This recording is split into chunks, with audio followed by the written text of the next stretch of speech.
Hello, you little sausages. I'm ready to go. And I hope so are you. Yippee! Hey, dudes. Oops.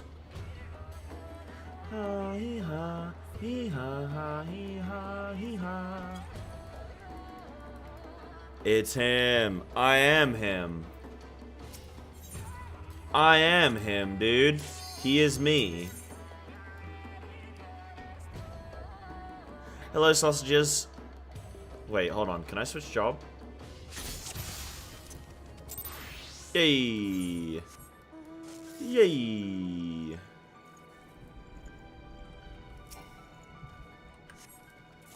Yay. How are y'all doing today, guys? How has the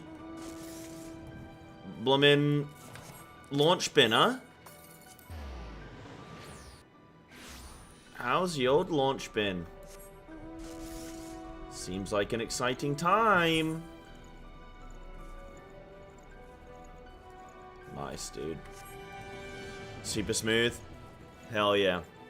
I was in a little queue today, and it was only like 2K. And then I went and grabbed some food, and came back. And we're up good, man. Now let's hit these idiots.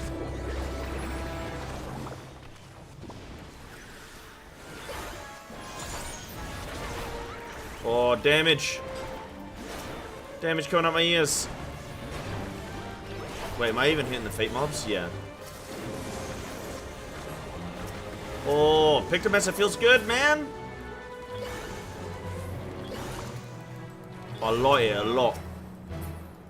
How much XP do I get? I get 270k per. Oh no. The hunt for the Red October, dude. Red October, standing by. Wait, doesn't that guy summon another fate? Yeah, that guy summons another fate, dude. Here he is. Not playing Monk? Well, Monk is still gonna be my main. No question.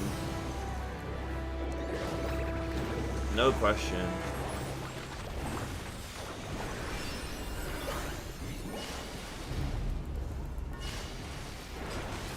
No question, it's still gonna be my main.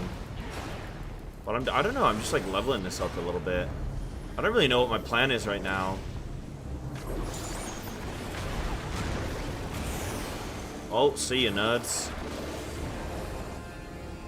Think one Picto in the making? I know, right? I already feel pretty strong on it. I already feel like I know what's going on. Dawnless. Nah, come on, dude. Don't, because I am. I am Dawnless.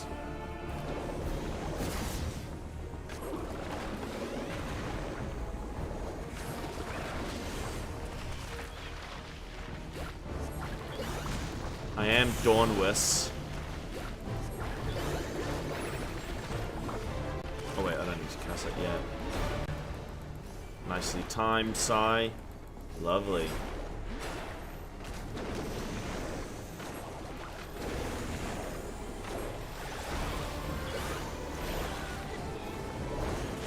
Yeah, I do feel kind of sad. Like I'm missing out on all the content, man.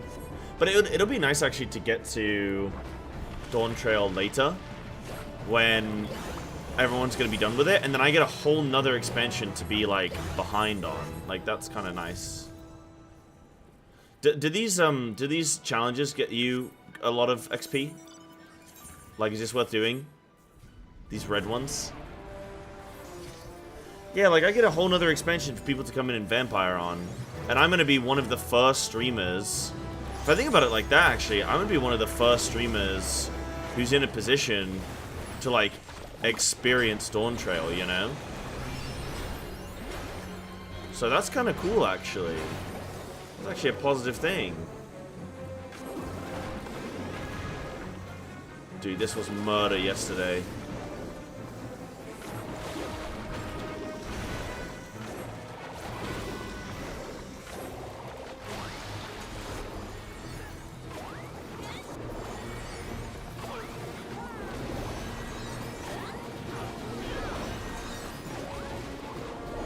Ah!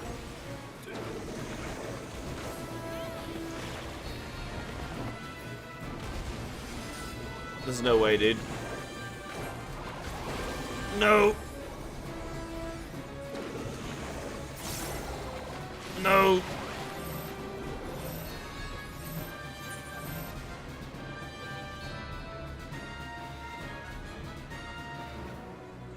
Oh, God. Oh, God. Oh, God. Yeah, except for now. Well, I was just saying, I was looking at Twitch before I went live. And I noticed, like, all the normal FF streamers, their view count is, like, way down. And I'm like, oh, shit, man. Like, you know, I know people... I know people like to sort of... not...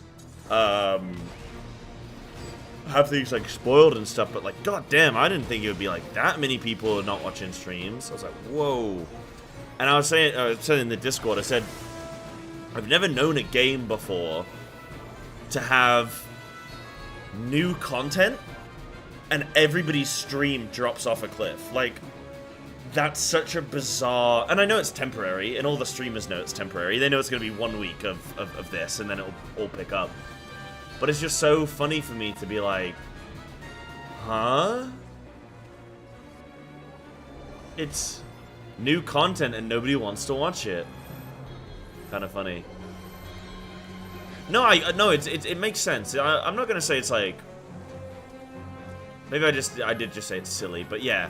I guess I don't mean it's silly like oh, people shouldn't do that. I just mean, I guess it's like, it's silly like, you know, I don't even know. Just like it's funny.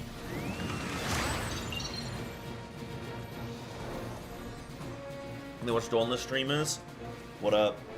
That's me, baby.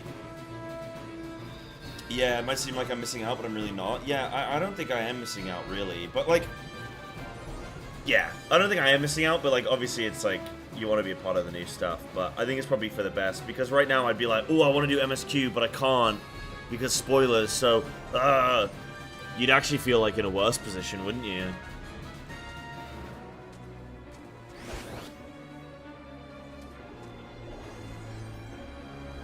Yep, it's the big chocobo. Is it worth me staying dead here, or should I just res?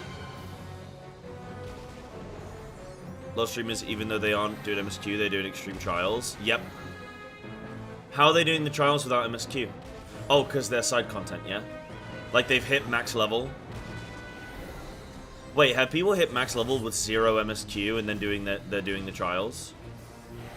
Oh, they just skip through. Oh.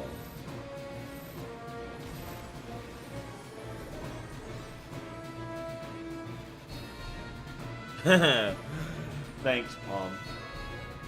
Yeah, you're taking a break from the run over there and talk to that person, who's then going to tell you to run over there and talk to that person, who's then going to tell you to run over there to talk to that person, who's going to tell you to go back to the original person to tell them that they didn't have the thing that they wanted, but that the guy over there has it.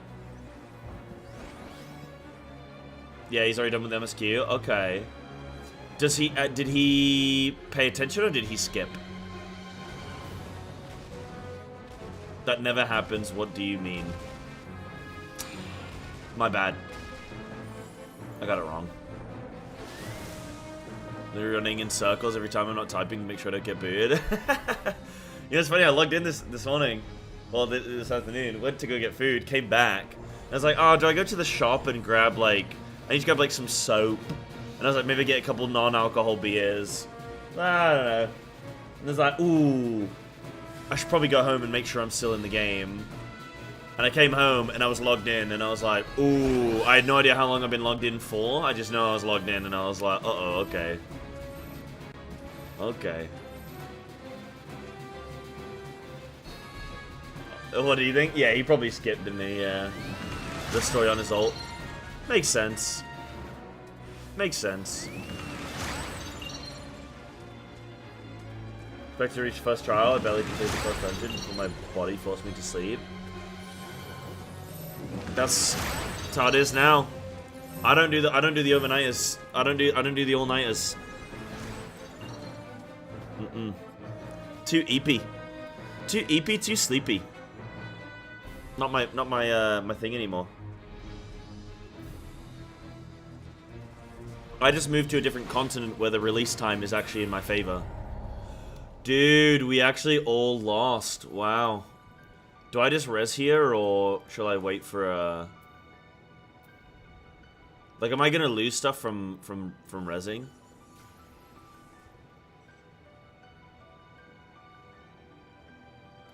But is there an issue with resing? I lose resources, right? There's a healer? Yeah, but I can't expect Karu Friest to do all the work. Can I type a hero of the people? Can they see that message? I feel like such a boomer on this game, man. I'm like, can they see me? Did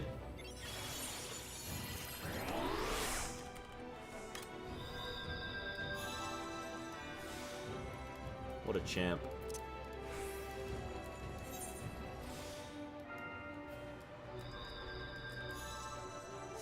Why would I type that? Because I'm a nice guy. And you're a dumb idiot.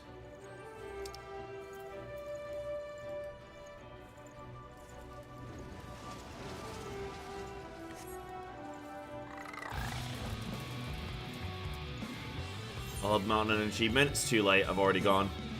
I've already left. Wait, why is everyone coming here? Shouldn't we be going there? Uh-oh. I'm not in combat.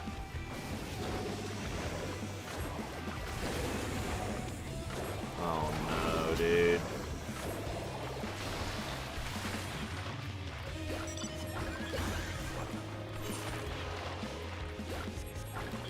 Oh, come on, dude.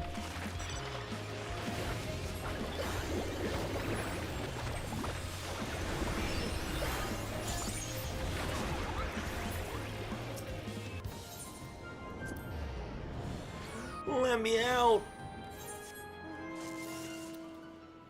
Seems a bit rough. See, this is double DPS expansion, few healers and tanks around. Yeah, it's kind of I think in general it's kind of rough, right? Like, probably a bad decision to do a double DPS expansion release. I feel like if you're ever going to make new classes, and you're making multiple, if you're only making one, fair enough that, you can't make all of them, supports. But if they're making two, one of they should have made a tank or a healer. Because, yeah, I just think queue time and stuff is a big deal for a while. But at the same time, that's only for, the early stage,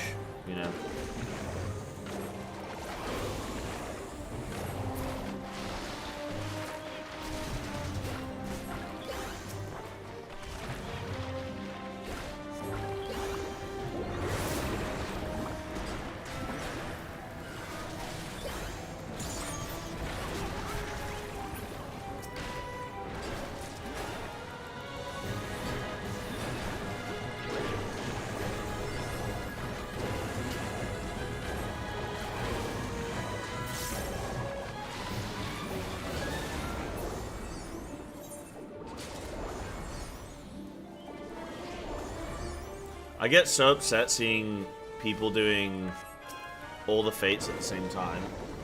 But then again, there's always a new fate to go to, so maybe it doesn't matter. You can only do one at a time.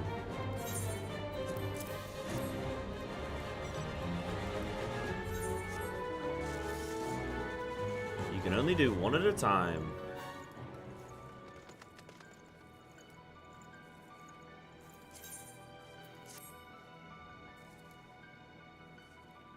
Level my tank? I've got plans for that. I've got plans for my tank. I know when I'm going to level it.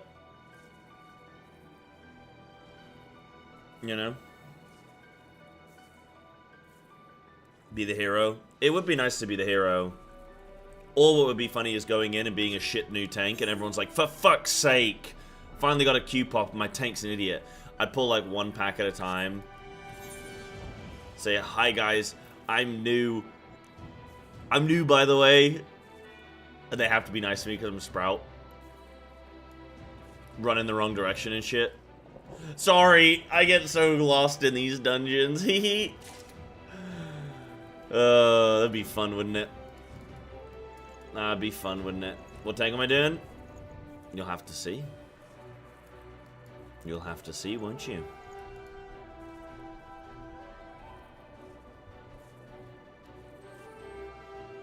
Just go in, no tank stance. Everyone's riled because they know that if they leave, then they've got another 30-minute wait for a new dungeon.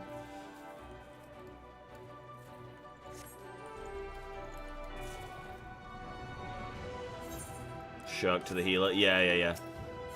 Sorry, I just got overwhelmed. I thought... there were so many mobs on me, I didn't know what to do.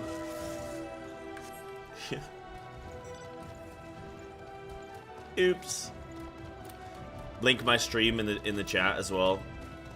Just so that... Hey, I'm streaming, by the way. If you wouldn't mind giving me a follow, I'd really appreciate it. That is absolutely seething by this point. Telling me to KYS. Keep myself safe, of course.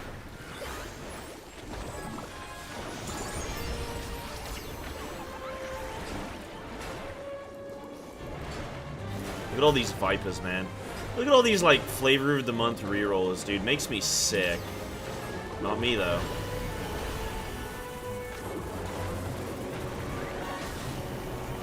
Not me, though.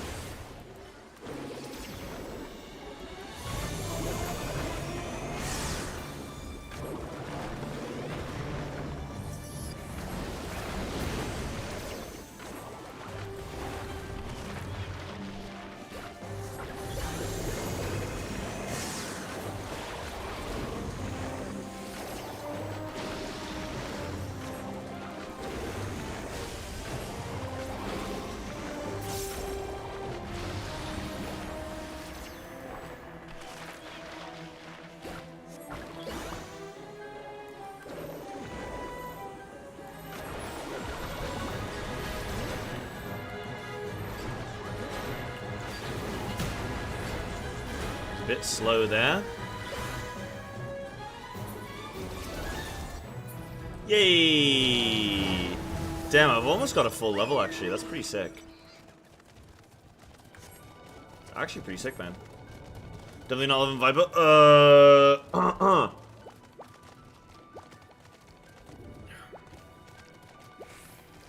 Why'd you... Yeah, I wouldn't be flavor reroll in no way, no way. I heard Viper's like,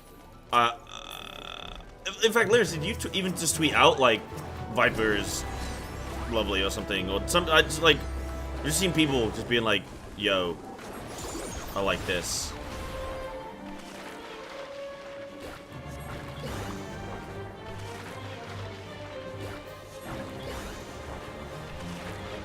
Yeah. Tweet out how much you liked it. Wait, why did I only get 42k for that? What? Stupid. So I gotta go to Lunya's. I'm gonna try Viper today. Soon, I think. Maybe I'll get like a level on it. I don't really... Right now, weirdly, this is like... The thing I'm struggling with right now, chat, is I don't feel like I've got a goal right now. Because I can't do any of the raid. Like, the only stuff I have to... The only thing preventing me from starting Endwalker, like, right now today, is that I haven't finished Shadowbringers. But the content I haven't finished yet is... Oh, I don't know. Get a hit off. Damn it. Yeah, the only content I haven't finished is instance content that I need raid groups for. And you guys can't help. So, I'm kind of twiddling my little thumbs right now, man. Oh, join a group? Okay. Shout. Looking for group. So it can just be a chill day? Yeah, I know, but it's kind of like trying to... Trying to just like... I love logging in and having a goal. I love having a mission. That really gets me kind of like focused and excited, and I like plugging away at my goals. So why can't we help? Cause everyone's doing MSQ or, you know, these various things.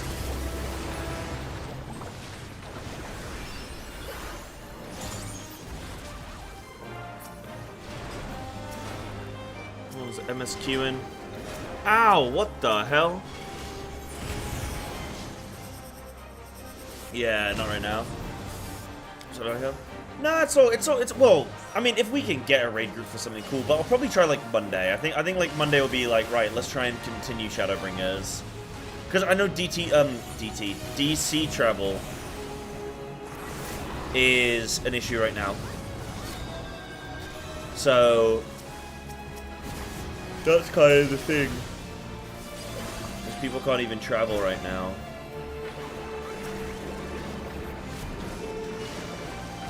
What up, Sias? What am I up to? I'm kind of doing some FFing, and we're kind of checking out some of the new jobs. And then after that, I really don't know. Maybe we'll do some racked or something and chill.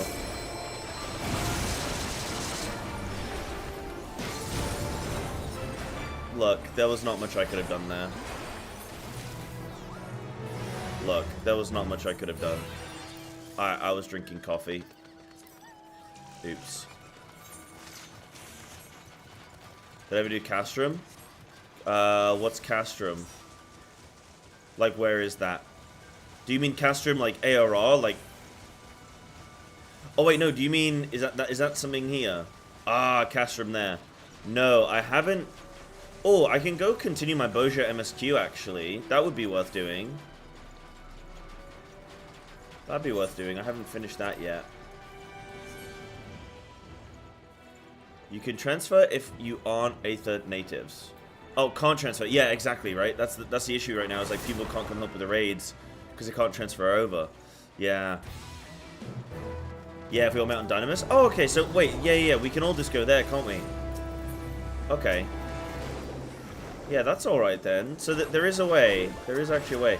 Okay, I think Monday then. Maybe I'll start the raids up again.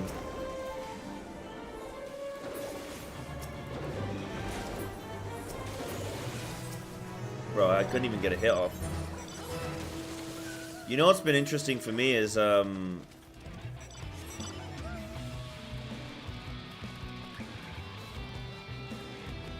I've seen a lot of you guys kind of like chilling around. Like, it's so weird compared to like a WoW expansion. Oh, I don't make that. It's so weird compared to a WoW expansion. In a WoW expansion, it's like, oh, we're going Castrum? No prob. Does that mean I have to leave? Does have to leave.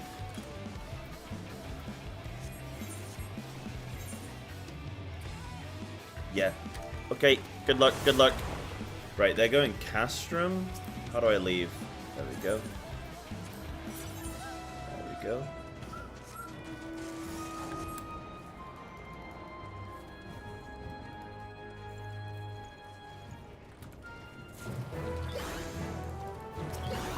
I'm coming in hot.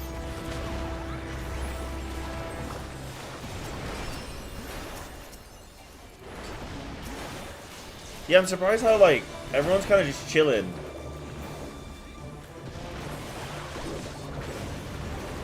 Like, no one's, like, rushing through. Whereas in WoW, it's like, rush to max level, rush to content, level, like, 4 characters, rush. But everyone's kind of like, oh, yeah, I'm, like, doing some glam.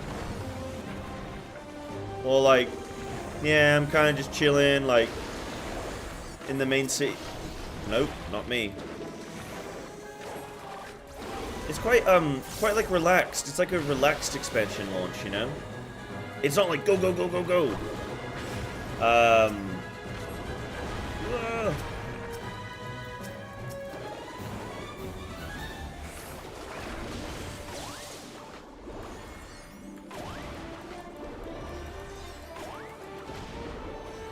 Which I do quite like. It's very nice.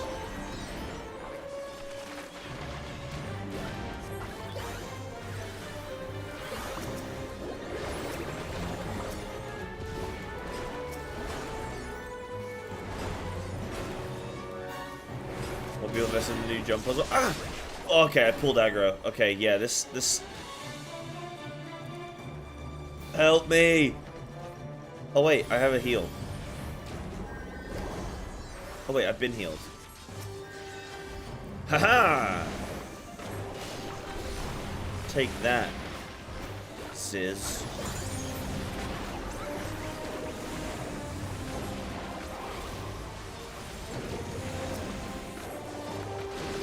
Yeah, I'm just not used to people taking the scenic route. It's nice. Very, very nice. Gonna be cool for me with the new WoW expansion. Dude, I'm like so scuffed. So, the new WoW expansion, I have been there for, on release night for every single WoW expansion except for one.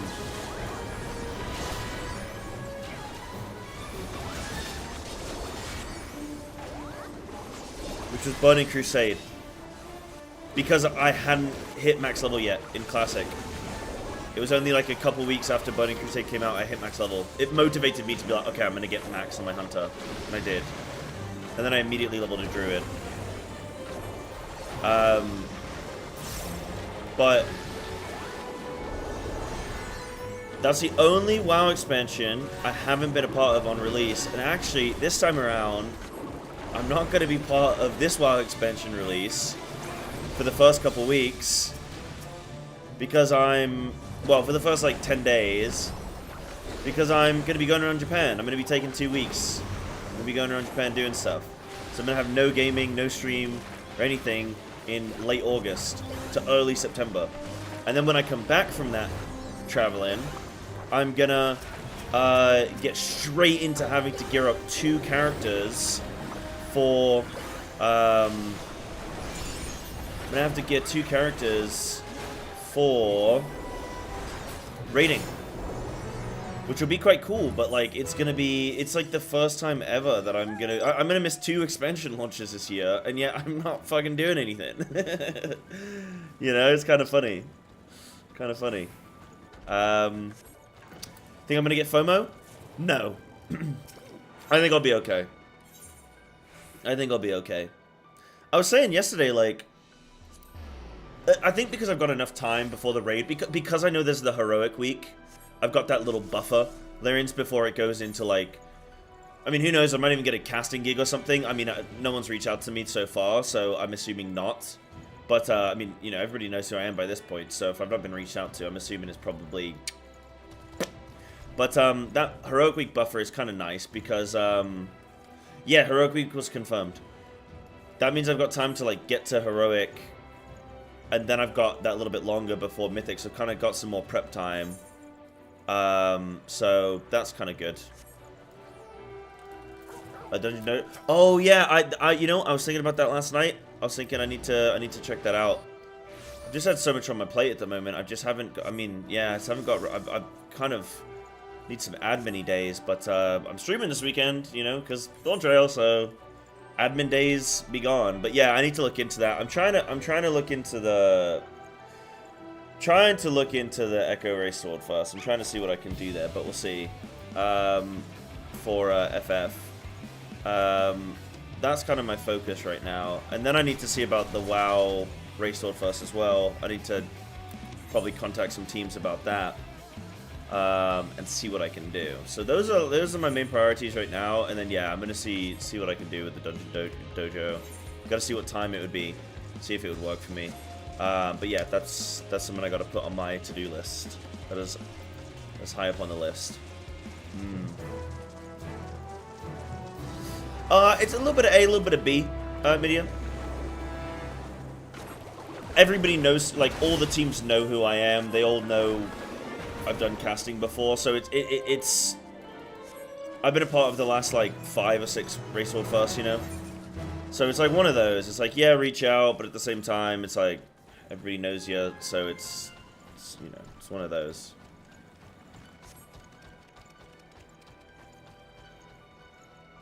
Yeah, removing Heroic Week I think is a bad idea. Yeah, I think they should definitely keep. Oh, is this a duel?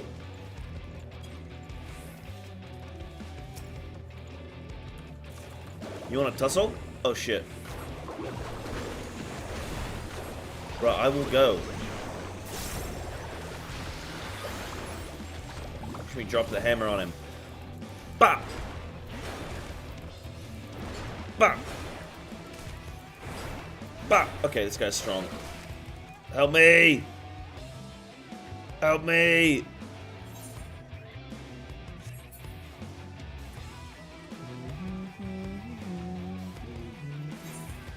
But yeah, I gotta reach out to some teams for WoW and FF. See what I can do, man. See what I can do.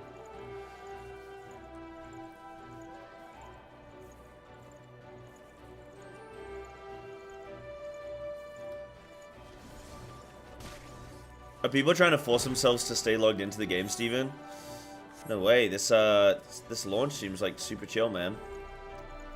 Like, I woke up, logged in, grabbed some food, had a little 20-minute walk, came back, I'm logged in. Like, that's, to me, that's like a good launch. That's a good little launch right there. IMO. Don't mind me. Yeah, oh, that's kind of rough to get double DC queued.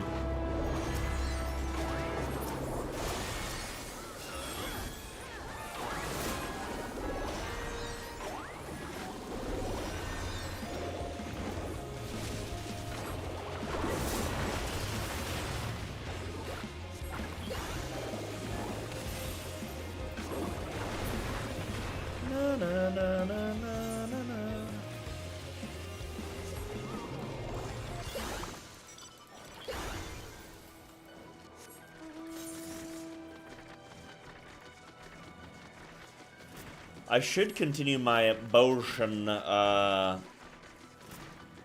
little questing, shouldn't I?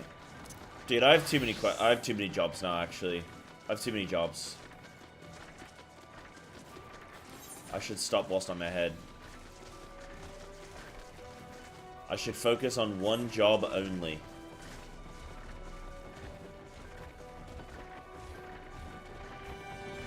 Oh god. That's insane. So if it reached over that certain point, you were just gone.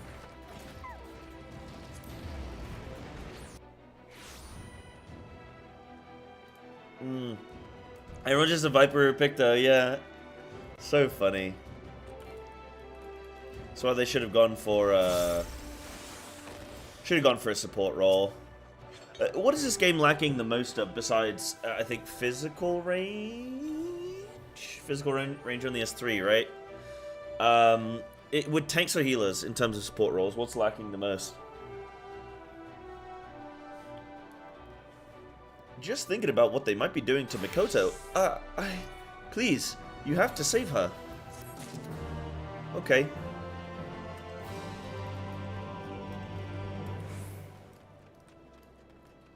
Yeah, Fizz on the S3, huh? Bard, Dancer, Machinist. The Lady of Blades. Ooh. Oh, I think this is my Castrum quest.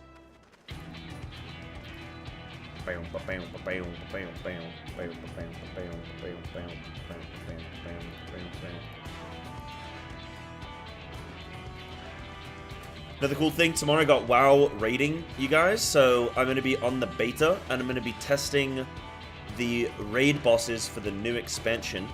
So if you guys want to come and hang out, I'm going to do that tomorrow. So I'm going to stream, and then I'm like stream Final Fantasy, and then I'm going to stream some WoW. I think will be the plan. That'll be the plan. The time has come, Psybear.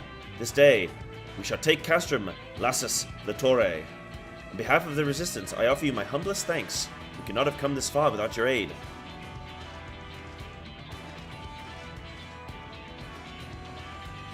I love my plan to change from here to Femhroth for Dawntrail. That's going to be really exciting. I like that. What say you, my friend? Are you prepared to rout the Gallians? You couldn't stop me if you tried.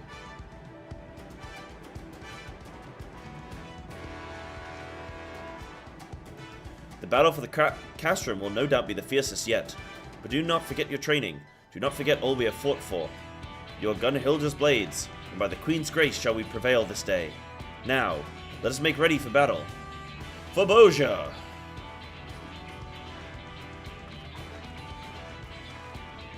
Yippee! Reports suggest a powerful mage presently commands the castrum. The continued presence of Leon Sas Helsos will no doubt prove troublesome, to say the least. Still, with you at our side, I am confident we will be victorious in the end.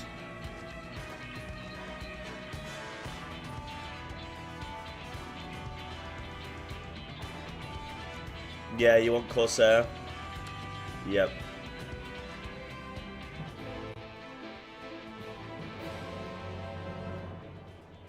But the opposite of Red Mage? Ooh, okay, cool, this is available.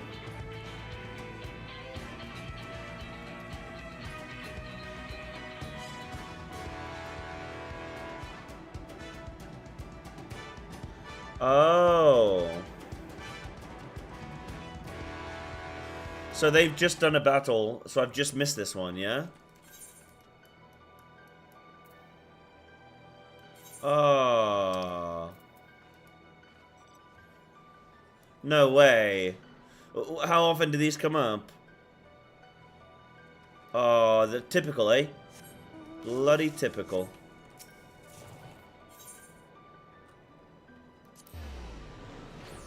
Happy Dawntrail Day to those participating and those who aren't. Hell yeah. I'm a little Dawntrail. I'm Dawnless, dude. I'm Dawnless.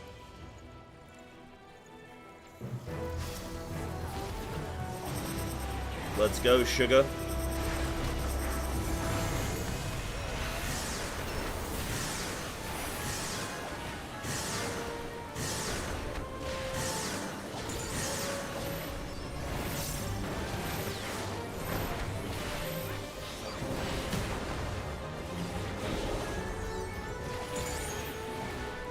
I like New Monk.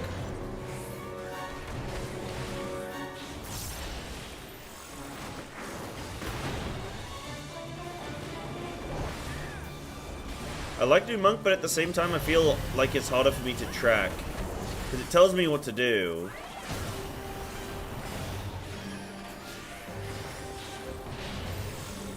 But it means I have to look at my bars more.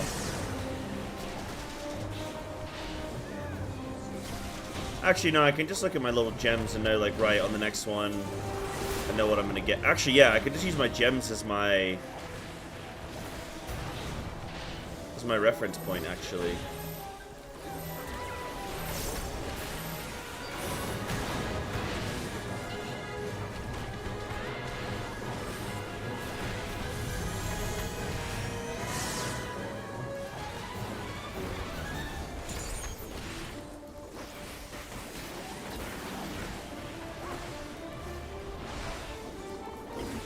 Oh wait, there's no positionals on this. Haha.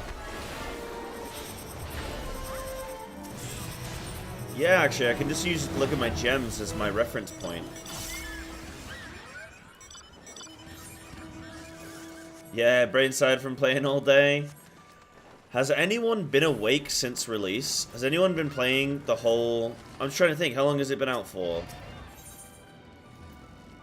Oh, we should probably do Rise of the Robots, shouldn't we?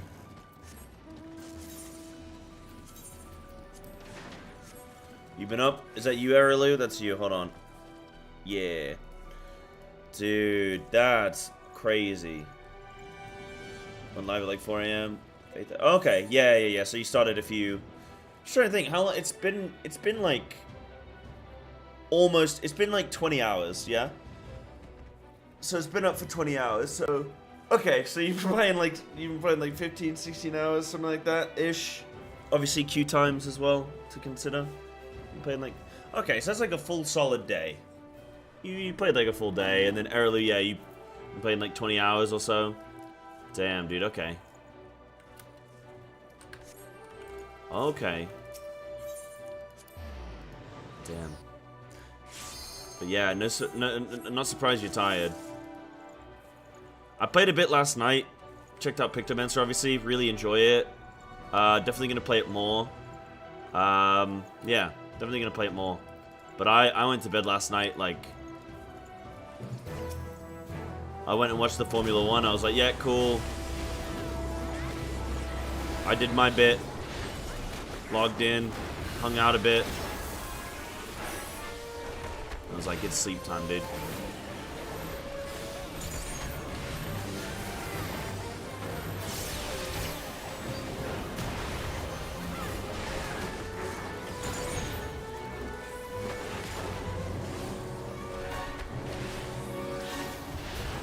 The only thing I'm struggling with is knowing when I want to Dragon Kick or when I want to Boot Shine.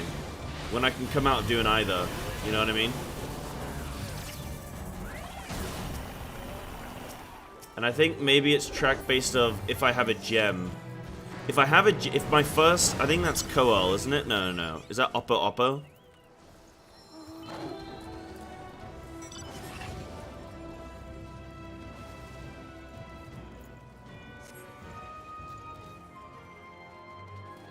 Oppo. Yeah. So if I have an Oppo, that means I want to Boot Shine. That's my default. That's what I should be looking for. Commence. Wait, here we go. Wait, oops.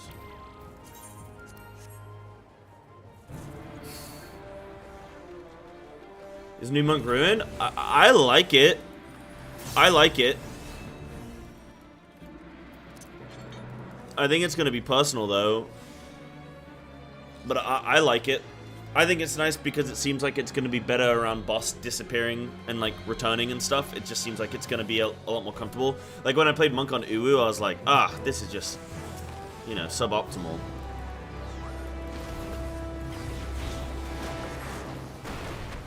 So, yeah.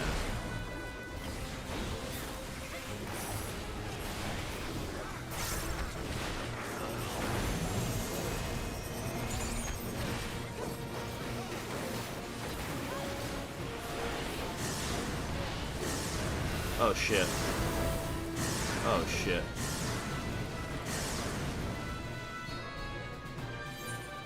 Okay, I needed to sprint there. Oops. Oops.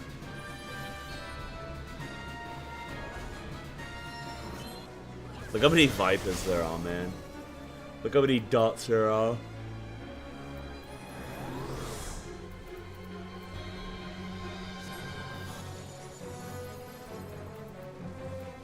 So in World of Warcraft, there was a thing with Mage. See how these Viper things, they're all their own separate thing?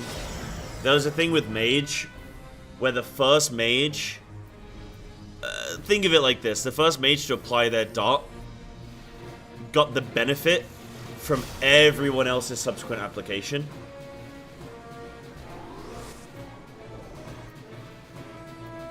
So you would take turns being the mage that gets to pump that week. Uh-oh, wait, wait, this guy's doing... Oh, God.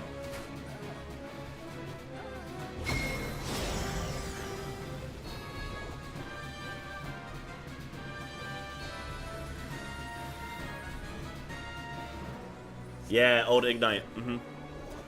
Mm-hmm. Yeah, Bosch is great for leveling. Yeah, it seems decent. I mean, the fact that you don't need Q times is going to be the big thing, right? Just no Q times needed. Considering food, water, and bathroom breaks, probably less than a 3 or 4 hour nap. That's really good that you were doing bathroom breaks. Actually, I'm proud of you.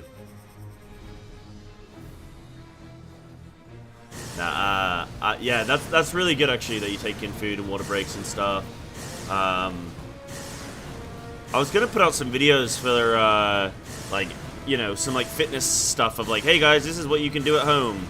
But I just didn't get chance. I just didn't get chance to record anything. Yeah.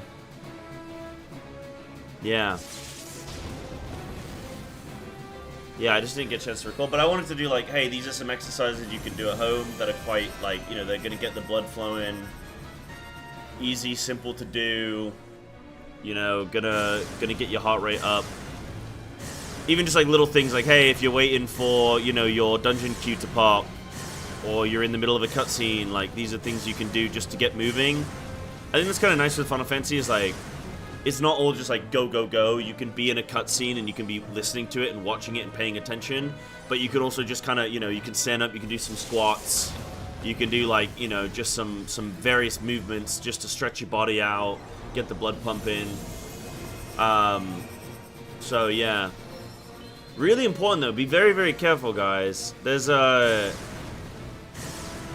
few gamers who have, a few popular, like, you know, famous gamers who have died from just the effects of sitting too long, from gaming too long. I believe In Control was if you guys know StarCraft, In Control from StarCraft, I believe he died from, I think it was like a clot in his leg or something. Something like that. And, because he hadn't been moving around. I guess he just gaming too long and stuff like that. I think he also had some previous conditions as well, maybe. But, yeah, be careful. Be careful with the long gaming sessions. Yeah. Yeah, same as you get from long fights, yeah, for sure. Yeah, like when I go on long flights now, I'll go and I'll do squats and stuff in, like, you know, at the, like the end of the sort of bay or whatever, the end of the alley. I'll just go and do like squats and movements and like calf raises, and especially like your legs, getting just blood to your lower legs is important. So I'll just go and do that. It looks silly, but you know, who cares, right? Yeah, In Control was a gym rat too. Yeah. Yeah. Yeah, you gotta be careful. Gotta be careful. Make sure you're moving around. Better silly than alive. Very true. Very, very true. But yeah, I guess if anybody does want any recommendations on some exercises they can chill and do, let me know. I'll be happy to give you some recommendations.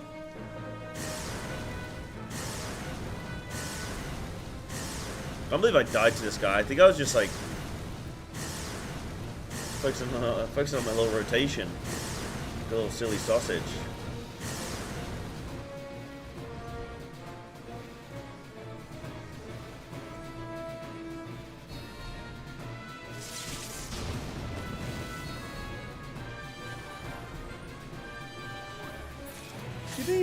Oh, 600,000. Wow, that's quite a lot.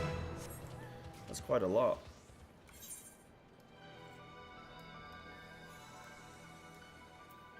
Wow.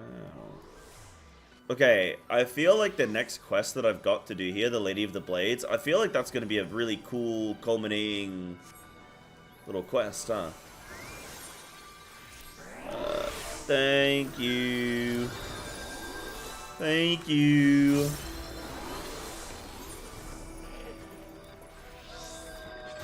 Let's go. Oh, what do you guys think about the new, like... Dude, I thought I could fly for a second. What do you guys think about the new, like, flying animation? The fact that it turns and stuff. I love that. We were talking about it last night. I love that. It's so subtle, but it actually makes a difference. It actually makes a difference, man. Ooh, and I can level up. Nice. Turn left and right. Meow. Bring it on, Buster. Bro, I will pop all kinds of cooldowns on you. You don't even know about it.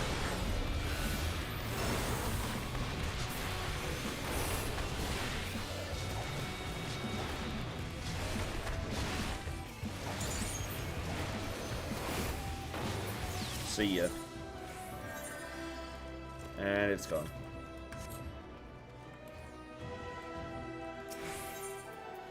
Yeah, so my plan tomorrow, we're going to do some WoW raiding. I'm actually very much looking forward to that, you know.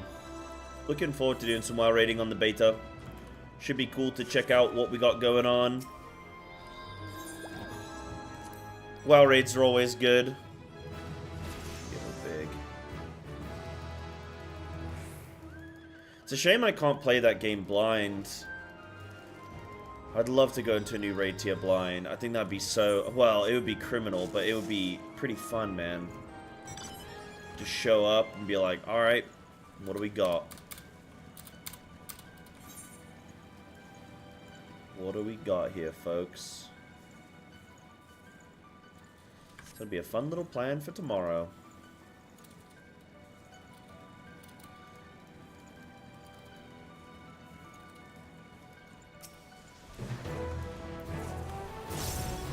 Yeah.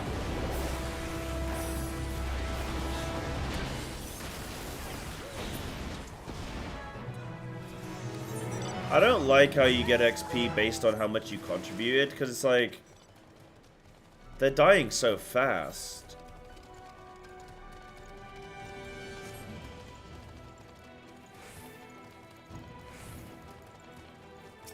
Gonna go sleep, sounds good, champ.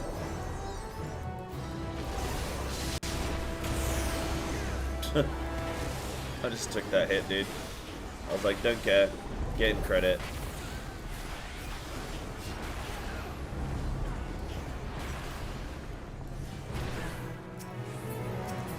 Ah!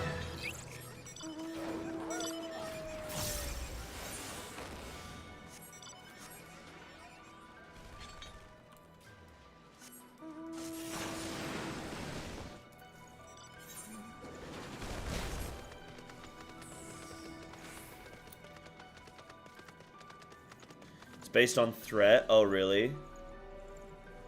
Ah, okay. Let me see. Oh, wait. It's a shout. Big sneeze. Yeah, partying up makes it easier. Okay. Not bad.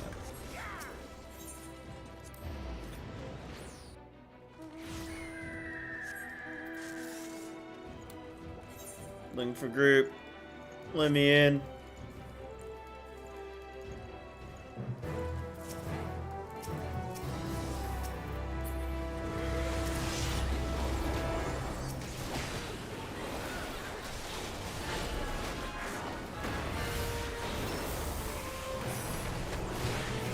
You know what I like about New Monk?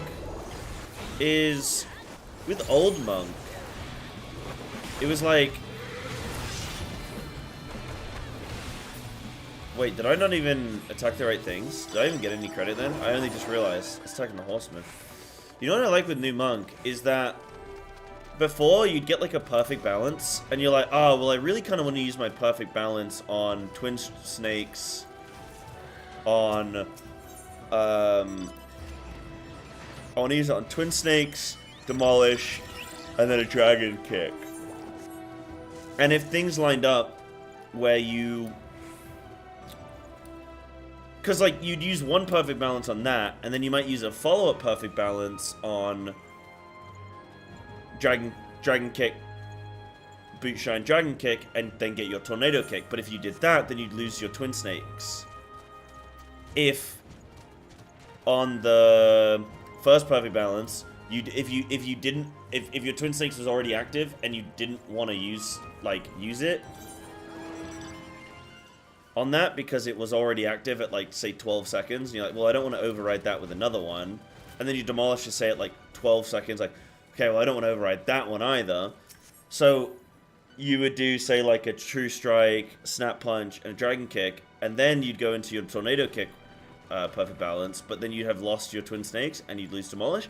So it's kind of like, oh shit, like I actually need to be very careful about how I use these perfect balance and how this lines up. And it was like a little, you know, making sure that went well.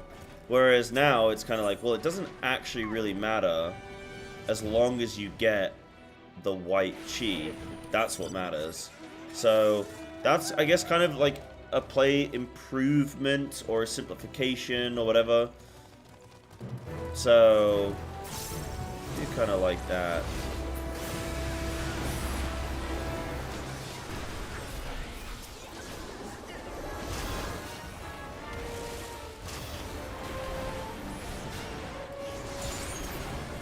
I don't know what to hit.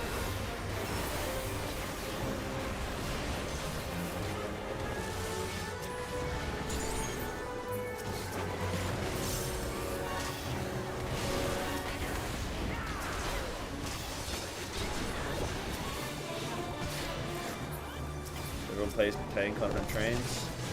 You to stay alive. Go Tomahawks and get 100% participation. Oh, that's sick. Okay.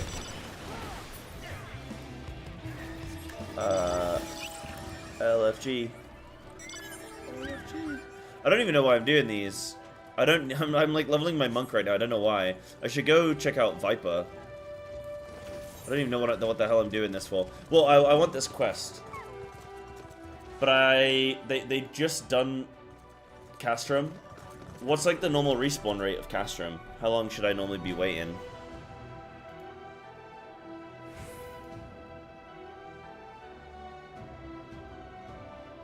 One hour? Okay. Maybe I leave Boja and I go get Viper. Where do I go for Viper?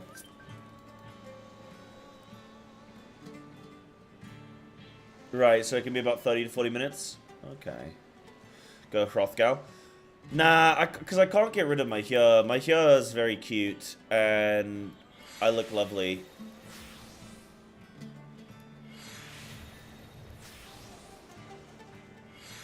I'm gonna wait till Dawn Trail.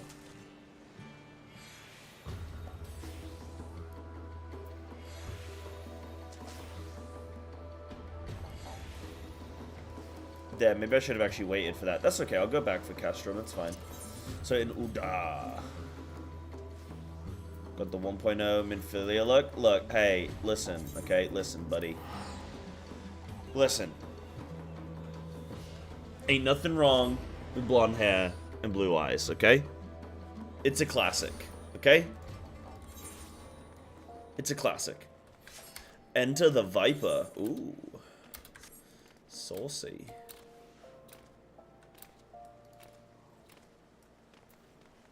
I'm gonna drag some of these off my bar.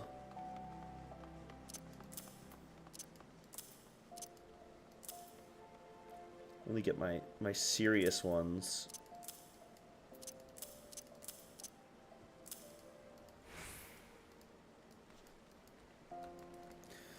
Yeah, blonde hair, blue eyes, Central European. Lovely. Right, I'm gonna grab some water, and then I'll check out some Viper, guys. Give me 1 moment.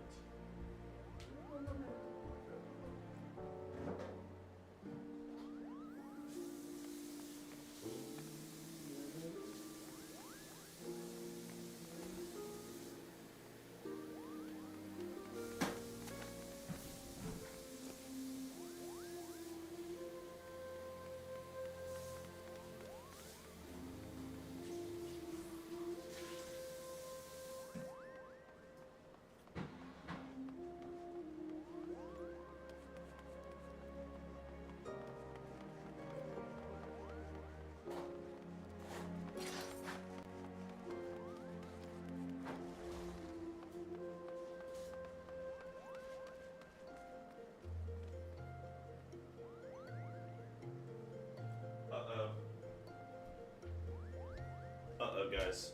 I think I need to tinkle. 1 moment.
dokie.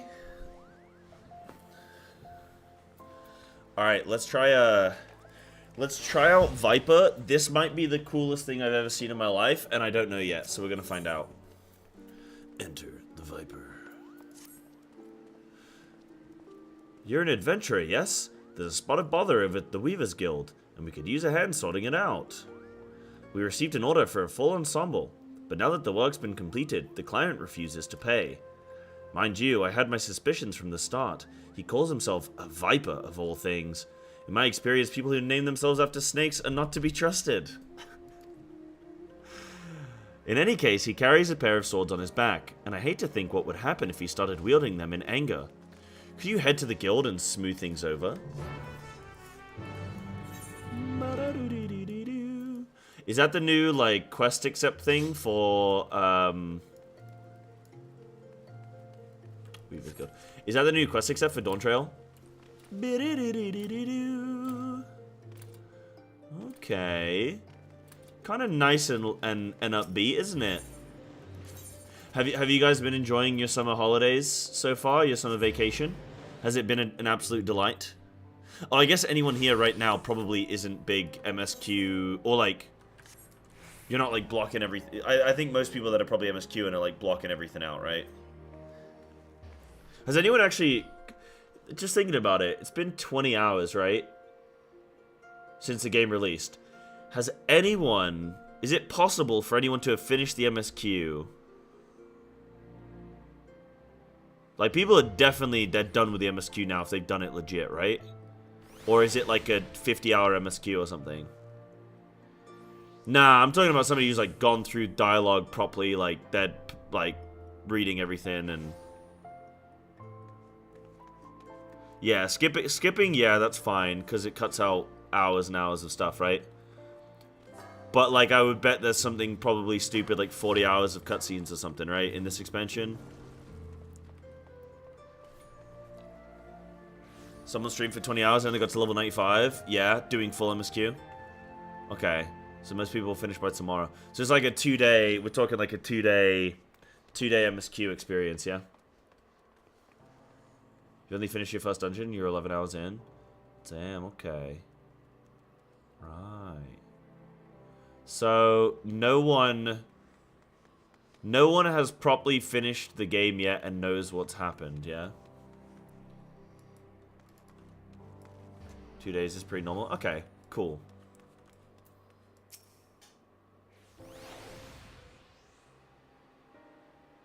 Yeah, it's been fun? Yeah, awesome.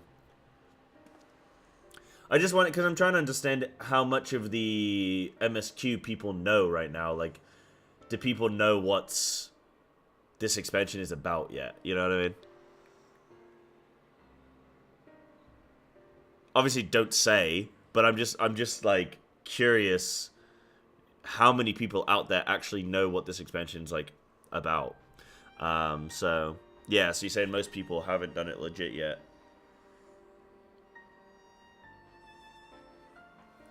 Good evening to you, stranger. I was hoping I might make the acquaintance of someone a bit rougher round the edges. Someone who's seen her fair share of action. Could you tell me what prey is worth hunting in these here parts?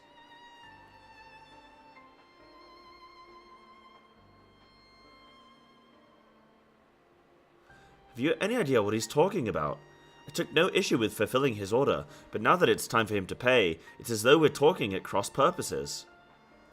Likewise, I don't understand why this fella's being so difficult. All I'm asking for is the outfit I ordered and the name of some critters worth killing.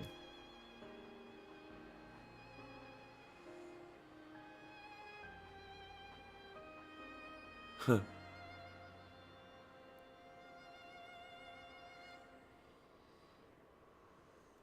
Maybe I ought to explain from the beginning. I'm from Toral, a big old continent on the other side of the salt west, the other side of the salt west of here. The salt means of the earth. Some of the ship's crew called it the New World, but there ain't nothing new about it. No ma'am. There you'll find my village, home to the ancient art of the Viper. Our duty is to hunt ferocious beasts that endanger the lives of innocent folk. In fact, that's what brought me here. Thing is, all that fighting and long days on the road ain't been too kind to my gear. Reckoned it was high time I got me a new getup. Bespoke and all.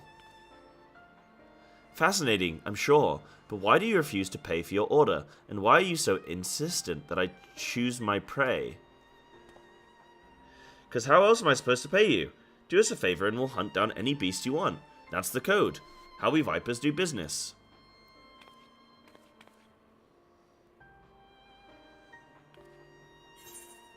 Appears the Weaver's Guild doesn't need any friends felled. For more conventional forms of compensation.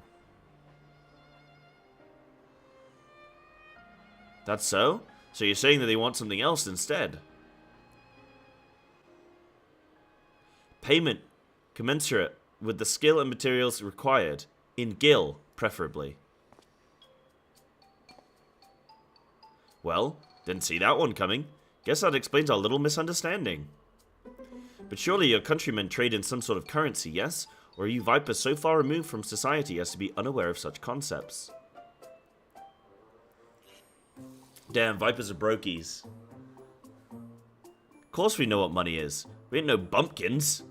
But when it comes to requisitioning goods and services, I usually rely on the elders to deal with artisans and the like. Which is to say, I ain't in the habit of carrying significant sums. So be it. If your only form of payment is the slaying of beasts, that shall have to do. As it happens, one of my colleagues in East Thanaland reports that merchants carrying our supplies were attacked by a wild fiend. What's more, the creature is a species of many-headed scalekin, never before seen in this region. It is rumored to have escaped from the Colosseum and has been running rampant ever since. Scaly, lot of heads. Alright, you got yourself a deal. Deal? Considering the guild has already fulfilled its end of the bargain, you should count yourself lucky. Still, I'd hate for anything to go awry at this juncture. Might I ask a favor of you, friend? I'd like you to accompany him and ensure that he attends to the creature as agreed. Besides, I dare say seeing a so-called Viper at work will be an enlightening experience. The name's Keshqua. Pleasure to meet you. The creature was last seen near Camp Drybone, so I advise you to begin there.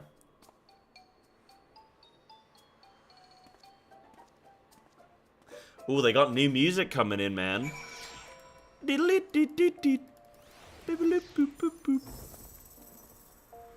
Man. It's cool seeing so many people like gathered around these things and it's not like little event quests, you know? It's like, alright, all these people here, they want to be Vipers now, man. They all want to Vipe up. Where am I going? Enter the Viper. Here we go. Right, I need 1 sec, guys.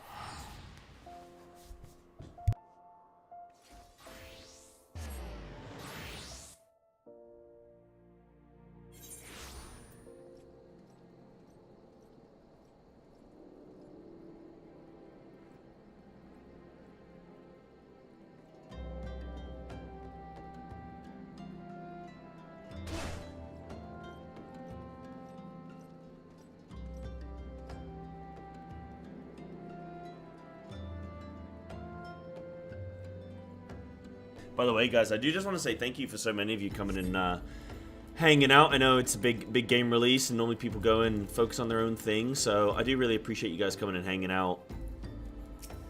I think after this, we'll probably do some Viper for a bit, and then I'll probably do some Racked for a little bit. There's like a couple videos that I think could be cute to look at, and then I'll probably call it a day. I'm trying not to do like mega long streams, because I know I'm streaming about 13 days in a row. So I think it's kind of smart for me to not go mega every single day. My Monday to Friday would be normal, but these weekend streams, I'm kind of just doing a little. I'm kind of just showing my face, you know. I'm just in the scene, just to say, hey, I'm around, I'm chilling. Good with MSQ, now just leveling stuff. Cool. Did you enjoy the MSQ? Obviously, don't spoil anything, but just you happy? Like, was it fun? So this is Camp Drybone, huh? Fitting name. Anyway, you ready to hunt? What's that look for? Let me guess. You want to ask around first and see if anyone can point us in the right direction. No need. The Weaver's friend told me plenty. All we gotta do is track down the beast, which is a Viper specialty. Oh, I do hope that I like Viper a lot. It could end up even being my new main, but... is it Oh lord, this got kind of large. Is it kind of, like, I'm one of those people where I don't like playing the new thing because everybody's playing the new thing. And that makes it, like, less cool for whatever reason. I don't know why, you know? Oh, you skipped. Oh, okay. Yeah. Right. Yeah, it felt short in comparison. Didn't need to grind any leftover levels. Right, fair enough. Okay. To no law. Okay. Quick, chap. Get mad at them for skipping. It's like having the cool pre-order skin. Yeah, but then everybody's got it, and you're like, ah, man. Went after traders carrying tailors' materials. Bolts of cloth and whatnot. Don't sound none too tasty to me. So I'm guessing it's the merchants themselves the beast had its eye on. Most predators use their sense of smell to pick out their meals. Scents carry on the wind, so you gotta consider the positions of the rocks and plants to determine how the air tends to flow through an area. Ain't too hard to deduce where a critter's made its lair after you've done all that.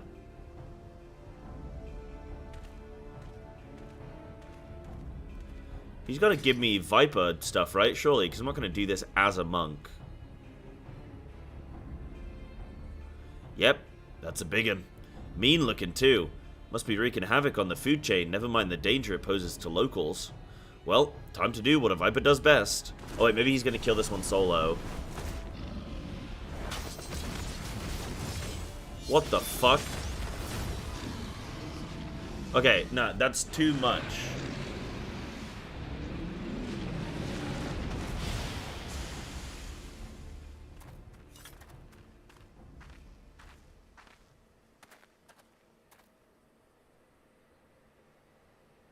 That's that. So, you like the show? Don't play coy. I can see you're intrigued. But before I spill all my secrets, I got a question for you. Ever heard of a Tural Vidral? It's Tural, isn't it? Tural, not Toral? Like Tural? Thought not. Well, they're a rare breed of beast that wields all kinds of powers. They got no right having. A threat to every other living thing that has the temerity to breed in their vicinity. Because of their long lifespans and unnatural abilities, they were dubbed the Tyrants of Tural. That's more or less what the name means. Anyway, someone's got to hunt the Tural Vidral, and that someone is us, the Vipers.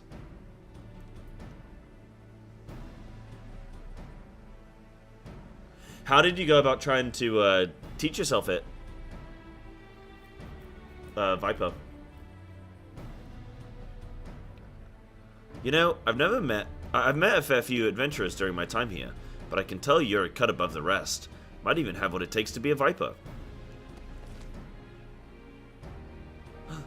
If you're interested, I can teach you, on one condition. You'll help me hunt down a Tural Vidral that's made its way to Eorzea. What do you say? Watch a guide and striking dummy time? Okay, cool. That's how I learned Pictomancer, and like, after like 20 minutes, I was like, I went from going, I don't really see how this all fits, to like, oh, I see exactly what I've got to do. So that was quite fun. Huh. Hell of a thing to ask out of the blue, I know. Just think on it some, will you? Let's head on back to Uldar and tell the Weaver fellow we're square. The journey will give you time to consider my offer.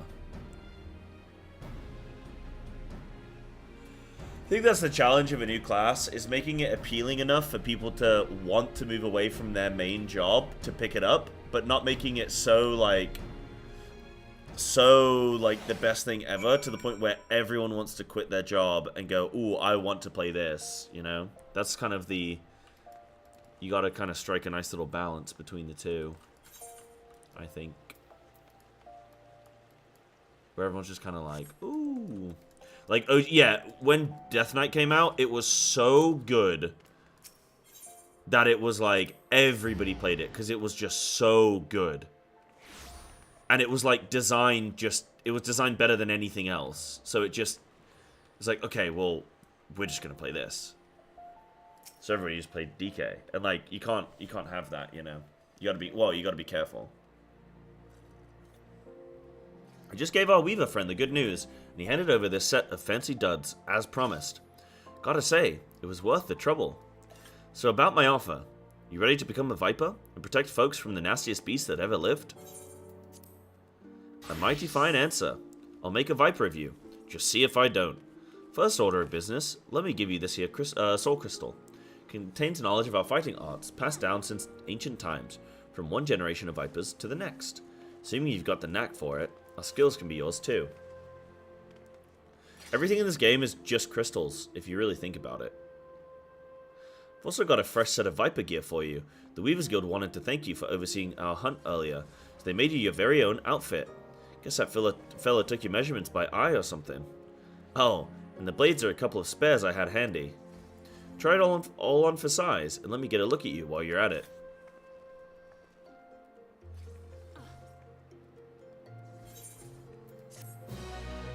Yeah, like, all Final Fantasies are just about crystals, aren't they? Viper unlocked. Cool. Very excited for Beastmaster as well, man. That's what I'm most looking forward to.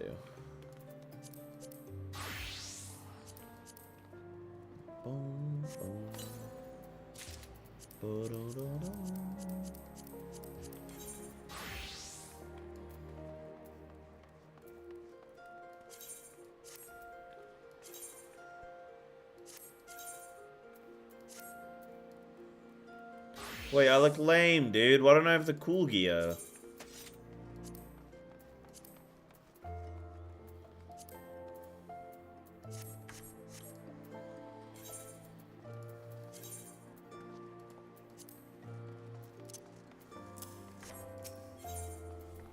Fangs of the Viper. Well, you sure look the part. Do you feel anything from the soul crystal?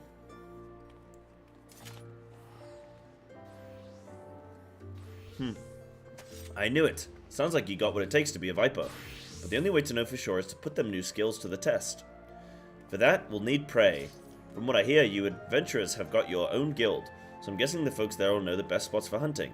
Let's go see what they can tell us.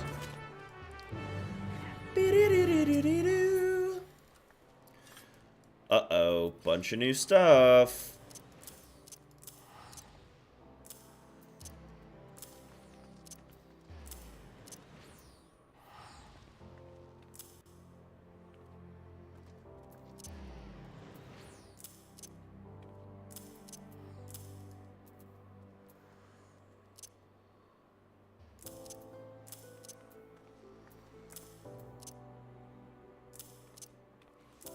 Okay.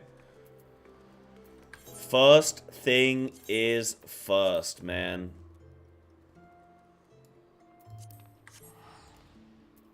We go to Mordsuk, and we figure out what the shit this thing does, huh? Now I know it's very, very fast attacky. Attack fast. Go, go, go. So let's try this out, man. Benchmark gear is the artifact gear for Vipers. Ah, okay. What is artifact gear?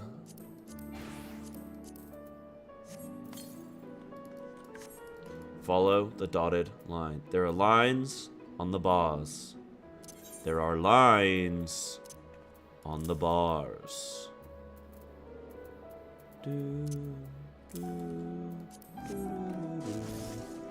Congrats on the ultimate clear. Thank you, hottest but modest. No such thing as being late for congratulations, huh? Thank you, dude. It was so sick to achieve. So sick to get it done. Super happy. Just relieved more than anything, dude. I need to actually, that's what I need to do tomorrow. I need to actually record some footage. I need to do like my Uwu review, and yeah, I need to put some videos out. Need to get some videos out on it. Yeah, thanks, dude. I really like the new monk changes. I actually really like it. No complaints. I think it's gonna like be nicer in combat. With most fights, with bosses disappeared and this and that, like it's gonna just be, I think, way nicer to just pick up where you left off rather than having. I don't know, it's weird, because I love the fact that you got a buff and that you had a dot, but, like, it just didn't work all the time with bosses. So I think this actually is going to be a lot smoother. Yes, it's going to be easier, but I like it. I can't really complain. I like it. For now. You know? Viper engages enemies mainly through the use of 3-step combos. Their primary combos beginning with either Steel Fangs or Dread Fangs. The third step can end with one of several weapon skills, each of which grants no effect, one of several weapon skills, each of which grants an effect to strengthen a different combo-ending action. To reach these actions will require the use of specific combo routes. The glow of Viper's sights blades correspond with the outlining of hotbar icons to indicate the next step in a combo. Following these indicators will ensure the use of combos that finish with a strengthened attack.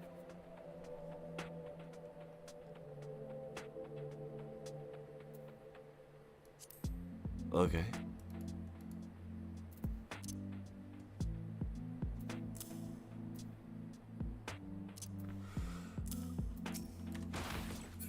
Ooh. Is that a player or enemy or party? Okay, so that's basically Thunderclap. That is Thunderclap, cool.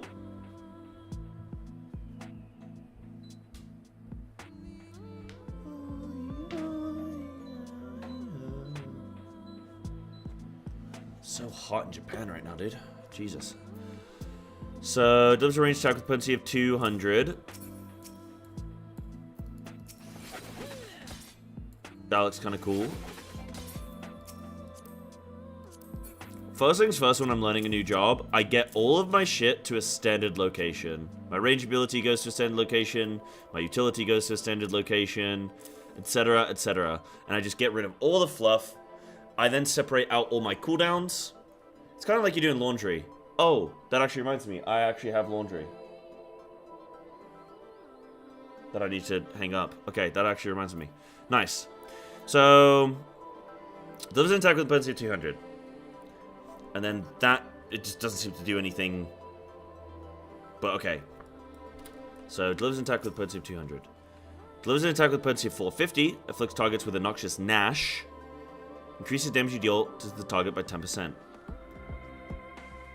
So that seems like something we want to use quite regularly.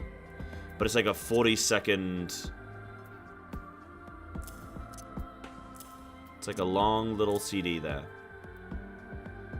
Potency of 100 to all nearby enemies. So, that's my AoE. That's my single target.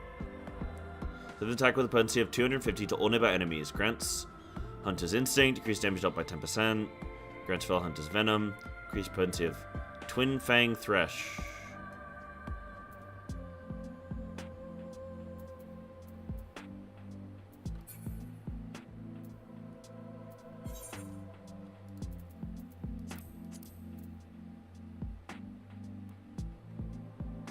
Twin Fang. Twin Fang, I don't have. Oh no, I do have. There it is. It was hiding from me.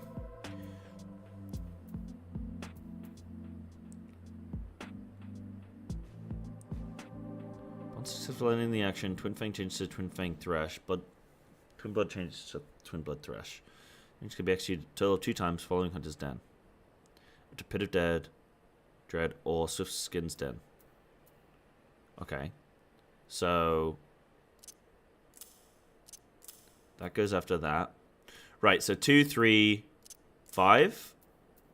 Well, 2, 3, 4 maybe?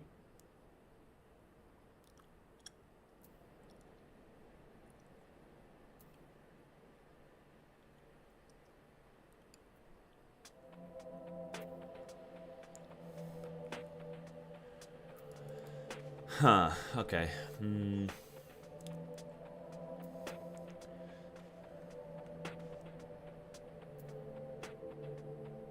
That delivers an attack potency to all nearby, and that afflicts all... Does that afflict all targets with Noxious Gnash? Let me sign up for a dungeon whilst I'm waiting.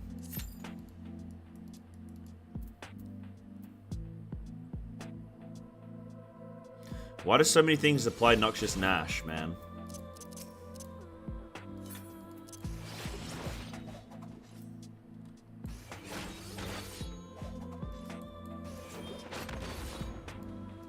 cool.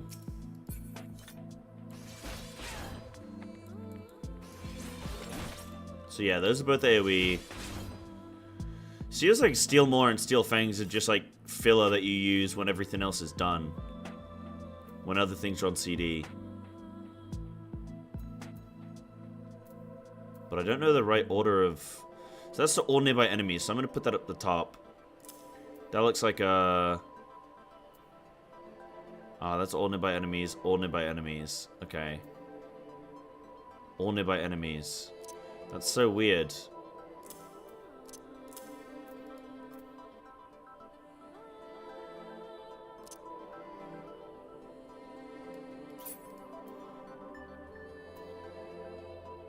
So this is attack with 500.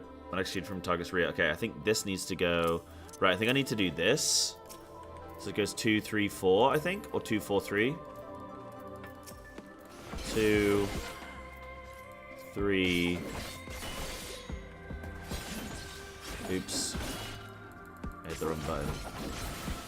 What the hell? Oh, everything just changes, man.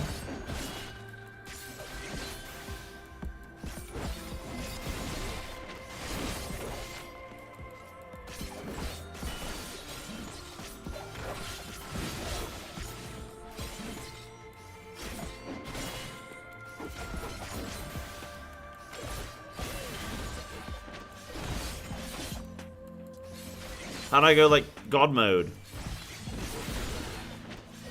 How's Viper? Literally no idea. I've been playing it for about 4 seconds.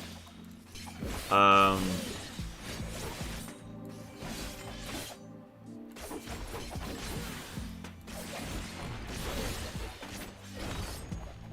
we're about to learn together. This... I told my bet he did. Well, I'm trying to just, like... So I think some abilities, like, go in God mode. I don't think I have that yet, right? I think God mode is, like, I have to be level 90.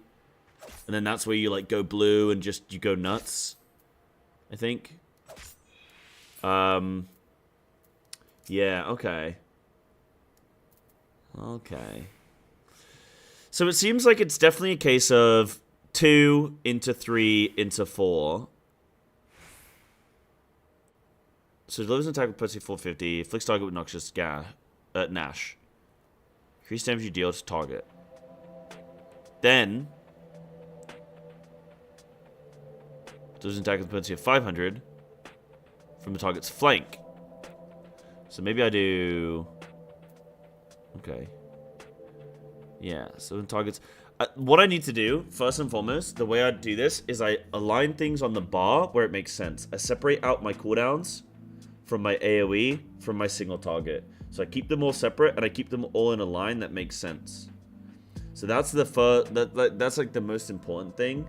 Then I understand the rotations of how I want to flow between like burst windows and regular like non-cooldown windows, and that's how I try and piece it all together. So this gives me Hunter's Instinct. So this is from the flank. So I can think of this as my snap punch. Grants Hunter's Instinct. Increases damage dealt by 10%. Grants Hunter's Venom. Increases potency of Twin Fangs. Bite by 50. Twin Fang Bite is there. Okay. So, like, that's the follow-up. It's like 3, 4, 5.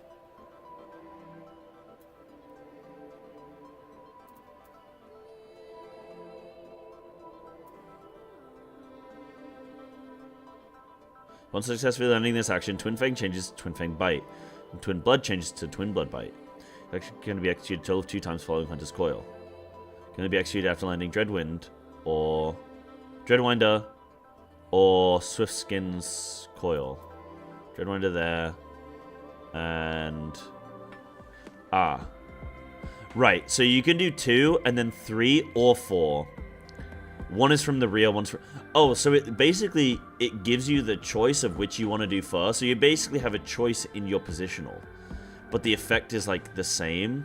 Reduce weapon skill cast time and recast time. Ah, no, so this is like Samurai. So this is like Samurai, but instead of gaining combo points, you just have the action. So one's going to increase my haste, one of them's going to increase my damage. So I basically want to try and do 2, 3, 4, because this is gonna give me my damage now, and then I can start using OGCDs. Then I want a 4, 5. Then I go into a separate combo. Now that's AoE, that's AoE, that's AoE. So if I did my AoE combo, that would go, yeah, exactly the same. And I can alternate between these. So I have like a Twin Fang, Twin Blood, Twin Fang.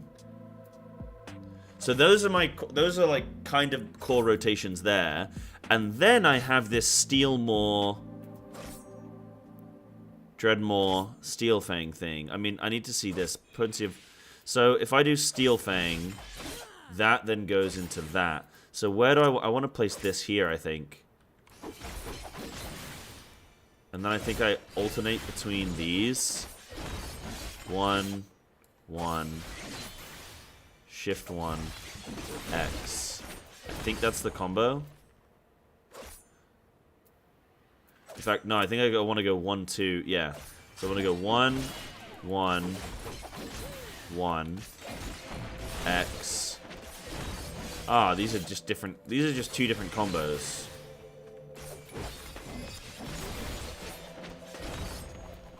I'm so confused by that though. So that changes both of these.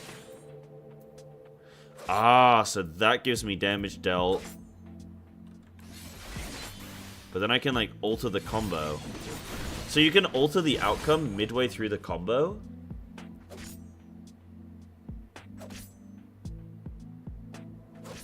I'm unsure why I have these 2 different combos here.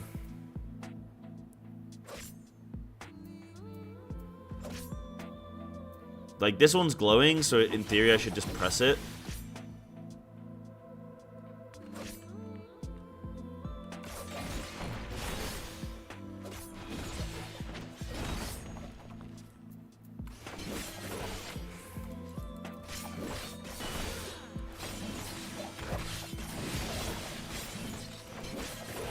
This is kind of cool. So imagine I'm in this combo window.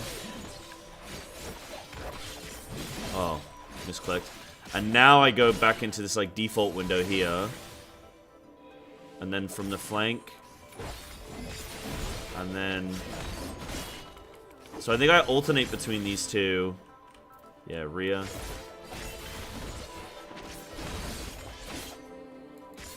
Is it like left blade and right blade? Right, so I think... Hold on, I think I do the right blade. Yeah, so this is the right blade. And then this is the left blade. Right, okay. So maybe that combo makes more sense when I get to a higher level? Question mark?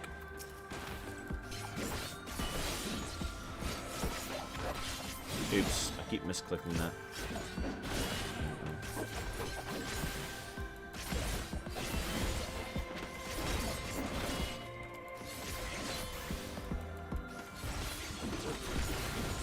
Yeah, go for it. Yeah. You guys are totally fine to, like... I'm not going to say, like, backseat, but answer my questions, like, for sure. Yeah. I'm not going to blind cook a class. That's okay. I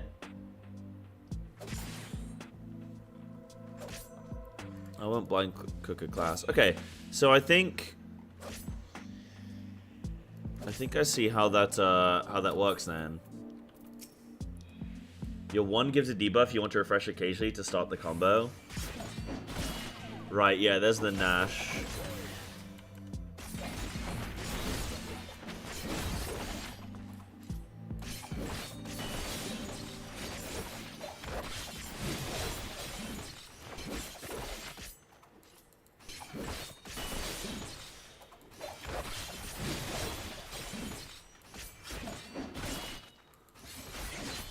Shift 1 is your damage starter, always?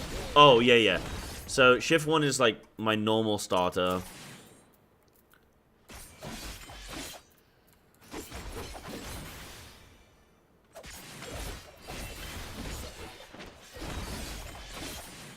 And then that's my... So, if I wanted to do AoE...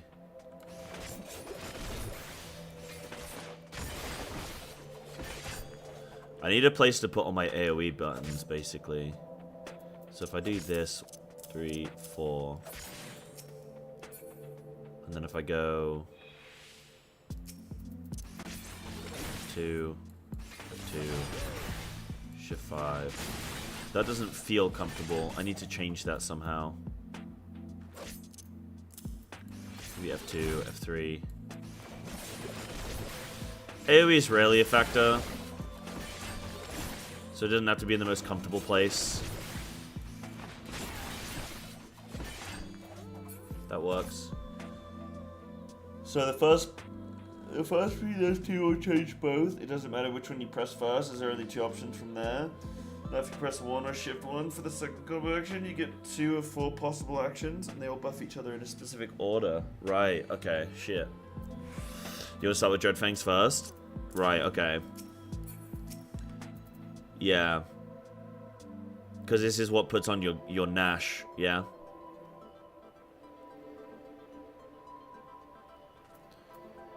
But this is...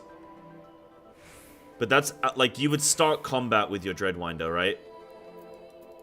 Like, when you have cooldowns available, you're starting from... You're starting from, yeah. So I'd like go into combat, do my 2, 3, 4, because I gotta use both OGCDs. Do the exact same thing again, I'm suspecting. Now I press 1, shift 1, shift 1 again. Then shift 1, 1, shift 1.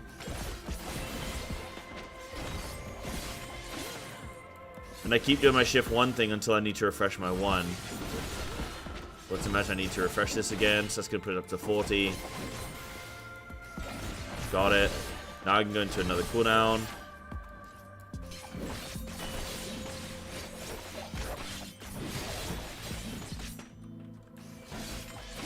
So basically, whenever I don't need to refresh my Nash, I'm using shift 1, yeah?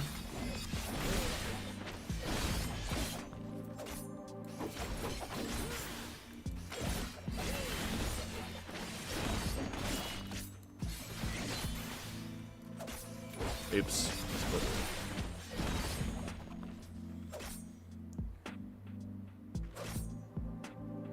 Is it higher potency than 1?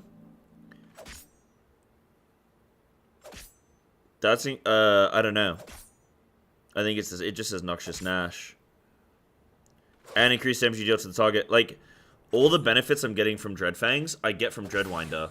But Dreadwinder gets me into my rotation quicker. Like, the only thing I'm thinking is basically... Oh, shift 1?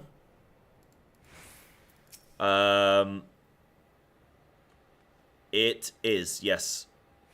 It's higher potency, yeah. So are you saying that my shift 1... and my 1 both get me to the same end goal, yeah?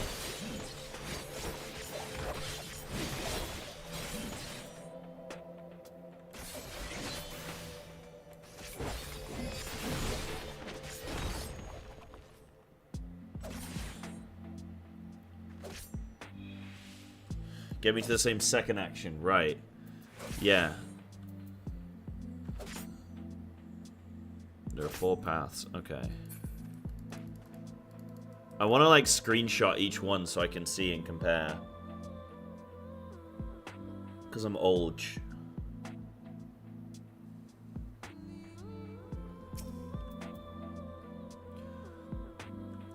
So 1. So that's, yeah, so I get this, like, purple and orange thing, yeah? And that's no positional. And then it's like, which one do I want? It looks like they both do the same thing. Yeah, it looks like they both do the same thing. So what's the point in... They both have the same potency.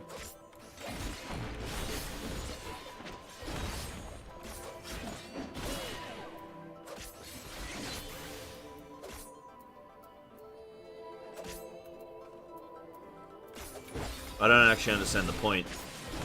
Oh, I guess because one's... Yeah, this is the thing, because one's left side and one's right side. So eventually, I'm gonna want to do both. But I'm gonna make sure I do one of left, one of right, and then I assume it's gonna lead into like go in crazy mode.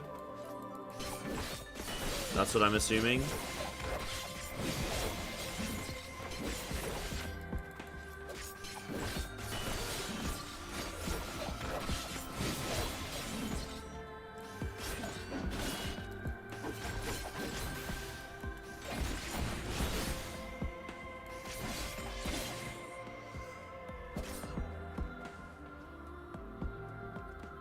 So you dread combos, one go into hind positional, and steal shift one go into flank.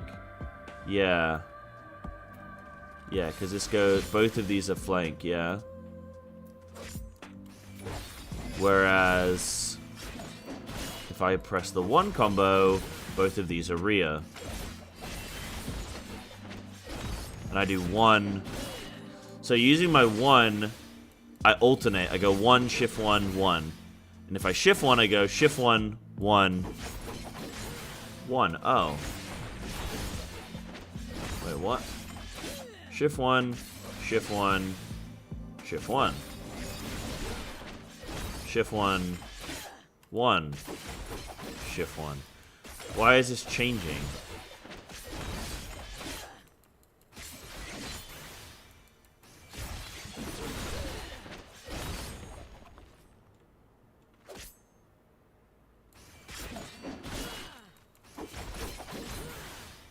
These are flank, right? No rear.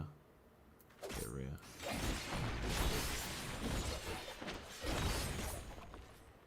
Yeah, red means rear. Green means flank. Yeah, I just gotta think of it like that. Red means rear. But only on the third combo.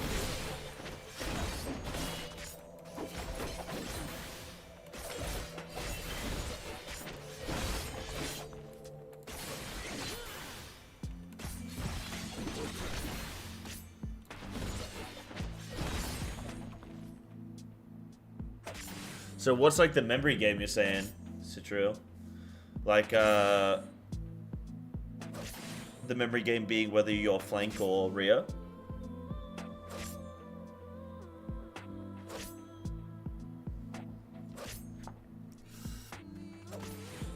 That's interesting, okay. Yeah, so you're just playing for the positionals. But all you need to remember is red means rear. And then you're fine, right? So basically, it literally is just press the flashy button. But like, if I do one as my starter, on the next... No, I only need to do one as my starter if I need the Noxious Nash. So if my Noxious Nash is under like, I don't know, let's say like 10 seconds, then I would just look to use Dreadfangs.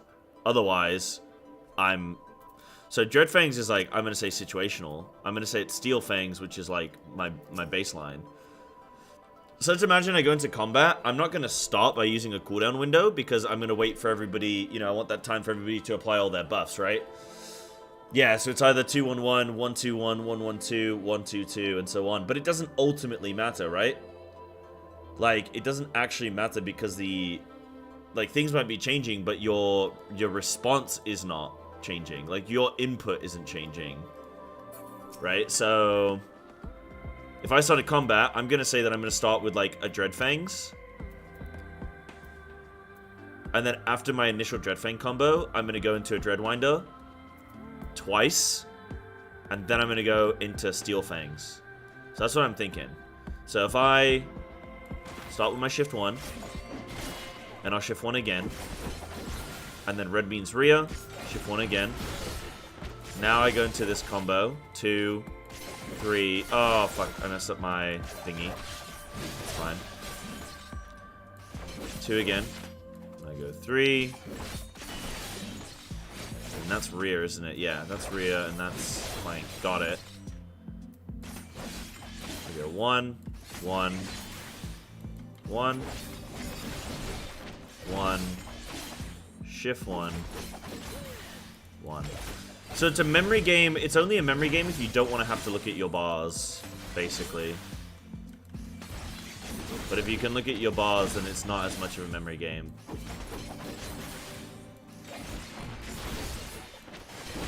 this.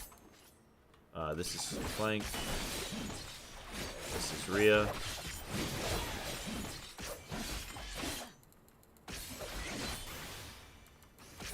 Right, okay, I get this now. I like in this game how quickly you can learn a class. Yeah, there's still some optimizing to do, but, you know. Yeah, exactly, right? Like, this plus mechanics. So the memory game is there for just getting really good mechanically. The problem for me is that there's so many icon changes. There's so many icon changes, it's like, oh shit. Yeah, make sure you don't have two charges of Dreadwinder. Yep. And apart from that, so make sure you don't have 2 charges of Dreadwinder and then press the flashy button. And that's kind of it.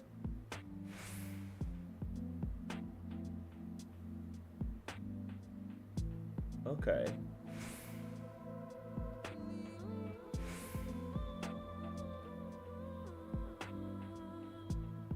And then what happens later on? So, Uncoiled Fury delivers an attack with a potency of 600 to the first enemy, 50% less roll remaining.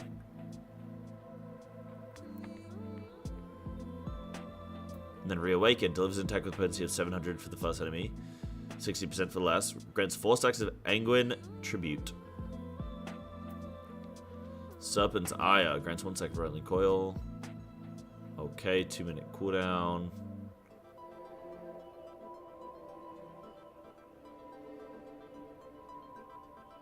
Yes, all are in a cadence of 3. Yes. That's actually most Final Fantasy classes. Yeah, you can easily memorize the triplet rotation. Well, yeah, it's either 2-1. What was it? Stuart said, yeah, it's either 2-1-1, 1-2-1, 1-1-2, or 1-2-2. So that's like gonna be your rhythm. But obviously, if you can remember it, I guess it'll depend on your starting position, right? If you're starting with a Dreadfang. But the thing is, People Poppy, just press the flashy button. It's actually okay, just press the flashy button. Rhea means red. That's all you gotta think. Rhea means red, green is non-Rhea, right? It's flank. But instead of green means flank, you just think Rhea means red. And if it's not red, then it's not Rhea. So, if I start... Let me, like, write this out. But if I start... Maybe I should make a Viper guide, dude. I think I'm there, man. So I'm gonna say this is one. I'm gonna say this is. I'm gonna say shift 1 is actually. We're gonna call that 2. So shift 1 equals 2. 1 equals 1. Yeah. So it's literally 2. Now I have a choice though here. I'm immediately able to choose. So let's say we go 2, 2, 2. So we can go 2, 2, 2. Then we go 1, 1, 1. 1, 1, 1. Then we go 2, 2, 1. Then we go 1, 1, 2. And it's 1, 1, 2. Then it's 2, 2, 2 again. But that's because I think I'm going slow. So because I think I'm supposed to go a 1, 1. No, there's 1, 1, 1 again. And then it's 1, 2. Oh, there we go. There's a 1, 2, 1. That's all the combos, right? We had 2, 2, 2, 1, 1, 1, 2, 2, 1, 1, 1, 2, 1, 2, 1. We didn't have 2, 1. We didn't have 2, 1, 2.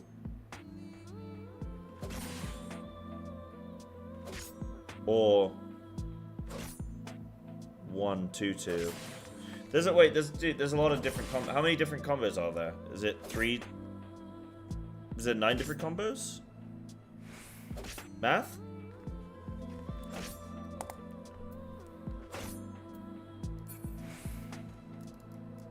Bro, I think you just follow the flashy button, dude. First number is completely my choice. Yeah, but because I want to get Nash on. Like, if I'm starting combat, like, I'm waiting for the whole team to pop their buffs before I want to go into my Dreadwinder. So I think I would start with a Dreadfang. So if I was going to start combat, I think I'd always start shift 1, shift 1, shift 1. Then go into Dreadwinder. That's a flank. That's a rear. Do the same again.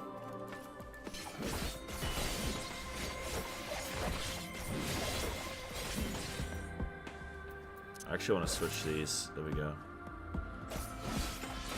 Then a 1, a 1, and a 1. A 1, 2, and a 1. A 1, a 1, and a 2. And then I'd probably go shift 1, shift 1, shift 1. Then I can use a Dreadwinder.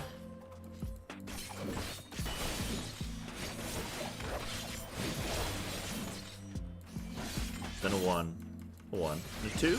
Oh no, 1, 1, 1. Cool. So, yeah, I mean, that seems pretty simple. This seems very, very, very simple. Use Dreadwinder to reapply Noxious Nash. Yeah, uh-huh. Uh-huh. I mean, it's gonna do it naturally, isn't it? Yeah. Yeah, so you're saying Dreadfangs plus combo for Noxious Nash into Dreadwinder. Yep. Plus combo for self-buffs. Yep. Uh-huh. Exactly that. Mm-hmm. Now, what do I actually get? So when I Dreadwinder and I do this, and I go, I mean, this is flank. This is going to give me Swiftskin's Venom. Okay. Potency of Twin Blood Bite is increased. Right, so that gives me the buff for that. Then I can do that, which this is going to buff the other one, and I get to use that. Got it. But ultimately, it doesn't matter because the thing shines. The thing is glowing. It's flashing. So, it doesn't matter why. It's not like, it doesn't matter. You don't need to understand, I guess, like why you're pressing one. Then the next you just need to know, hey, it's glowing, so we press it. Yeah, they should have gave Viper its 2 minutes earlier. 90 is way too late. Yeah, I think the idea being that, like, it's a new class and it starts at 80 and they want you to get some kind of progression, like, from leveling. But I think there's going to be a significant change in the rotation in just a few levels. I mean, all I'm going to get is Reawaken, right? What do I get? 90 to 100. These are all just passives, right? Or, like, ability upgrades.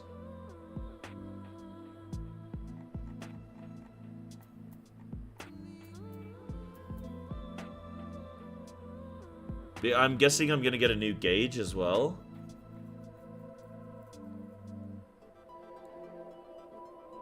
Which is tooltip would show more of what it would turn into. That's what all my time went into. Well, I think what they've done is instead of having, like, 4 different 3 combo rotations and having to fill up your whole action bar with them, they've just condensed them down. So they'll swap naturally. But I think you don't need to overcomplicate it. I think you just press the flashy button, and that's that. And when you get met with the option to do one of 2 flashy buttons, you can press either of them. When you get given the choice, you can press either of them, and I don't think there's any difference.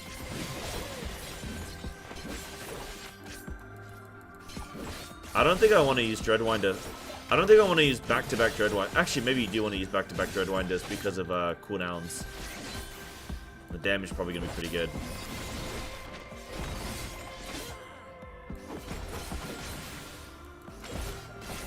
Like, I have these buffs right here, but I don't think any of them really matter. Like, you don't just press the flashy button and you'll naturally get them back. I don't think you have to overthink this.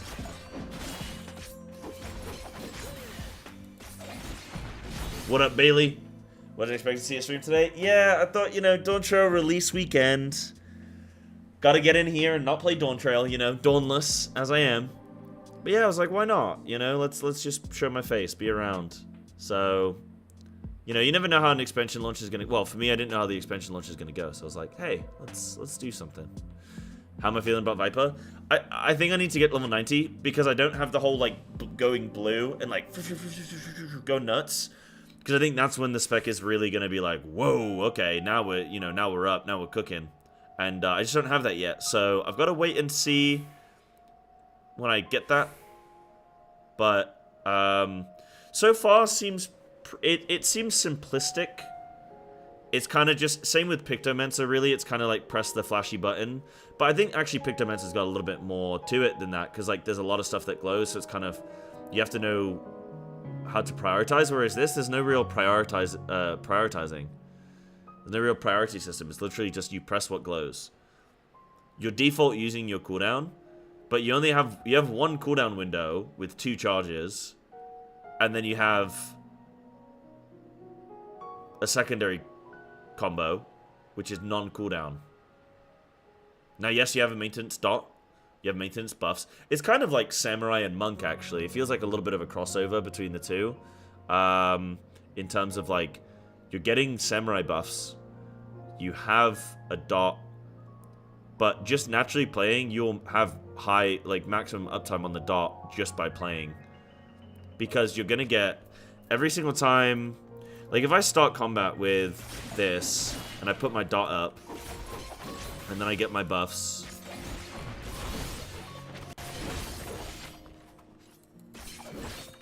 then I'm just going to naturally extend this without even trying.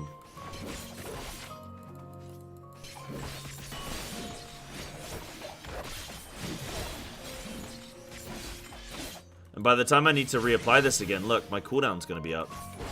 So, like, once you apply it initially, I don't think you even have to track it anymore. Look, I've just reapplied there. I just reapplied naturally just by following the glowy buttons. So it's like, yeah, you've got a dot, but you don't actually have to think about it. Look, this is going to reapply now. Right? Oh, no. But now I can do this, and that's going to reapply. So...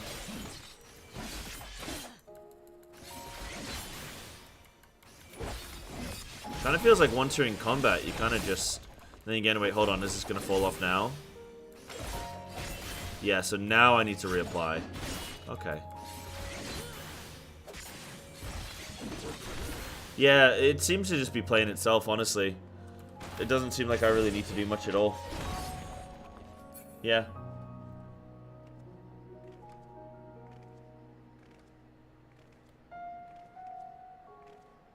Like so far about how well, I like it later. Yeah, that's a good question. I gotta see it at 90 when it really comes alive, you know? The thing I'm iffy about Viper is that I feel like I'm made of paper if I get hit, so I'm popping Bloodbath a lot. Yeah. But it's quite it's gonna be quite a high DPS, right? It's like gonna be a bit of a glass cannon. Because you're not bringing anything to the group, right? Yeah, it doesn't take long. I don't think this takes long to figure out at all.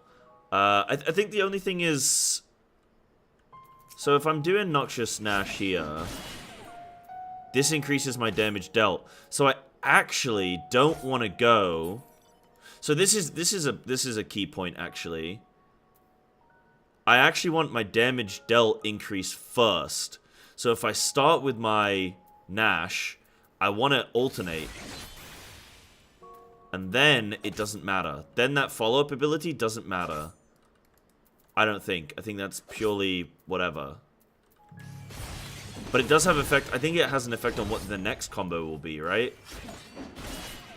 But then I would want to do that again to get both buffs. Damage levels increased, and then so yeah. So you want to always see this blood globule on the mob, and you want to see this painted sword, and the watch, and that's Viper. As long as you keep those up, then I think you're fine.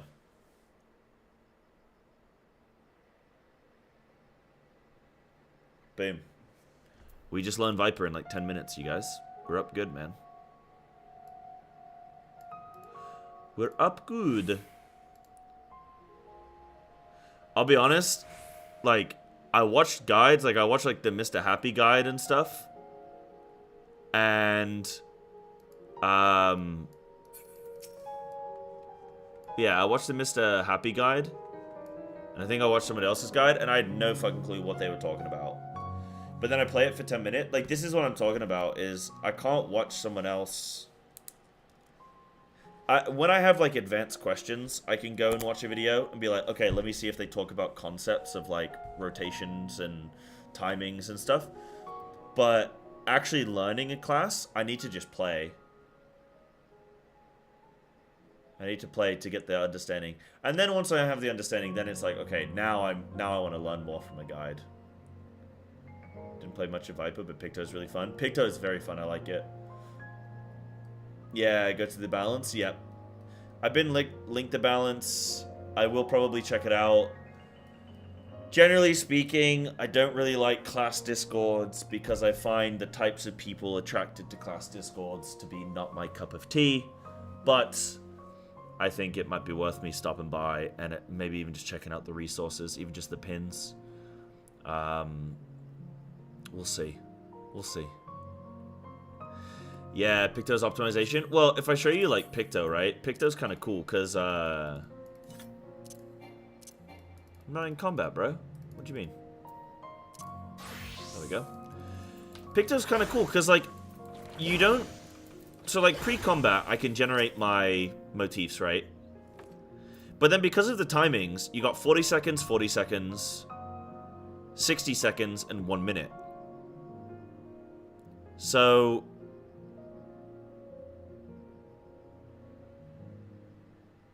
You can get 2 hammers for every landscape. And you can get... I think your palms line up, right? And that's 2 minutes. That's 1 minute 20. Yeah, and then your third one lines up with your landscape. Yeah. So you can use 3 palms for every... So you can use 3 creatures for every landscape, 2 hammers for every landscape.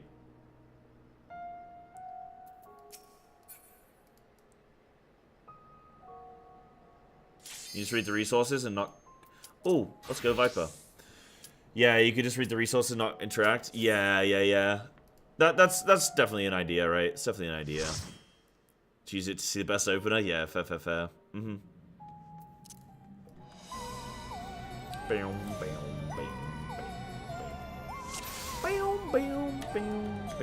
Hi! Alright, we got a Picto and a Viper. Let's do it, baby.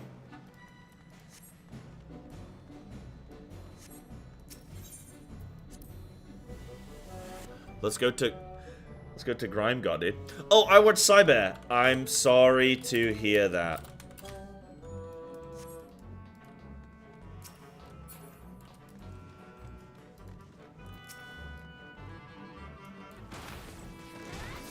Okay, so now because we're in AoE, I actually do this, yeah?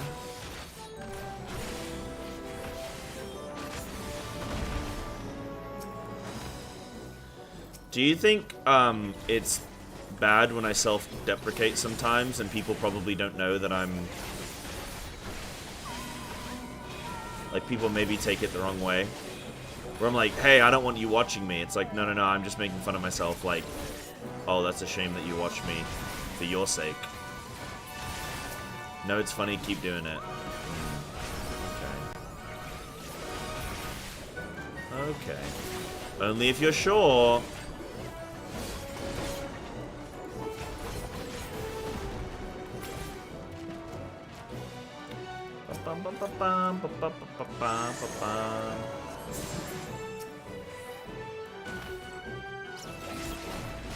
I should probably just be a normal human and be like, yo, appreciate that support, you know? But instead I'm like, ha ha ha, funny. Yeah, my tank is going for it. Let's go.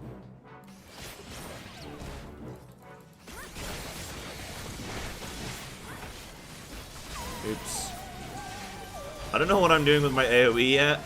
I'm kind of just pressing the glowy ones.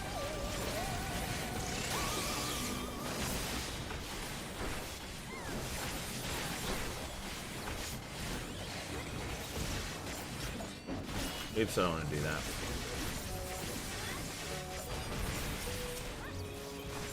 I don't want to do that either. Whoops. Oh no. Sorry, guys. Big rock. So you can set cutscenes to auto-advance? I did! Yeah, quite neat. I think that's a cute little, you know, cute little change. Cute little change. Right, so when I go into combat now, I want to shift 1, 1. Because I already have the damage. Ah, I don't have the option. Now I can 1. Yeah, there we go. Okay, we're actually up good there.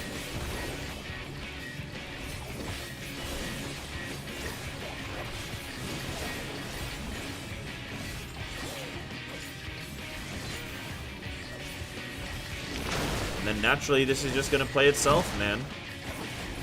Oh, don't I have to aim these at the holes? Not the thing. So if I aim this one like this.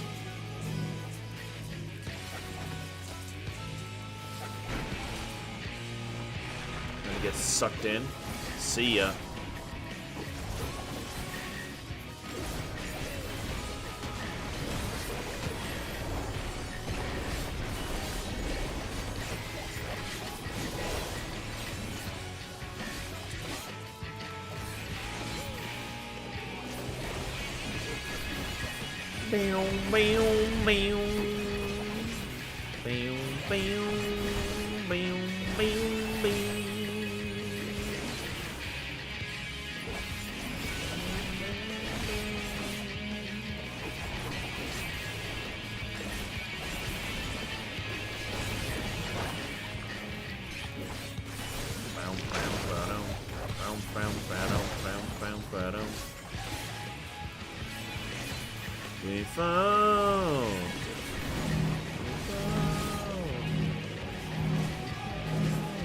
Oh wait, this one's got a little creature in, dude.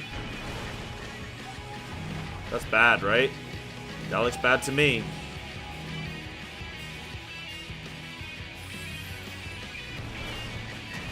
Get sucked? See ya.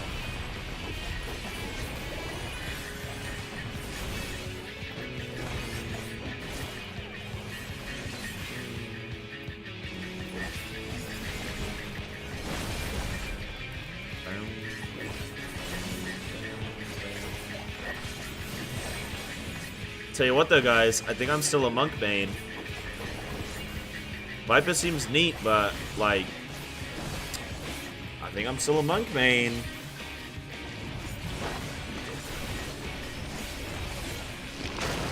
What can I say? I have seen new monk. I like it. I like it a lot. I like it a lot. Bam, bam, bam, bam.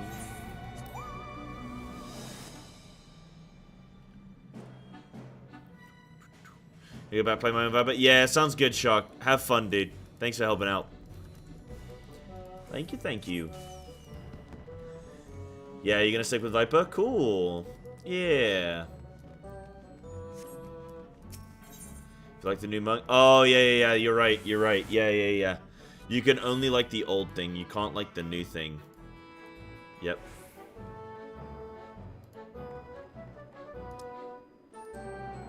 This is true.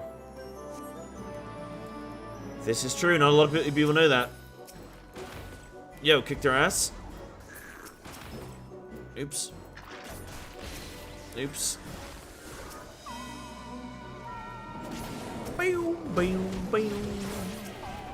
So this is gonna apply Noxious Nash to everybody. Wow.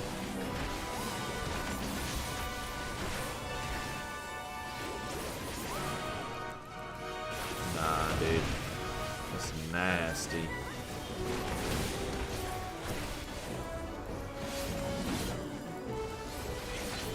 Kinda seems OP.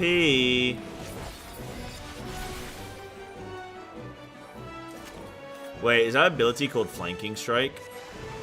Still Monk then? I think still Monk. But this is nice. It all makes sense.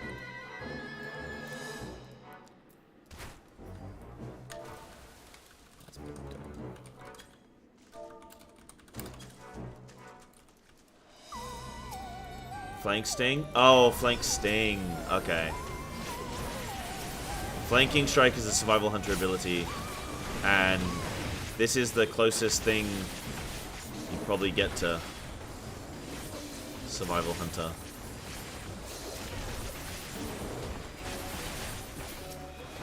Boom, boom, boom. Really fun. Hell yeah. Heck yeah. My dude enjoying the old Picto. Picto is good. If you guys haven't tried it yet, it's good. Remember, I'm like a melee main, and I still thought, like, yeah, Picto's cool. It feels strong. Like, when you're doing your abilities, you just feel it, you know? Like, you know that you're doing some damage.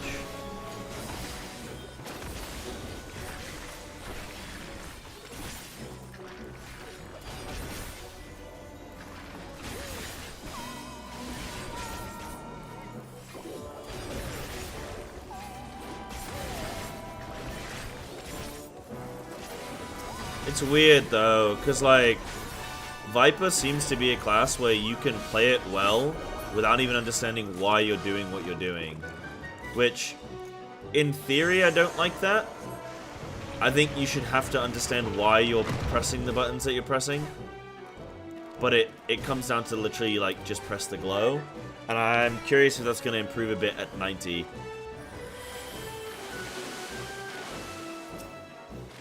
Alright, Nixie, let's go.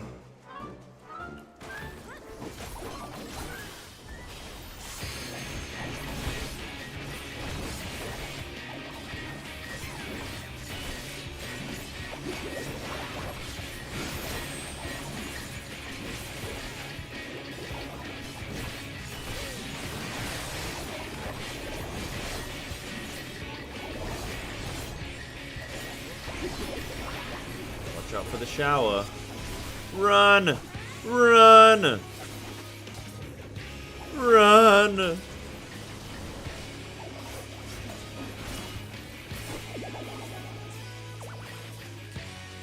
Isn't this the thing where we have to like go up?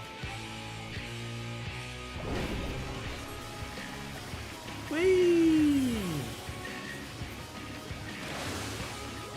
Oh wait, this isn't gonna take me far enough, is it? Yep, oops. Or you could just go to any of them. Huh?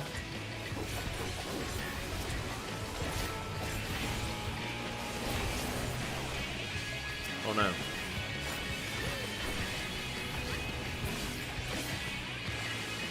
Whee! Oh, it won't let me. Yeah, all the glams that I use, they don't have a 2-die option to them. So, unlucky, I guess. Kind of unfortunate. Okay, so this is gonna apply my Nash. Let's go.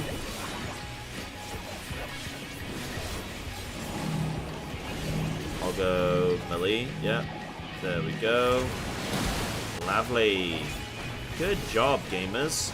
Looking very clean. Oh, I need to apply my Nash. Uh-oh. Okay, here we go.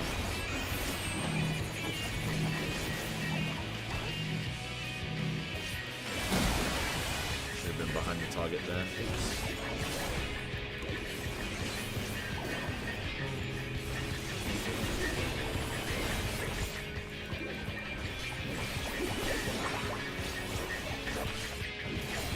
Look out! Nice. My glams are sick, dude. You better shut the hell up. Oh, I actually kind of need that for Demensa. Viper. No, don't worry about it. Viper. Sure.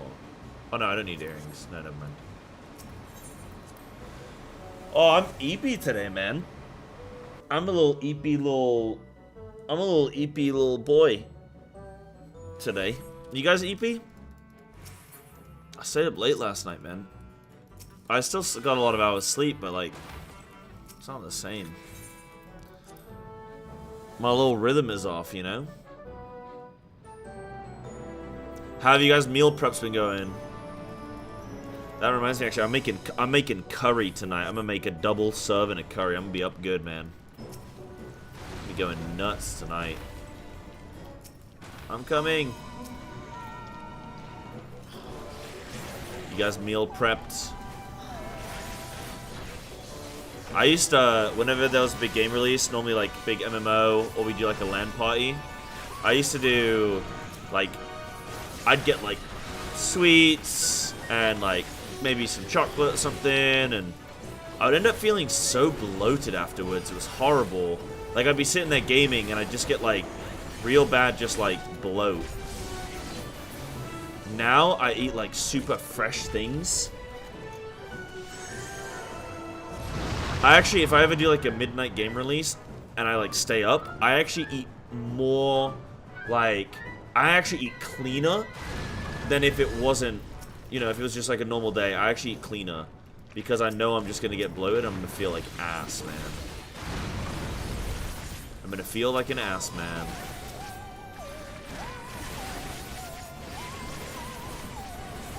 I'll do this one first. Yeah, here we go. Yeah, get my buff. Let's go, baby. I'm learning Viper. Yeah, so I actually have to eat clean, otherwise I get bloaty and sag. 5 hours sleep after playing DT all yesterday? Damn. 5 hours sleep, is that just because you're energized to get going again, or you just couldn't sleep? Like, I gotta get back on it.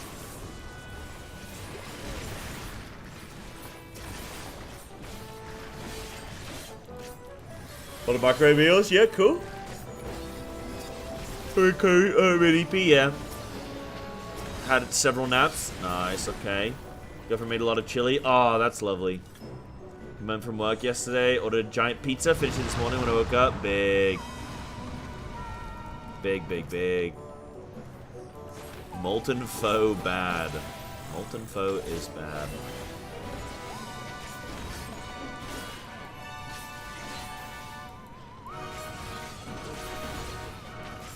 Oh no. Look out for his hot lava. Oh shit, I'm at 2 stacks, dude. Oops.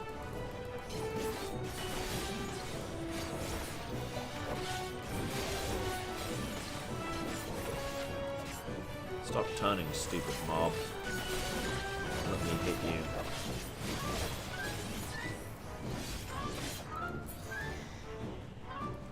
Tandoori chicken and rice. Whoa. Big. I'm gonna make a Japanese curry with chicken and rice, potatoes, carrots, sauce. Gonna be good. So, like 5 hours ago, I had to go sleep in before. Oh, right. Oh, man. Nasty. Didn't book the time off work or couldn't? Yeah, the sauce.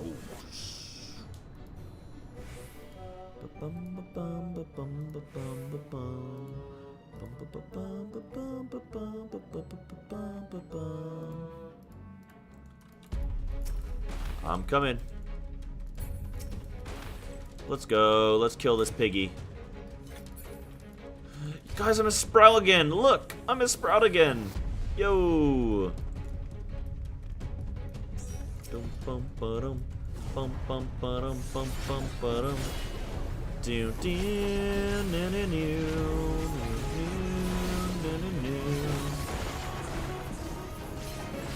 Oops. No, I misclicked.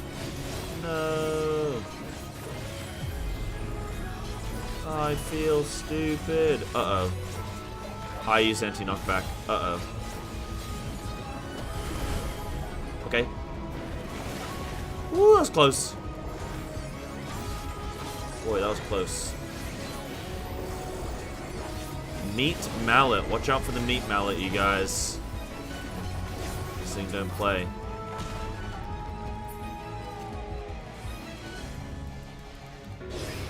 Uh-oh. Oh, I'm getting sucked. Let me jump to you.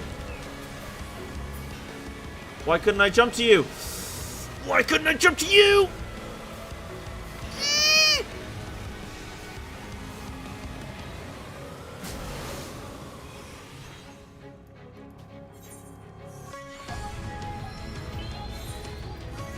We fall, we fall, we fall. Ultimate Legend Ultimate, by the way. Viper plays itself. Yeah. That's how it is sometimes. Whee!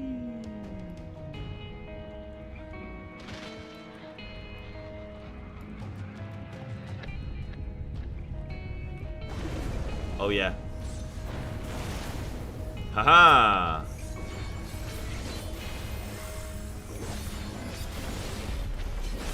Bum bum ba-dum, bum bum ba-dum, bum bum ba-dum, bum bum ba-dum, bum bum ba-dum. I like this boss.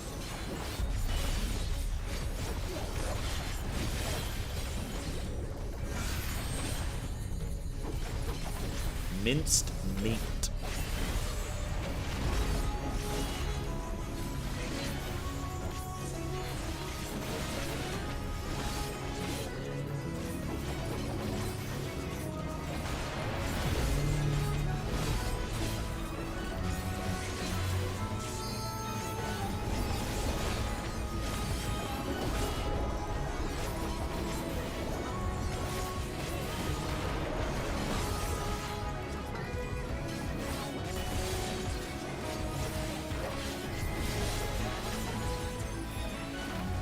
Yeah, I think I'm picking this up pretty quick, man. Push me back, huff and puff, baby.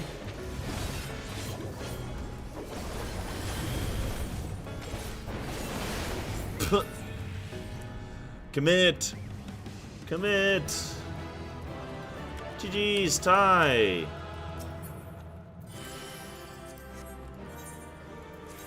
Oh, commendation. I'm gonna give it to Sentai for being a nice gamer, dude. Being a nice little gamer. Smile. He wants to buy a Porksy plush for 35 USD? Oh my goodness.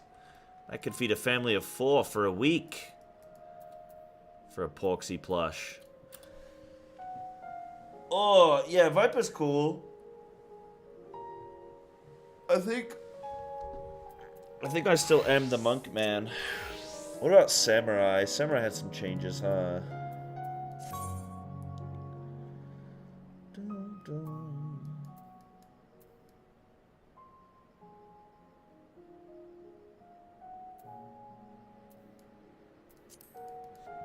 What is this? Should be able to damage taken by the next attack by 10%.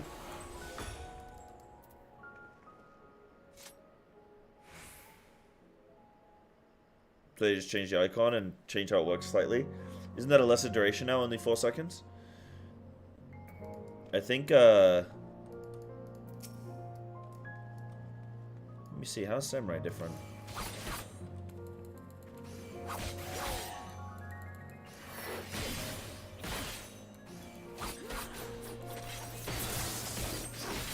Am I right in thinking Samurai combat, you start by building up your... Do you start Samurai combat by actually just already having...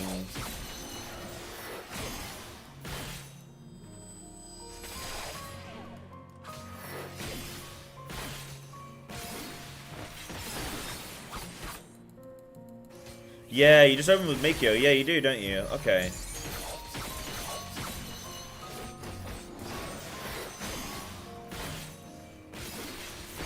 Yeah, I mean, Samurai still feels nice.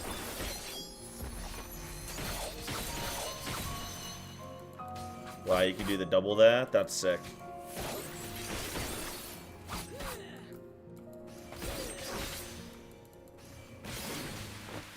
Yeah, I was gonna say, I don't normally have a second charge. That kind of threw me a little bit. But yeah, now you can just start with Makio. I was like, I'm pretty sure I'm pretty sure I remember I used to start combat with Makio. Right, but you can only get Tsubame Gaishi when you have, or Geishi, when you have it from Makio. So I'll have it now. Yeah, Samurai's kind of nice, man.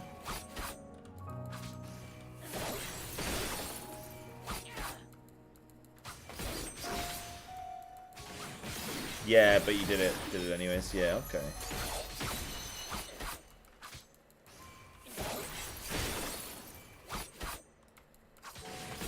Shoha and Shoha 2 combined. Yeah. So if I can just put that there, maybe.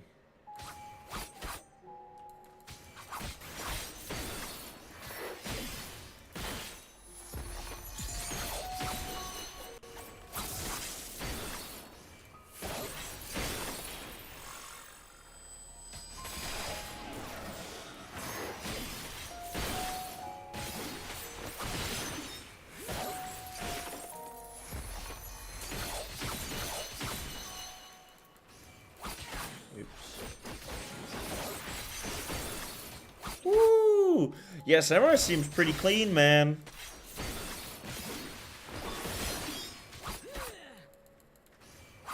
This shit just works, dude. Yeah, I gotta bring back some of the Samurai.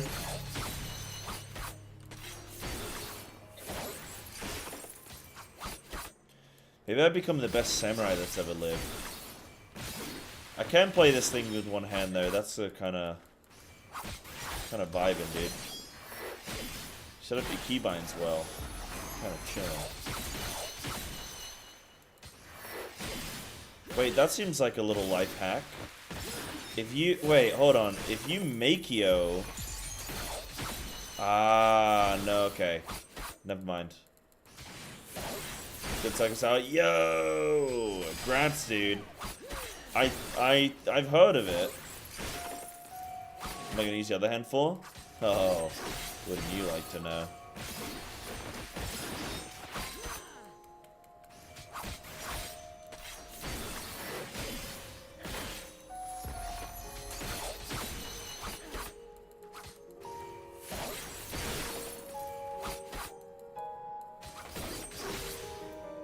So every time I use a 3 combo point finisher, that's when I'm getting...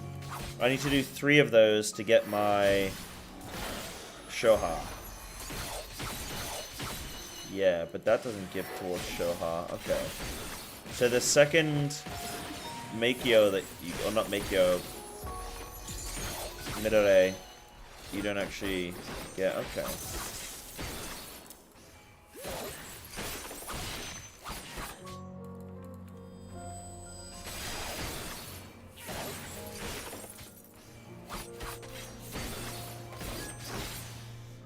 I'm a little samurai. Look at me go. Yeah, I like this. I like this, you guys.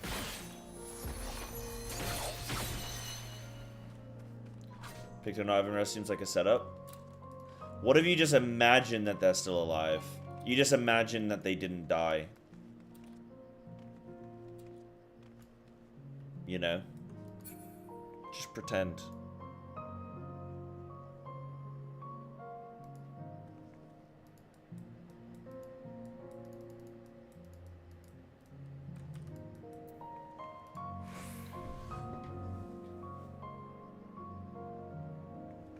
You're gonna do what with who?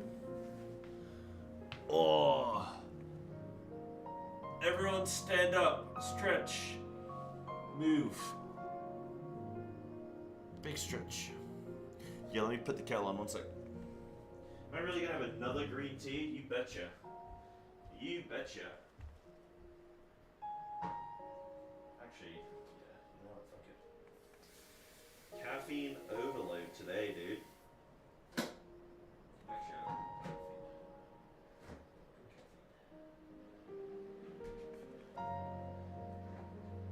We don't need more caffeine in this house.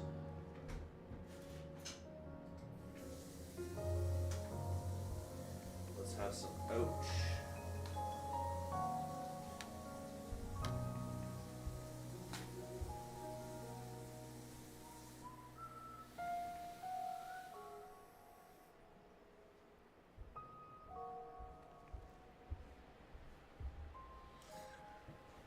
Oh, keep it moving, people, Poppy. Good stuff, dude. Wait, is Circus Tower, is that an Alliance raid, or is that, I feel like that's like a Boja thing or something, or something? Oh no, it's an Alliance raid? Ah, okay. Ah, from ARR, yeah. Right, yeah, okay. Okay, stretching my little mind back. Oh, you know what I haven't done? I haven't done my little dailies. Oh, let's go, man. We got some oats. Let's do it.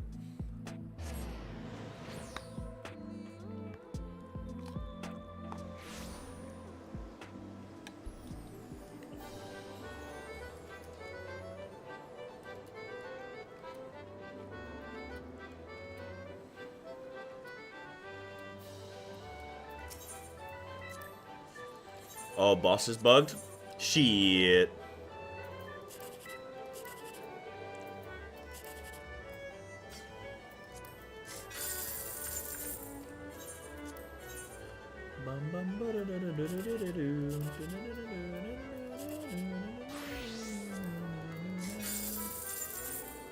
Wait, what? I've made more there?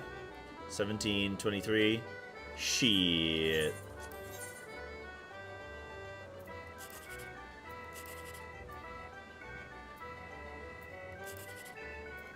Pog you? Pog you! What else would I need to go? I know where I need to go. I need to grab one of these bad boys.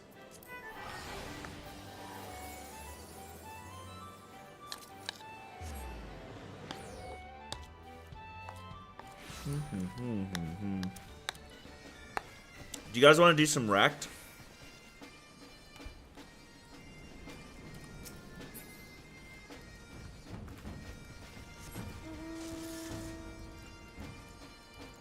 Trash waifu. Huh. Nice.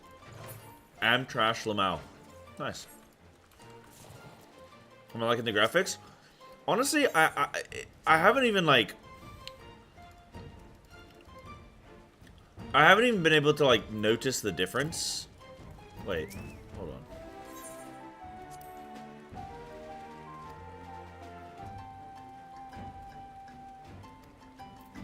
Right, there we go.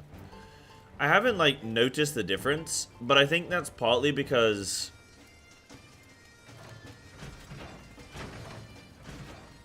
I can't remember what it used to look like. You know? Like, now because... If I get introduced to something and it's, like, new, I just go, oh, this is what it looks like now. I mean, the ground looks, like, way better. Like, this shit looks better, I think. You know where I need to go? I need to go to...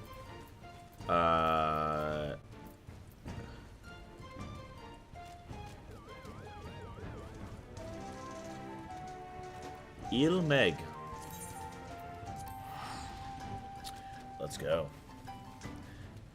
Let's go see.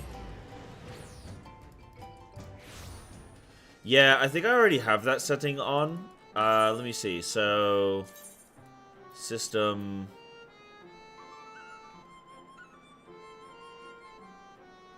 You guys said something about change resolution scale.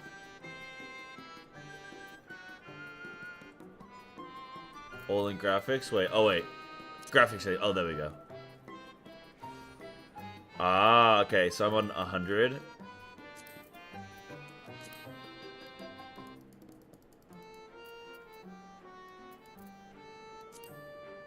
Oh. Whoa, hold on. Whoa. The ground just got a lot sharper, for one. Change FXAA to TST-ma Jisama. This?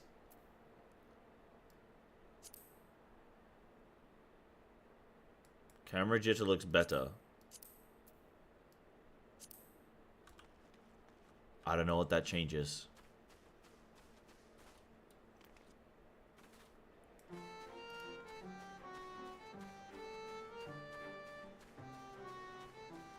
And then anything else I need to change?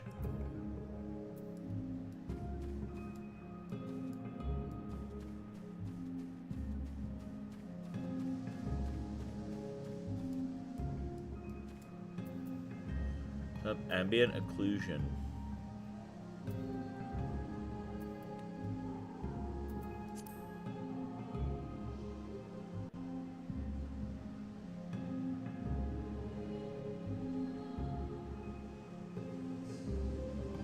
G-Towel, quality, standard? Probably quality, right? Whoa, what did that do? Hold on. I don't know what that just did.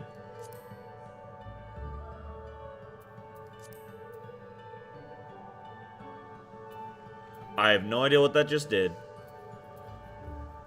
Shadow cascade. Wait, I don't want shadows on. Right? Maybe? Fuck it.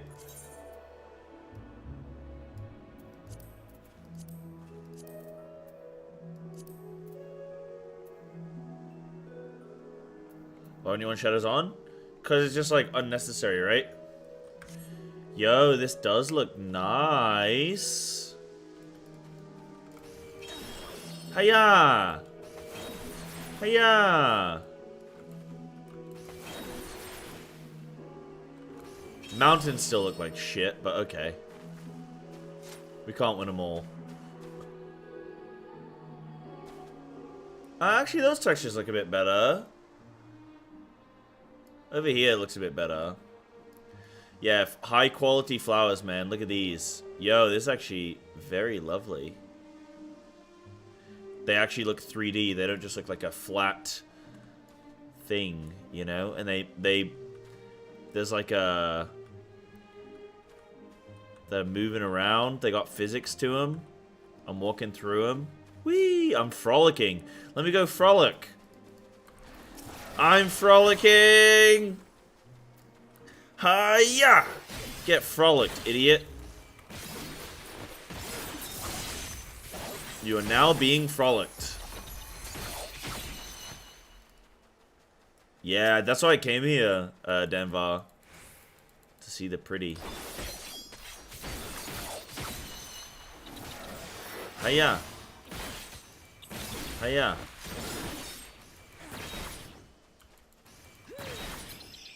See you, idiot. You're about to be frolicked, sir.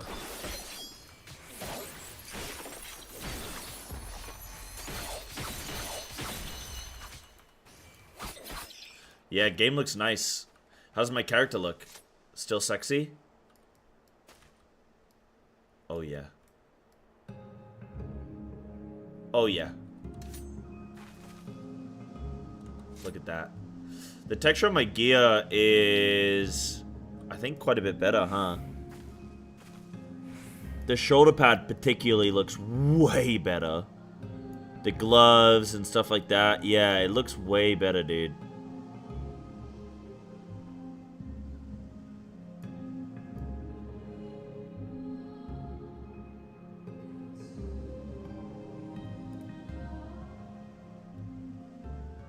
Damn.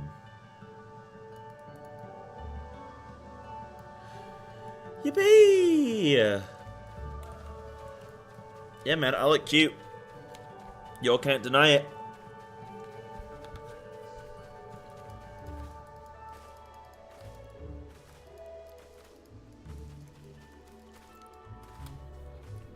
And shadow softening.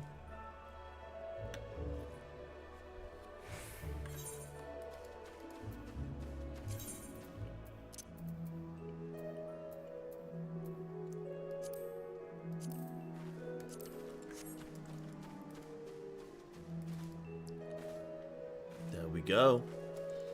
What's up, Brasna? How's it going? It's going well, dude. We're kind of just vibing. I know it's DT release, so I'm kind of just checking out some of the new bits. Obviously nothing spoilery, but like checking out the new jobs, checking out the new graphics update as well. Things look pretty. Things are looking pretty. Oh, wait, I can fly as well, can't I? How's it going for you, champ?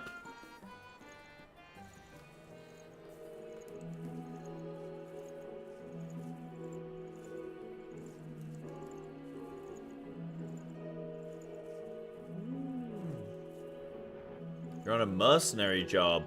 Do you mean IRL or do you mean in-game?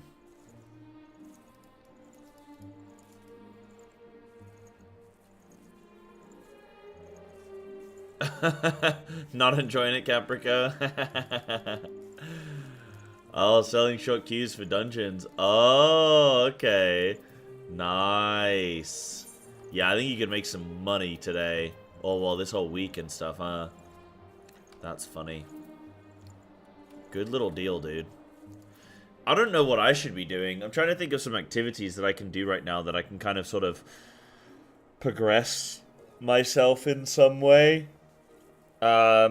Things that I'm looking, like things that I want to do, things I'm looking forward to, but I can get a benefit from. Boja. I was doing a bit of Boja. Oh, yeah, that's what I was going to do. I was going to go back to Boja, wasn't I?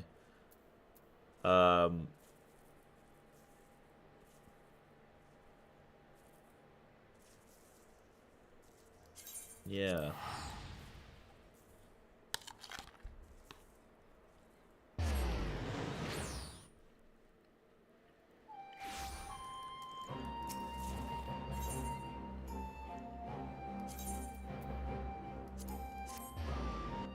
Wait, I went to the wrong place, didn't I?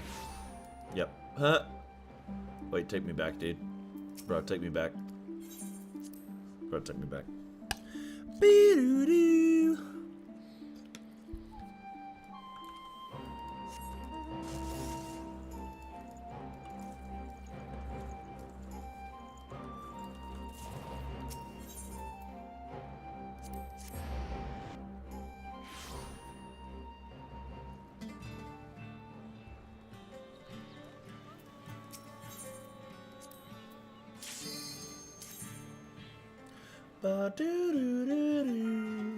Have you seen Gold Tulsa? Go for it. It looks much better with the graphics and lights now. I just went there a second ago, but I hadn't had update. Whoa, hold on, bruh. This looks weird, but maybe good. Oh, battle underway. No, I just missed it. No. Okay, we don't want Boja. We just missed it, guys. Tragic, man.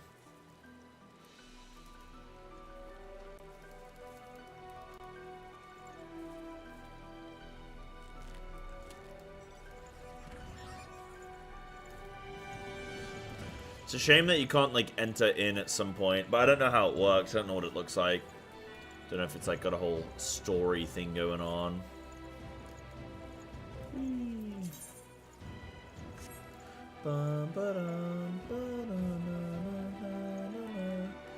Yeah, the game does look a lot better, doesn't it, man? I think, honestly, you compare this to, like, ARR and stuff, I think it's quite a significant improvement.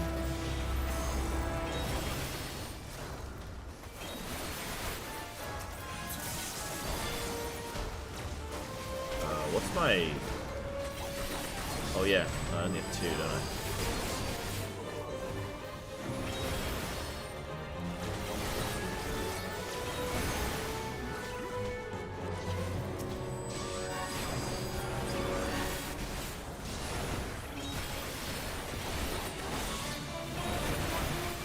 Bam, bam, bam, bam, bam, bam. I'm so dead. Oh, I'm so dead. Help me. Help me. Oh, wait. I have a heal. Yay.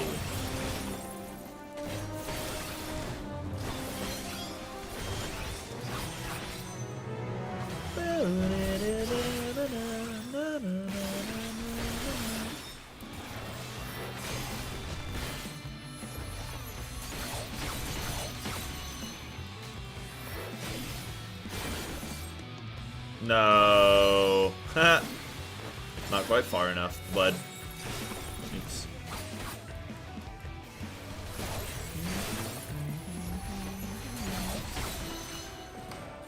Get decimated, chump.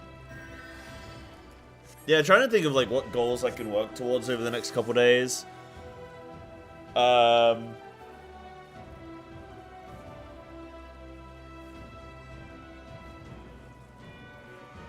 In terms of things I still have left for Shadowbringers, it's Alliance Raid. I've already done one section of it, of the 3. It's all of the extremes, and then it's the final tier of Eden.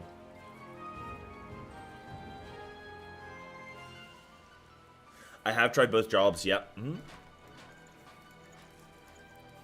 The answer is good.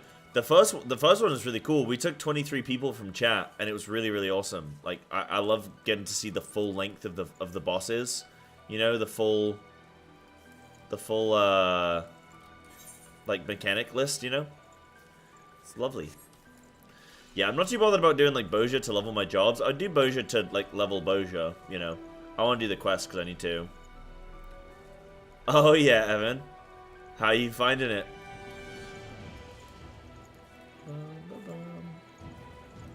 Oh god, it's a friend of Palm. Uh-oh. Palm, is this, come get your friend.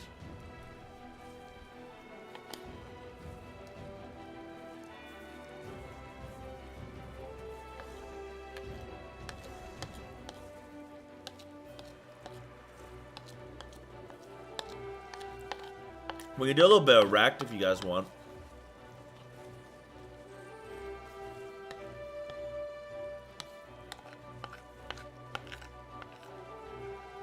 Oh, nice, Resno. Resno. You're, yeah, getting prepped? Mm-hmm.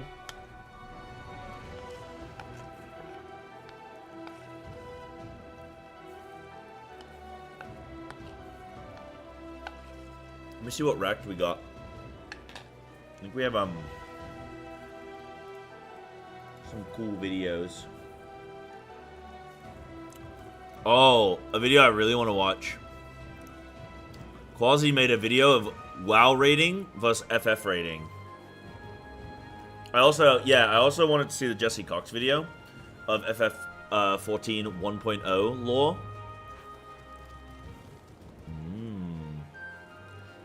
Oh, rescaling to DLSS. What is rescaling?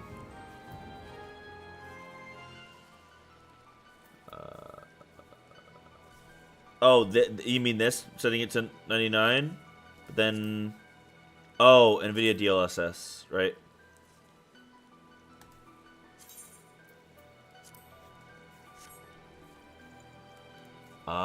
Did that make the game look better?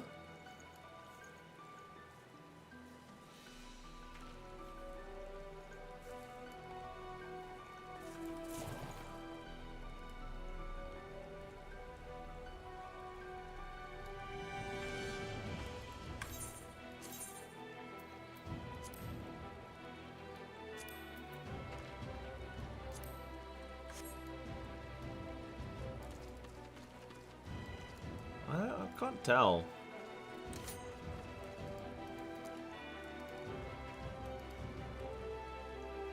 Maybe. What it does is it lowers resolution and uses machine learning to upscale. Yeah. Okay. I feel upscaled. I also feel up dog. I also feel up dog as well, guys. What's up, dog? Nothing much. What's up with you? Nice. Cyber, this is a noteworthy person. Yeah, that's worth the sub right there, actually. Yeah, you know what? I do deserve that sub. Thank you very much, Annie, because I am hilarious. Thank you so much, Annie, for the tier 3 for 4 months. Hello. How are you feeling, Annie? Good morning. Have you just woken up? What time is it? Yeah, it's like morning time, isn't it? It's 5 o'clock here. It's like 9, it's 8:30. Ooh, early morning. Early morning.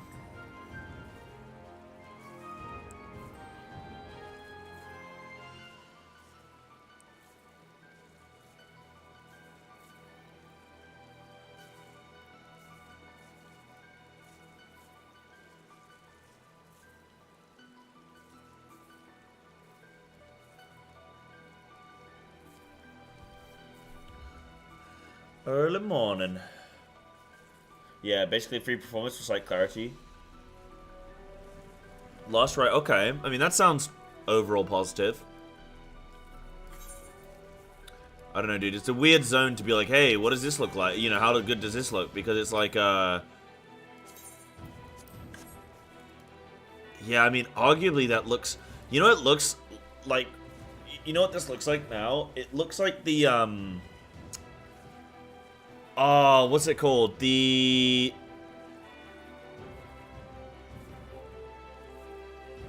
Not... Yeah, sharpness, maybe?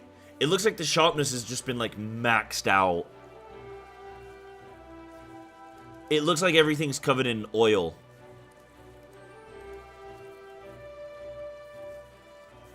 Muddy.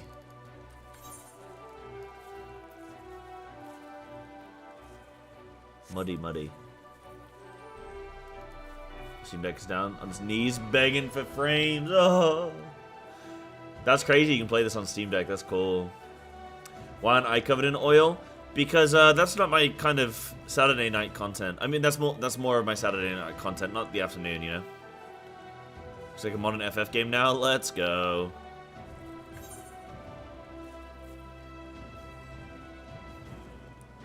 What did I do that coincided? Oh, I said,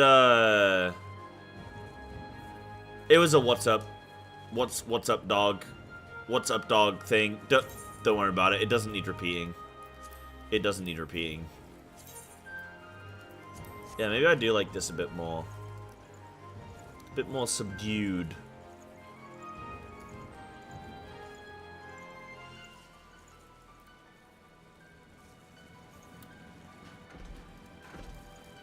Yeah, you got the sharpening filter in the NVIDIA app? Okay. I will see if that becomes a thing for me, if that becomes an issue at all.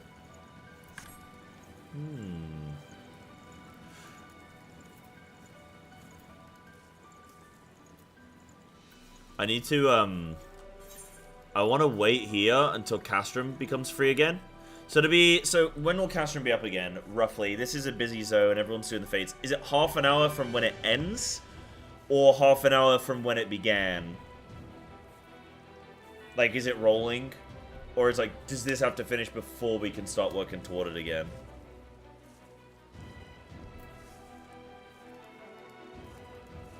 Am I doing Castrum? Oh wait, is it... What? I don't even know what it is. Is it like a raid? Or is... What is it?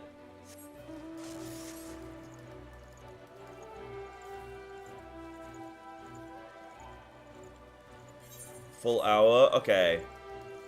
From the last time it started. Okay, so it should be up again in like 20-ish minutes. 30 minutes, maybe. It's a 48 per player raid? Oh, shit. Oh, well, then I'm not going to do that. We're going to do that together, right, stream? Can we do that together one day, or...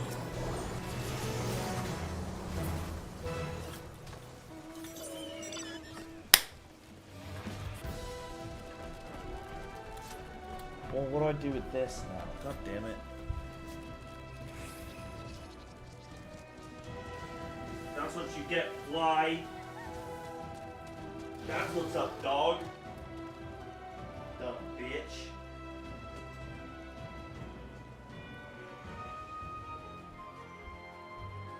Hey, fuck that fly, am I right, chat? Okay, so maybe I shouldn't do that now then. I should wait. I'm in this really awkward position where I'm like, I want raiders, man. I want raiders and I want friends. Such an awkward spot. Such an awkward spot to be in. Guys, I need to do something. This is important.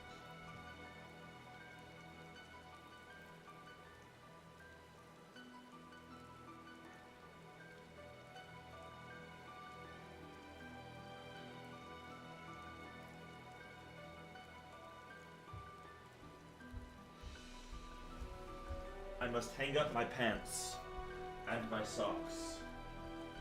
And I must put them out in the sun. And you are going to watch me. Because you guys are lovely. Ah! Oh, this is all wet. Oh. You won't get an organized cash and run? Well, we don't know that, do we? I might. There's a chance. I mean, like, I don't know.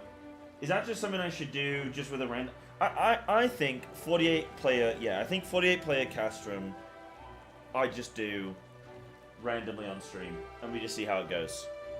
Yeah, I basically do my own instance. Yeah. Let's not do that then. I'm gonna just try and just get into it. Okay. So why don't we watch that Quasi video? Do you guys want to watch the... What would you guys prefer to watch right now? Do you guys want to watch the Quasi video? The Quasi video talking about WoW rating compared to FF rating. That might be kind of cool to look at because of where we're at right now, where it's like looking at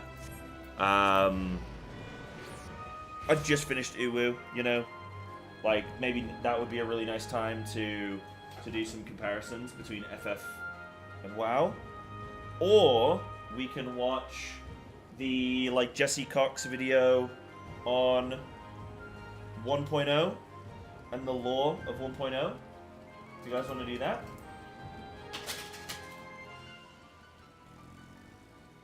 Having a full party of raiders probably would be nice. We're gonna have to some... Yeah. No sweat then. That's fine. I'll just do it when it becomes available then. It's fine with me. It's fine with me. Damn, look at this streamer, man. Doing his washing. Live on air. I know what you're thinking. Most other streamers don't do their washing. Or probably their mom does it for them. Yep. That's right, but not with me. And I'm almost done. Man, I'm gonna have the freshest pants. Bam. Nice. It's the new Twitch meta. No, because they don't... Nah, Twitch streamers, they don't clean, dude.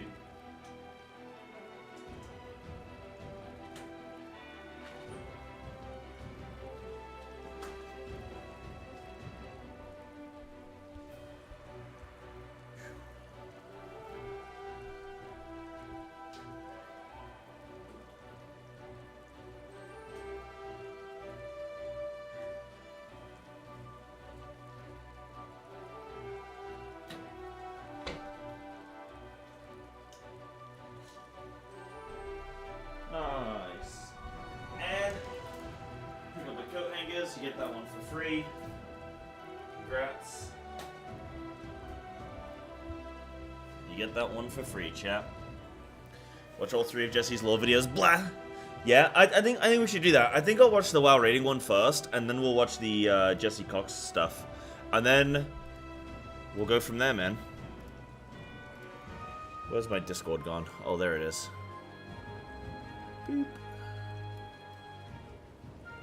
Boop. Right, let me go tinkle. Let me get a hot beverage. And then we'll do some of that, man. Does the Viper gauge also correspond to the buttons you have to push? Yes! You have like a left side and a right side. So... see Steel Fangs and Dread Fangs. When I use them, it'll light up the left side or the right side. And I think that's ultimately going to lead into the combo when you're level 90. That's what I'm assuming. Is you want to fill the left side, fill the right side, and then, like, do something. But I'm not 100% sure yet on that. But yeah, that's what I think. Right, let me go grab this drink, and then we'll watch this vid.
Okay, gamers. Oh yeah, how is New Dragoon? That's interesting. Is there even going to be anything different at this level for me? What? Whenever change to disciple of water magic under level 70. Oh, yeah. Yeah, I gotcha. Right, okay. Just smoother at 90. Have they done anything to give it AoE at low levels? That would be nice. Boy, would that be nice.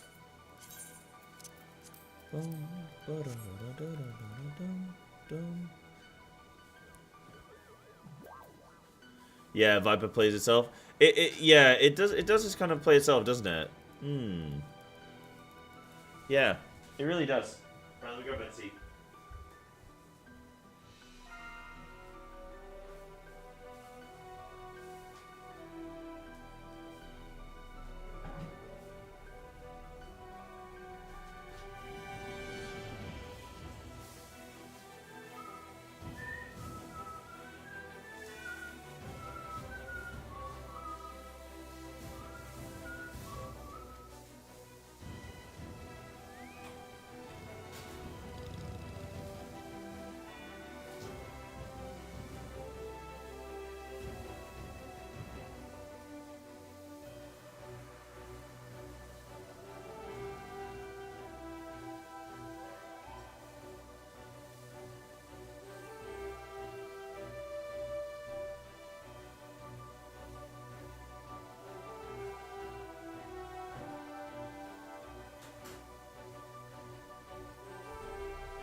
Okay, cool. Right, I need like a couple more minutes, and then I'm gonna watch this. I'll watch this vid. See what we've got to see. Oh, maybe I can join this. Deployment begun. No. I keep missing everything, dude. Unlucky. Say what ultimate? Yeah. So have I said what ultimate I'm gonna do next? I don't know. I don't know when I'm even gonna plan on doing another ultimate, because I mean, in the grand scheme, Uwu wasn't even bad. It was 500 pulls, which is not that much, really. We did 1 day a week, and then after 3 or 4 weeks, we ramped it up to 3 days a week. So, and we did that for like 2 weeks. Yeah. So in the grand scheme, we maybe did like 10 raid days. It wasn't that bad. So to sit here and be like, oh man, an ultimate, man, it's this big mountain to climb. It actually really isn't. So I don't think doing another ultimate is that bad per se, but it's about the timing, I think, of when we would do it. And I would want to avoid it overlapping with like a Savage tier or something like that, or a new ultimate. So I don't know. I don't know really. We'll have to see. Yeah, now do top. Yeah, okay, now do a real man's ultimate. I get you. But I mean, I think Uwu artificially was made like, if you look at Uwu, that shit was hard because of the gimmick of the fight. So I know there might be other fights that are mechanically harder to execute, but the time spent figuring out the gimmick and having to reprog, I mean, that's quite a big angle of, quite a big aspect of Uwu, you know? So I think that wasn't a true indication of how Uwu should go. So it should have been even easier. So I think that might make future ultimates, like, better for me, you know, because I'm used to having done Uwu the proper way, you know. So, yeah, we'll see. Me and Russ are technically supposed to do UCOP together, so I'm going to see when we might be able to do that at some point. And then, yeah, I had like the week 1 experience of Uwu, I guess. Like, I'm used to the hard version of Uwu, yeah, so going into the regular version of top and stuff will be like, oh, okay. You know, will this be as hard? I might do them in some kind of order. I might go like T next. I don't know. Maybe. We'll see. Part of me even wanted my next ultimate to be the new ultimate. What's it called? Like the new one that's going to come out? Like Fru or some shit? Part of me wants it to be... Yeah, Fru. Nice. Good memory. France Ultimate. And it's just you and 7 French players, and you've got to try and survive without too many damage downs. Yeah, so I might even make my next Ultimate that, and do it with everyone at the same time. Maybe.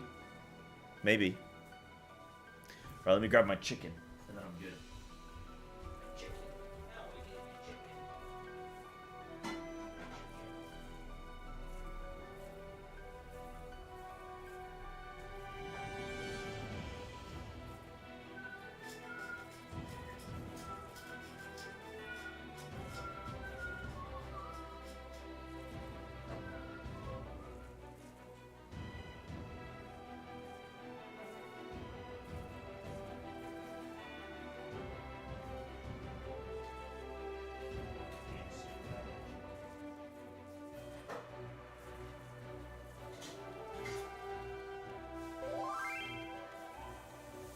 Whisper me. Whisper me at your own peril.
Sorry guys, I'm trying to have my afternoon snack.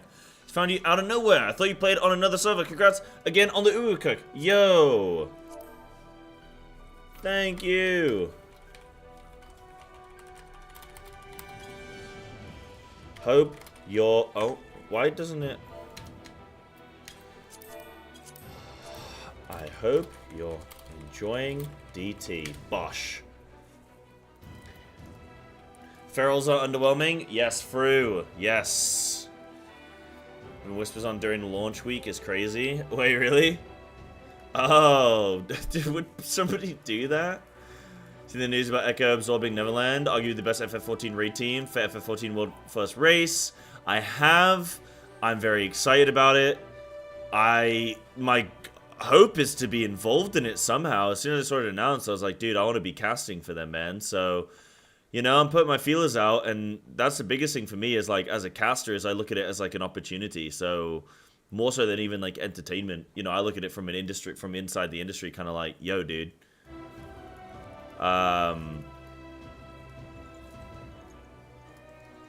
Yeah, I look at it kind of, from within the industry, like, dude, I want to be involved in that, man. I don't want to just be watching it.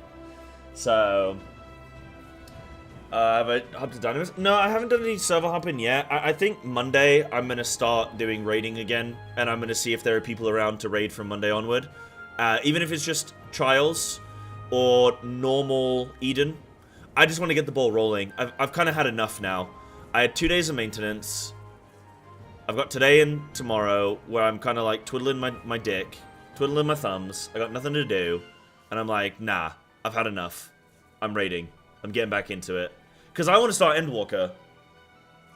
I'm not here to stall. I wish I was someone like a Russ or a Ponto who can just sit there, check nameplates. I wish I could do that, but I can't. I get itchy. I need to do something. I need to be in a thing. I need to be in an activity, you know? So, I should stall? Yeah, but, like, I need an activity. I need activities to do, you know? So, there's so much in this game that I want to do. There's Blue Mage, there's Ultimates, there's Savage, there's... Like, think about it. I've still got at least like a year and a bit of content. Because I've still got to do all of Endwalk. I still have Shadowbringers to finish. The last tier of Eden is probably going to take me a month. So I've got that. I've got the Alliance Raids, that'll take me a couple days. I've got Extremes. I've got all of the rest of the last tier of Eden. Then I've got all of Endwalker MSQ. Then I've got all of Pandemonium. And again, every raid tier gets harder because it's more relevant, right? In terms of level. It's more modern. So, yeah, I've got Criterions. I've got all of Pandemonium. I've got all the Extremes and everything, and all the in-game content in Endwalker. Then I've got all of Dawn Trail. Then we'll be setting up for the... Well, and then I'll have the Dawn Trail Savage to go back and do. Then we'll probably have the second Savage tier that I'll be coinciding with. Then we'll have an Ultimate. So, I got so much to do. There's other jobs to play. Like, I got so much to do. I gotta learn tanking. I gotta learn healing. I got tons of stuff going on. So, I'm not too bothered about, like, exhausting content per se. But I obviously, you know, I don't wanna rush, but I just don't like sitting idle, you know? Take days off? Yeah, but if I take days off, I don't make money, so, you know what I mean? If I was rich, if I was a multi-billionaire, we'd be vibing, you know? But yeah. Yeah. Okay, Spectra, that's good to know. That's good info. Choice paralysis. I don't really have choice paralysis, because right now I can't really do it. I need raiders, basically, for all my content. So it's not even choice paralysis, it's more so, like, I'm waiting for you guys to be available, so then I can use you to raid, you know what I mean? Not like use you, but I can have you to raid with, you know? Like, I need people available, yeah. Yeah. But yeah, if you go with the newest Ultimate, you'll have 100% experience with it like everyone else. Yeah, true, that's what I'm thinking, would be kind of cool, be kind of neat. And again, hopefully I'll do some casting for the new Ultimate, and then it would be, like, really fun to do it like that. Did I guess another question as well, by the way? Oh yeah, how do I feel about Viper? I like Viper, but I need to see it at a high level.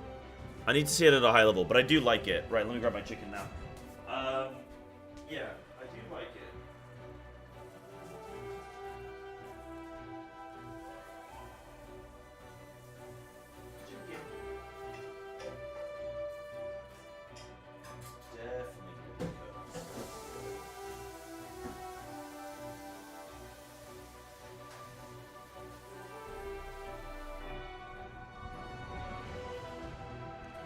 Nice. Do you guys want to see lunch today? So I've already had my oats. That was my carb portion. And then I felt guilty for not having any protein. So I've got, chicken. Look at that with the graphics update, dude. That's it, just some chicken.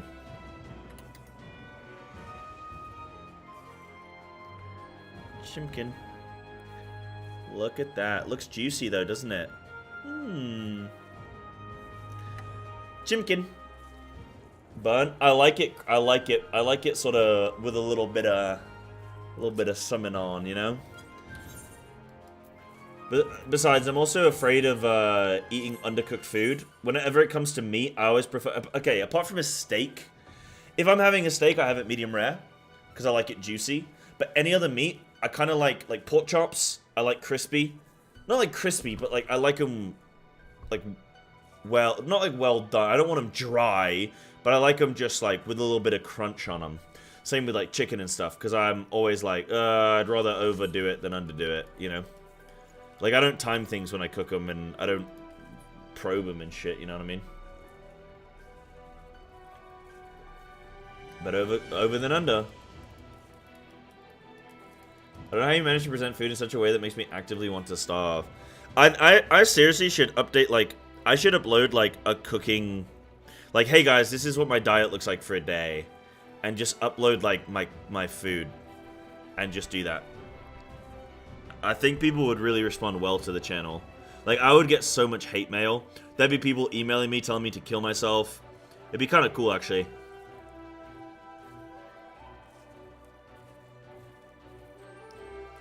Oh yeah, let's go.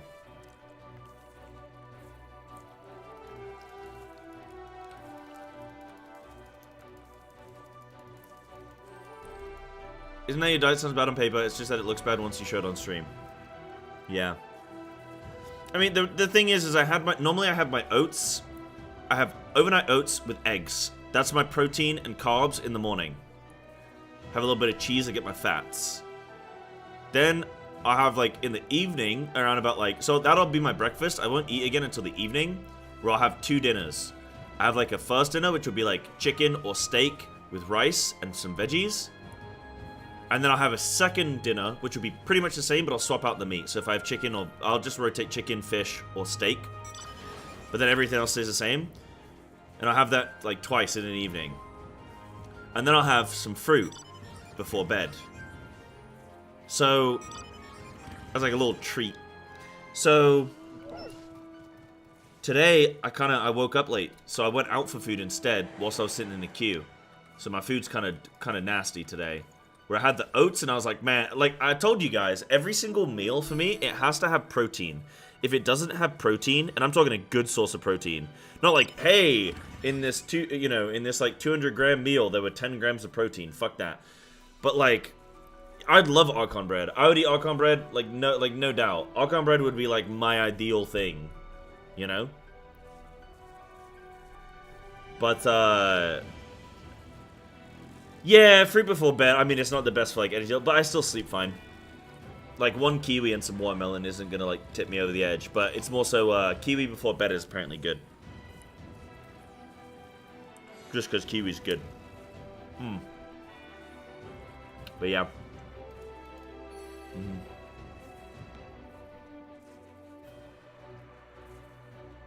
Make a TikTok culinary crimes, and I make it seem like these are all different people that I'm getting these meals from, but it's actually just me the whole time. And everyone's like, "What? This is one guy?" And it'll shake the internet, dude. It'll break the internet. It'll go viral. Alright. So you gamers ready to check out some I want to watch this. I know you guys like your Racked, and I like my Racked too. I want to check out Quasi. His video is FF14 Ultimate Raids versus WoW Mythic Raids, comparing hardest content. This is from 2 years ago, actually. Wow. Okay.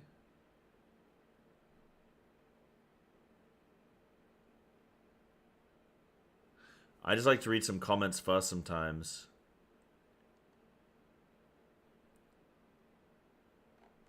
Yeah, okay. Watch this, Grabscotch. Alright, Palm.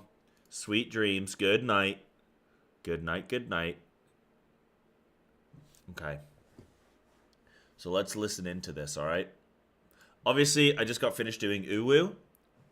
And I'm a Mythic WoW Raider, and have been for a long time. So I have very good experience with WoW Mythic raiding, and I have some experience with FF Ultimate raiding. Mythic raiding versus Final Fantasy XIV Ultimate Raids. This is a video you have been asking for many times now, but I wanted to refrain from commenting on this topic until I actually get a clear on an Ultimate Raid in Final Fantasy XIV. And since Ultimate Weapon is finally in the bag, it's time to compare FF14's Ultimates versus Mythic raiding in World of Warcraft. And just to set the this is perfect, because he's going to talk about Uwu, yeah? Dude, this is amazing. tone, Mythic raids in WoW are the hardest form of content, similar to Ultimate raids in Final Fantasy XIV. The first point I'd like to discuss is the size of the raid roster, and I know you are perplexed. Raid roster? Out of so many things different about them, why do you choose to start with such a boring topic? But trust me, this is single-handedly the most important difference in my opinion. Whilst Mythic raids are designed for 20-man raids, Final Fantasy 100%. Ultimates are designed for 8-man raids. And what happens in Final Fantasy statics is that when one player can't make a night of raid, well, you can likely find a makeup raid or another night amongst the 7 other raiders. A smaller group allows for more flex around timing, and as such, in Final Fantasy, you never hear of running a bench. There are groups that turn to friends for substitutes, but you never run a dedicated bench unlike World of Warcraft. Now, in WoW, every single competitive Mythic guild has a deep bench. And this is typically around a total roster size 3 of to 25 to 26 people. Yeah. So 5 to 6 people on their bench. And why is that so? I'd even say like 6 people is on the higher end. For an average guild, if you're like a world first guild or like a real high-end guild, like yeah, that's probably more normal.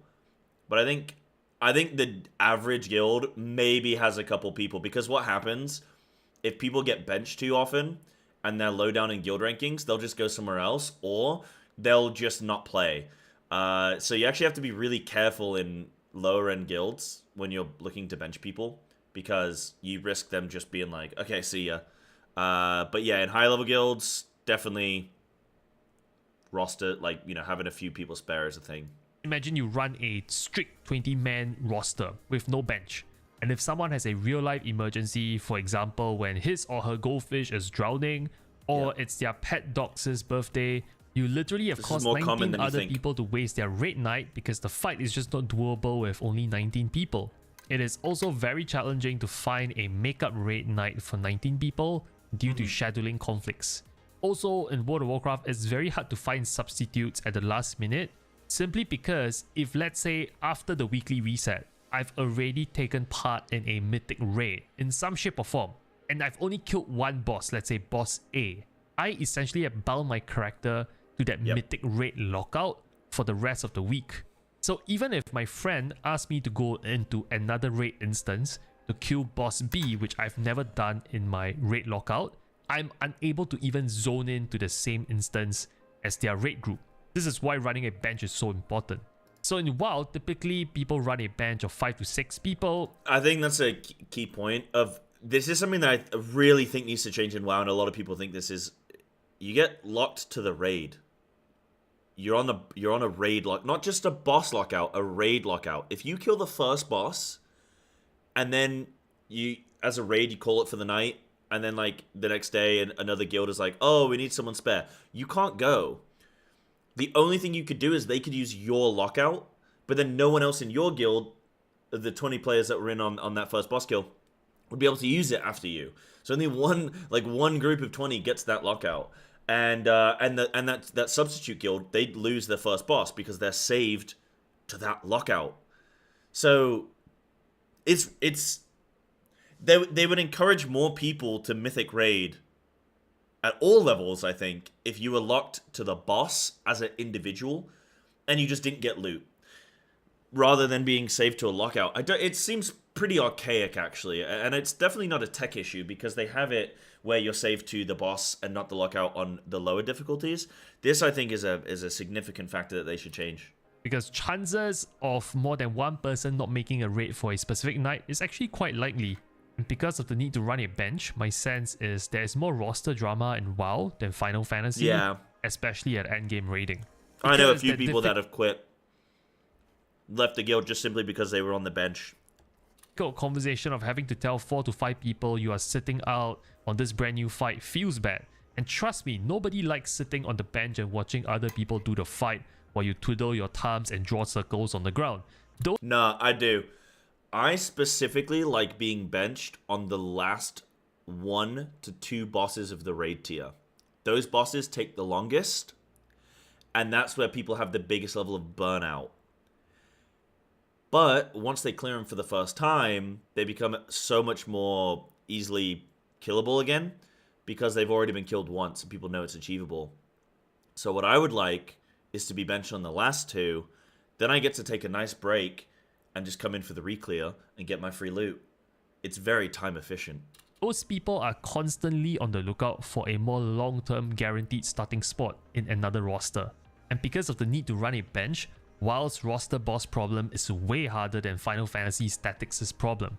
You have a higher turnover in WoW rosters, and recruiting players is actually something that top mythic guilds have to constantly do throughout the entire tier.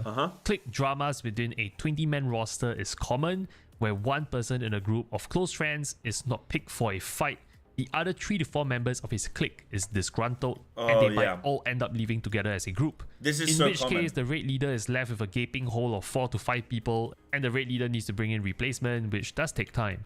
I'm sure there's drama in Final Fantasy statics too, but I would... Yeah, you guys ever have a tank and healer husband-wife combo? Or boyfriend-girlfriend combo? Ugh.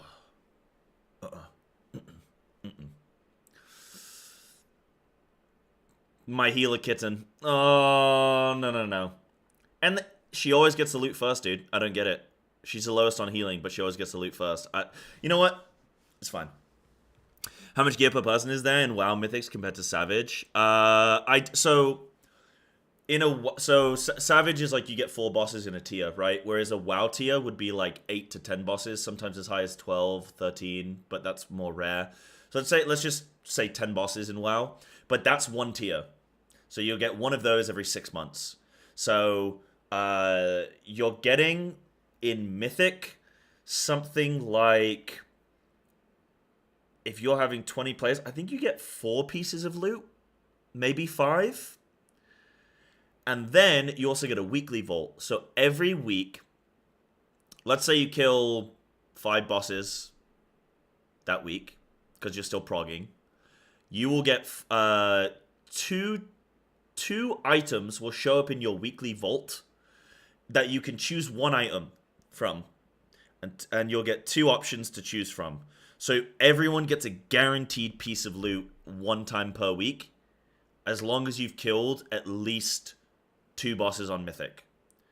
So the weekly vault's quite cool. You get a guaranteed piece of gear. The only problem is when your options are like, you get like a cape 5 weeks in a row, and you're like, I don't need any more capes. So the sort of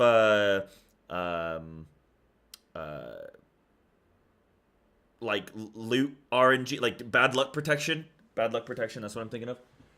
That doesn't really exist, I don't think, so much. So the game could do better at like selecting items that you really would want, rather than giving you the same item weeks in a row. And I think they've said about trying to do this better, but sometimes, it doesn't always go perfectly. So yeah, would guess that it's to a lesser degree. Another thing I've noticed about raiding in a 8-people cell versus a 20-man group is that the banter is way better in a smaller group. Just imagine sitting in a circle with 8 people versus 20 people. Naturally, the conversation flows better within 8 people due to less talking over one another, and also within a smaller group of 8, chances of you having everyone being close friends and on the same social wavelength is definitely higher than trying to form a roster around, 20 close friends in World of Warcraft. Now, I'd like to move on to talk about the importance of specs and classes in WoW versus jobs in Final. Something that I don't think he's touched on there. So he's spoken more so about the social element of raid design, but just a fundamental mechanical difference is how you implement mechanics in a different size raid group.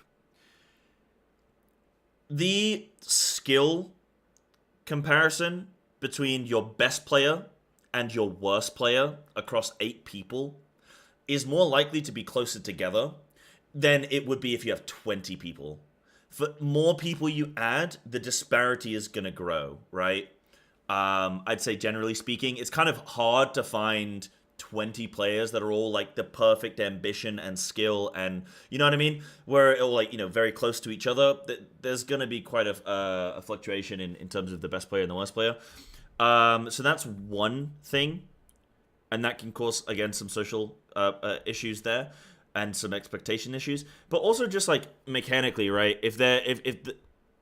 For 8 players, you can say, hey, we can affect all 8 players with this mechanic because you only need 8 people to get it right, and it's like more easily doable if all 8 players get affected by various mechanics. Think of even on this fight, you think of Ifrit, Searing Wind goes out on a healer, you have Eruptions go out on ranged or furthest players, you have Tank Frontal, and then you have like Nails, right? Like these are various things that are going to happen. And so every player, and then you have a chain, right? So everybody's going to get something. I guess melee technically maybe doesn't get too much there, but they still have a role with killing the Nails and not being too quick with it, dodging the Searing Winds, yada yada. So there are these various things that are going to happen, and everybody's involved in the mix. Whereas in World of Warcraft, something I've spoken about before, with 20 players, to design mechanics where all 20 players are going to be utilized the whole time is not always done, especially on easier bosses, because you think of the difficulty curve across 10 bosses in a WoW Mythic raid. The first boss is infinitely easier than the last boss. The first boss might take most guilds anywhere from 1 to 20 attempts, right? And 20 being on a real high end, most guilds will kill it. Most serious Mythic guilds will kill it in 2-3 pulls, right? On the last boss, that could be 300, 400 pulls, sometimes 500-600. So, like, the complexity of mechanics will ramp up over time, but, like, in WoW, you kind of don't... Like, you might have a boss, I've said this before, where you pull it 3 hours that night, you do 40 pulls, and on one of those pulls, you get a mechanic on you. Or you might get really lucky, and you might not get a certain mechanic on you, like a certain debuff or something where you have to move out from the group. You might not get it on you the whole night, just because of RNG. And then the next night, you come in, and you might get it on you 6 times in a row. And so that's really weird to deal with for me, coming from, like, going from WoW to FF back to WoW. I'm kind of like, oh, this is weird, man. I'm used to, like, when a mechanic happens, I have to deal with it. So, yeah, you can get Final Fantasy in WoW, where you just like, oh, I get this mechanic, like, 6 times now. So it's, yeah, I guess you could say, like, more dynamic. It's more sort of, like, less consistent in who might have to deal with certain mechanics. So, that's something that, like, when it comes to raid design, I think, and I also think, generally speaking, I think the fewer players that you have, the more complex you can make the combat, because you have fewer people that have to get it right, so you can make it more challenging. So, for example, on Uwu, dealing with suppression, if suppression is only 3 people have to do a role, have to do something, then, you know, it's a lot easier to only have to get 3 people to learn how to do a mechanic. If you have 8 people do it, okay, well, now we have to go through these reps for 8 people to get the different mechanics of Eruption or the Mistral Song, or they're going to get Jail. You know, like, there's a lot more that people have to get comfortable with. Now, throw that up to 20 players. Okay, now you have to have 20 players that have to get comfortable with these various overlapping mechanics.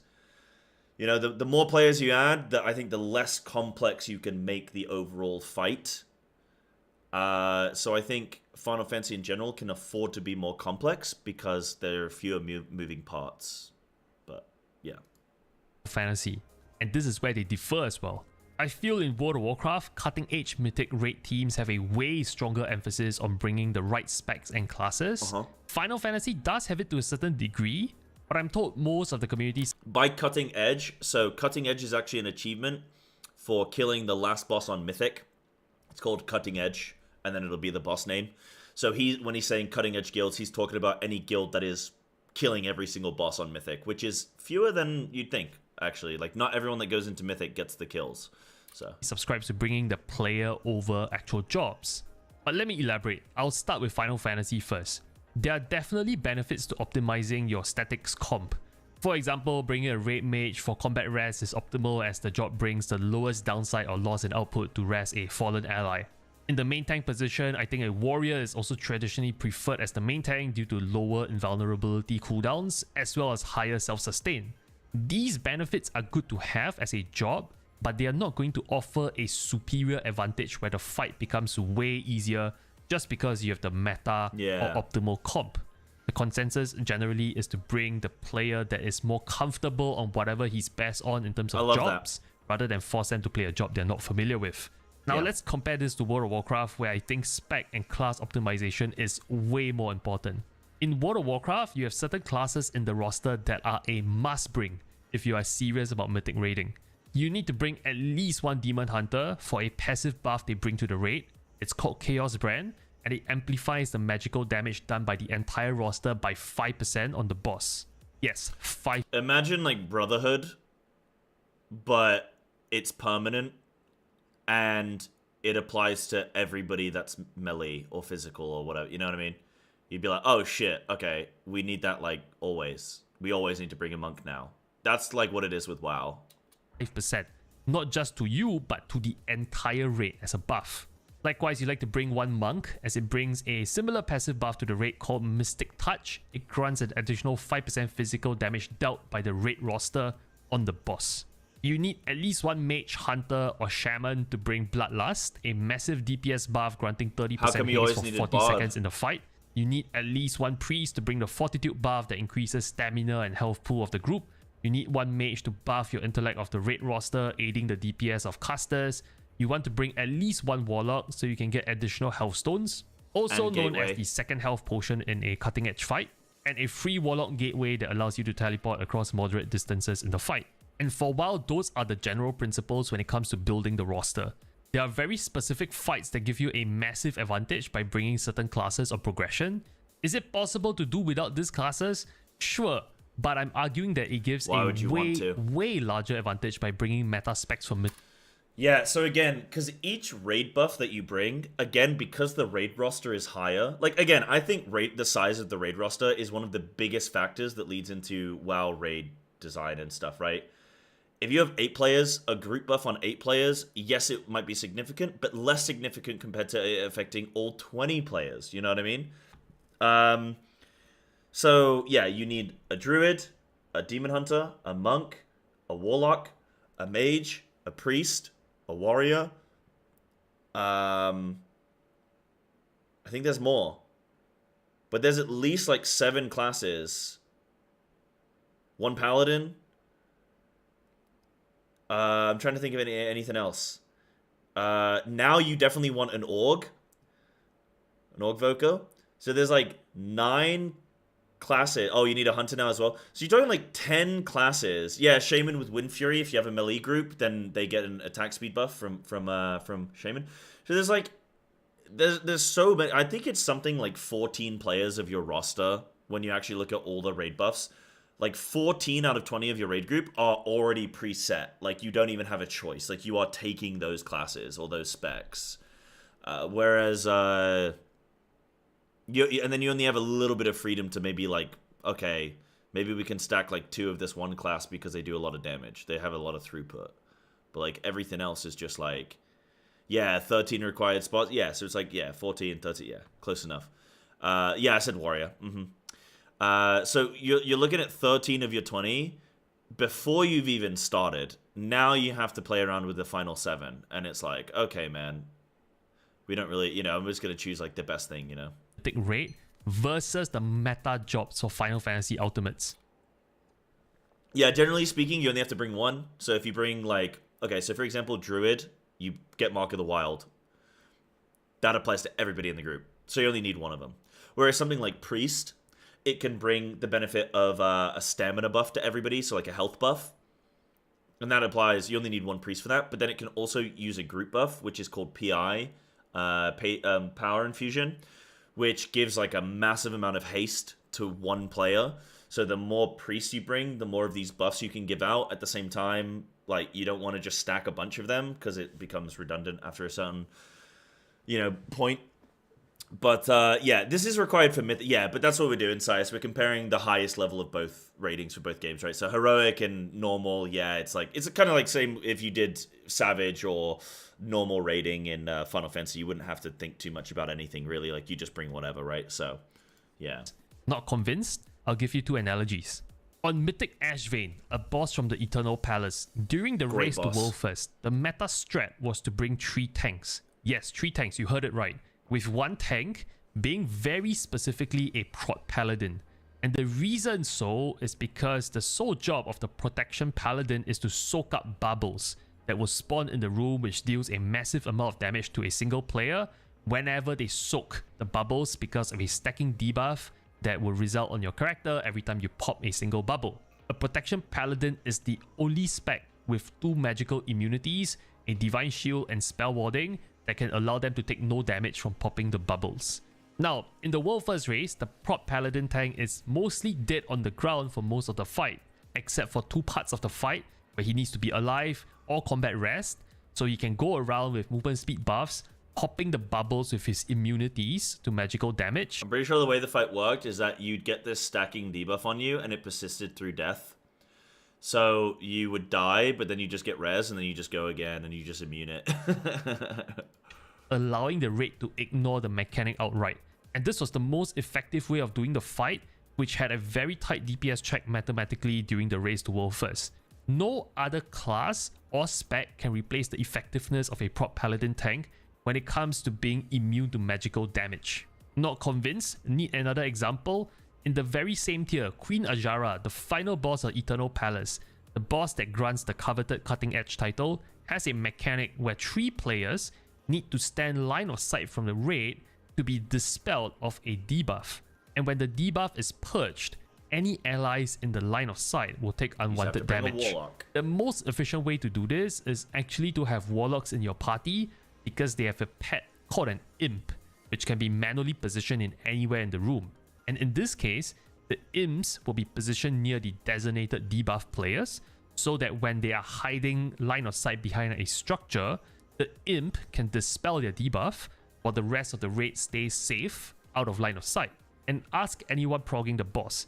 This is insanely hard to do if you have no warlocks in the raid because the debuff have a timer to expiring. If you don't do it quickly enough, you run into bigger problems. The point I'm trying to make is that Final Fantasy does give you the benefit in optimizing your roster comp, but it does not put you as big of a disadvantage versus a similar scenario in World of Warcraft should you choose to bring a suboptimal comp.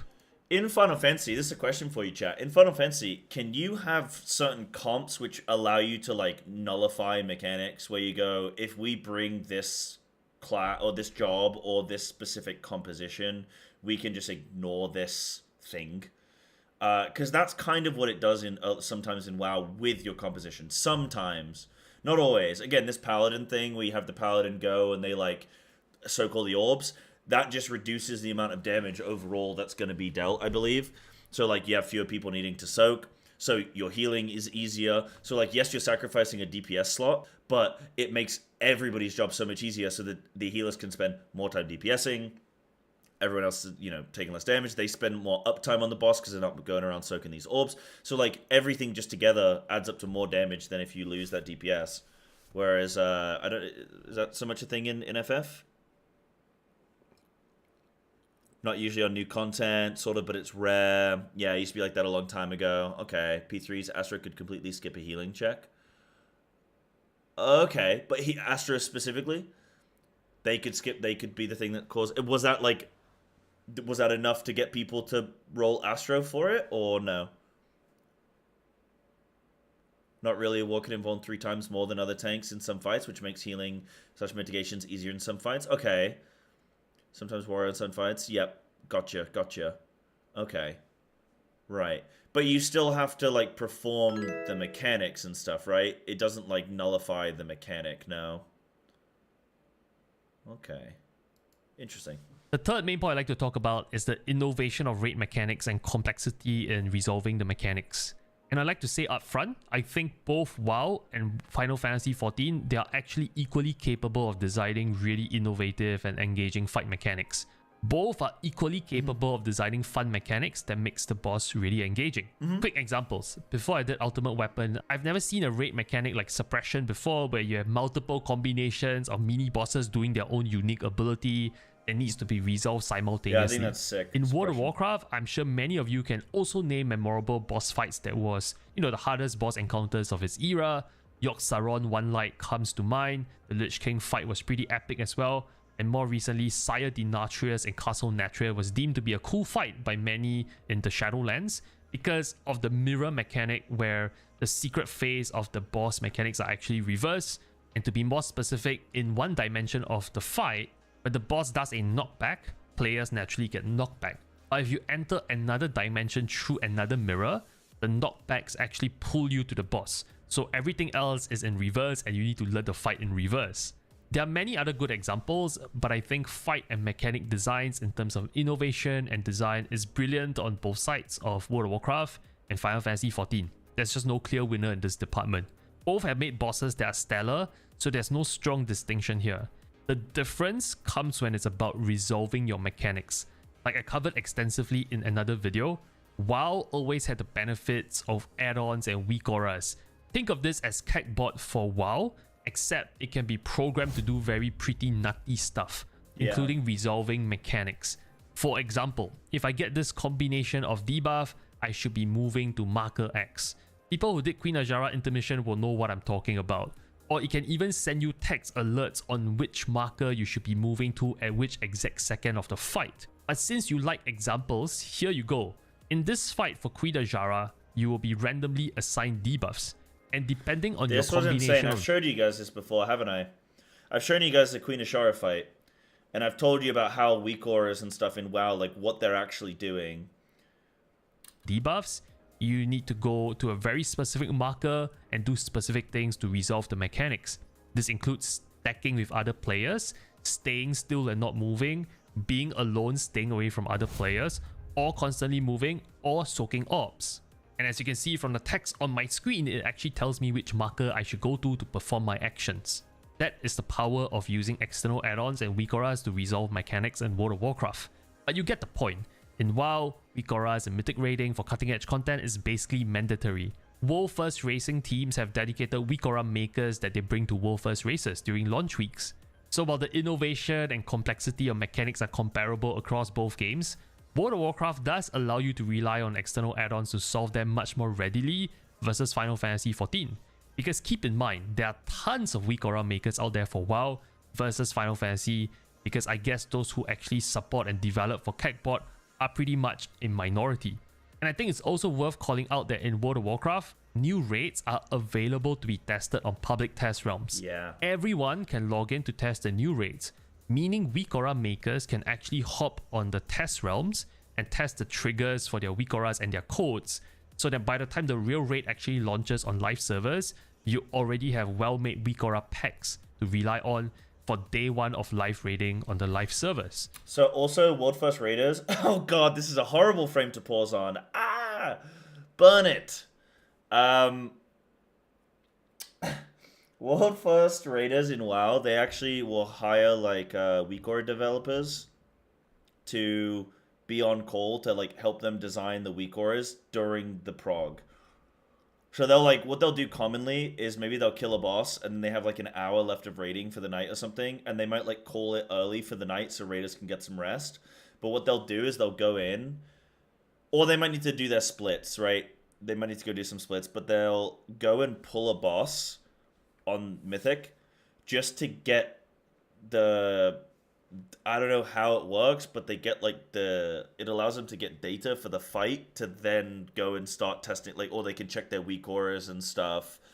So they can go and do that. So they'll like pull a boss and then they'll go and do something else, but it allows the weak aura developers to like start work on it. I don't know how that works, but isn't there a play for Echo that's world first in both games? Swag apparently is playing for Neverland now. But yeah, he's also part of the Echo WoW team as well. While in Final Fantasy, raids are released for the very first time on patch day, so I can bet stuff like CACbot doesn't even work yet. Oh, so isn't it on Neverland? Oh, somebody told. Oh, okay. Somebody told me it was on Neverland. Maybe he's not now or something like that. But yeah, pretty nuts, man. Essentially, you're doing it blind. Now, I'd like to move on to talk about visual design. Honestly speaking, visual design is a very subjective matter. World of Warcraft and Final Fantasy XIV both have distinct looks to their visual and art style, and I don't think there's a right or wrong if you prefer one over the other. In WoW's heydays, there are some amazingly beautiful room encounters and design. Algalon's room, Star Augur's room remain one of my most favorite design spaces to date, and there are many others that I'm sure you'll be able to name as well. Likewise, for Final Fantasy XIV, U-Corp, T, Ultimate Weapon, they all feature aesthetically gorgeous stages. However, where I think the raid design actually differs visually is the transition phases. Final Fantasy XIV has way more elaborate transitions and phases, usually accompanied by some astonishing visuals. Example, Tetra Flare on Bahamut in U-Corp. Ultimate Weapon has the intermission where Ultima Weapon starts dismantling and eating the primals for breakfast. In World of Warcraft, the RP elements during the intermission is definitely less elaborate, and because of that, the intermission is shorter in sequence. Now, some people like short transitions, others like long transitions.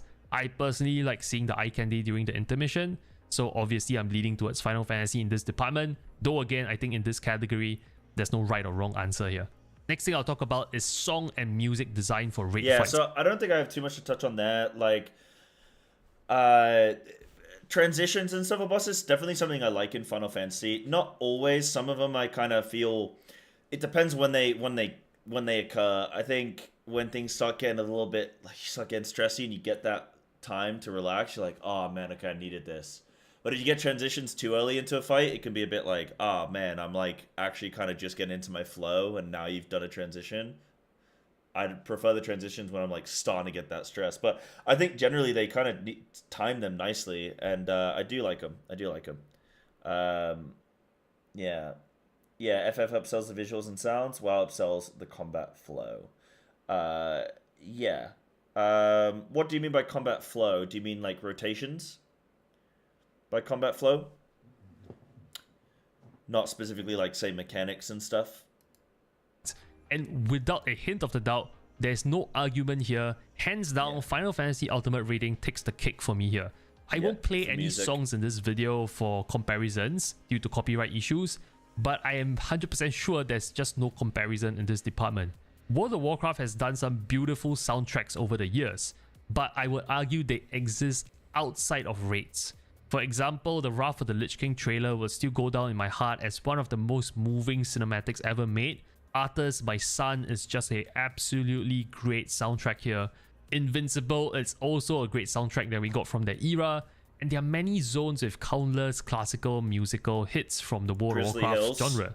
But when it comes to raiding, it's not a thing where World of Warcraft actually sinks in time to compose great musical tracks. That I'm confident of saying.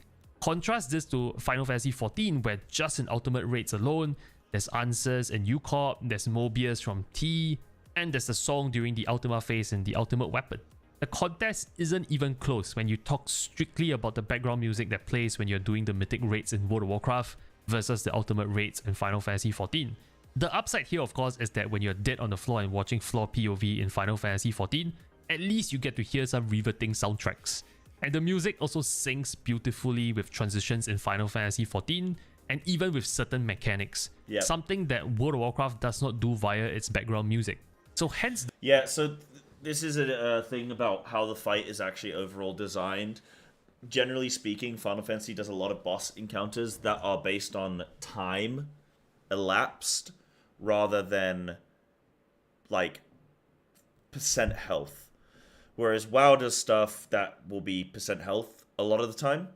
So it's hard to do music where like on the beat it like hits what like it changes when the thing transitions or the thing happens, you know, or the boss mechanic does whatever. Like it's hard to do that if, or I think it's probably impossible to do that if kill times fluctuating week to week, night to night, raid to raid, right? So that doesn't really doesn't really work. Whereas because Final Fantasy is like it comes down to, I think all of these things come down to the classes. And maybe this is a point I should say for the end, but I think the design difference in the raids between the two games is that the way the classes are designed allows for everything else to occur. The transition timings, the boss like design in terms of their push timing. They can better calculate the kind of damage that people are going to be doing to get that kind of music sync. All that kind of stuff is just around the fact that the classes are designed the way that they are. There's no talents. There's no fluctuations in sort of gear. There's no like, oh, well, you know, if you've got these trinkets, you're going to do this damage. If you've got these trinkets, you're going to do that damage. There's way fewer areas for your character to gain like damage or power in Final Fantasy. You don't have specs. You don't have talent trees. You don't have hero talent trees. So you're way more limited in those areas. The 2-minute meta is a big thing. I think because they can design around the fact that everyone's going to have cooldowns at the 2-minute mark. They can do these transitions that are going to allow for everyone to get their cooldowns back at this time. And it all just sort of makes a lot of sense. Whereas WoW's, the phrase you want is performance variance. Yes, sure. So, like, the performance variance in FF is way lower. And so everything else can come together and culminate in this really beautiful fight. Whereas WoW is still beautiful, still amazing, the fights are still awesome, but just it can't quite do the music with the transitions, with the and it all kind of hit that cadence well. Just because the way the fights are different. But yeah, the music in FF is phenomenal.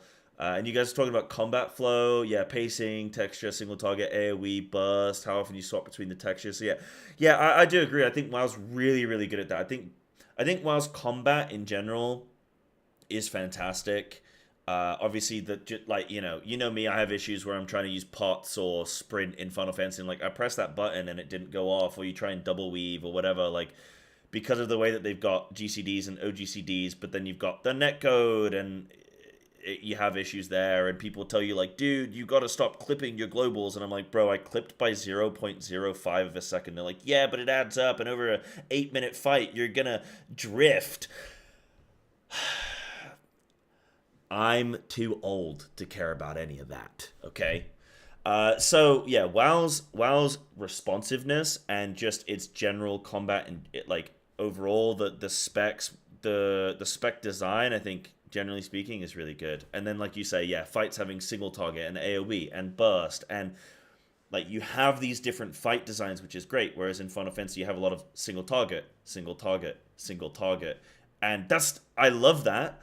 But both are good. It's just they're different. So yeah, kind of cool. Now, it's a clear win to FF14 in the song and music category in rates. There's no debate about it. This is a sword I'm willing to die on. The next thing I'd like to talk about is replayability. This is a huge distinction for mythic raids in World of Warcraft versus ultimate raids in Final Fantasy XIV.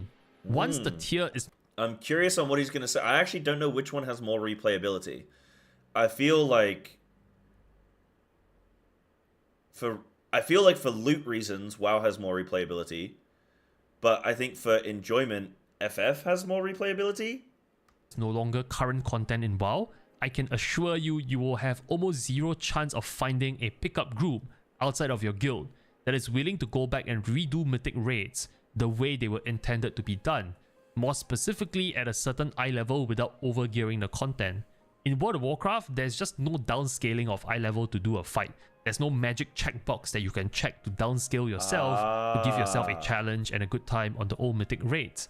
If anything, people do go back to do the old mythic raids for glamour or transmog in World of Warcraft by just massively outgearing the content. In Final Fantasy XIV though, the game is set up for people to go back to do old ultimate raids even if they are non-current.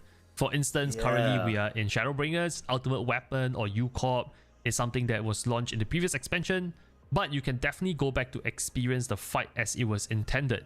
And yes, to the purist in the room, I know it's not exactly how it was to do U-Corp or... Whenever anybody says that, by the way, whenever anybody says, oh, it was harder in da-da-da, or it was harder pre-nerf, or it was harder before this patch, those people have no friends. They are friendless. Nobody likes them. They are lame.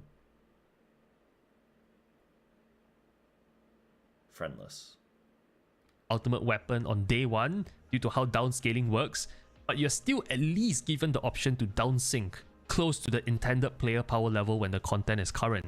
In WoW, there's no such options.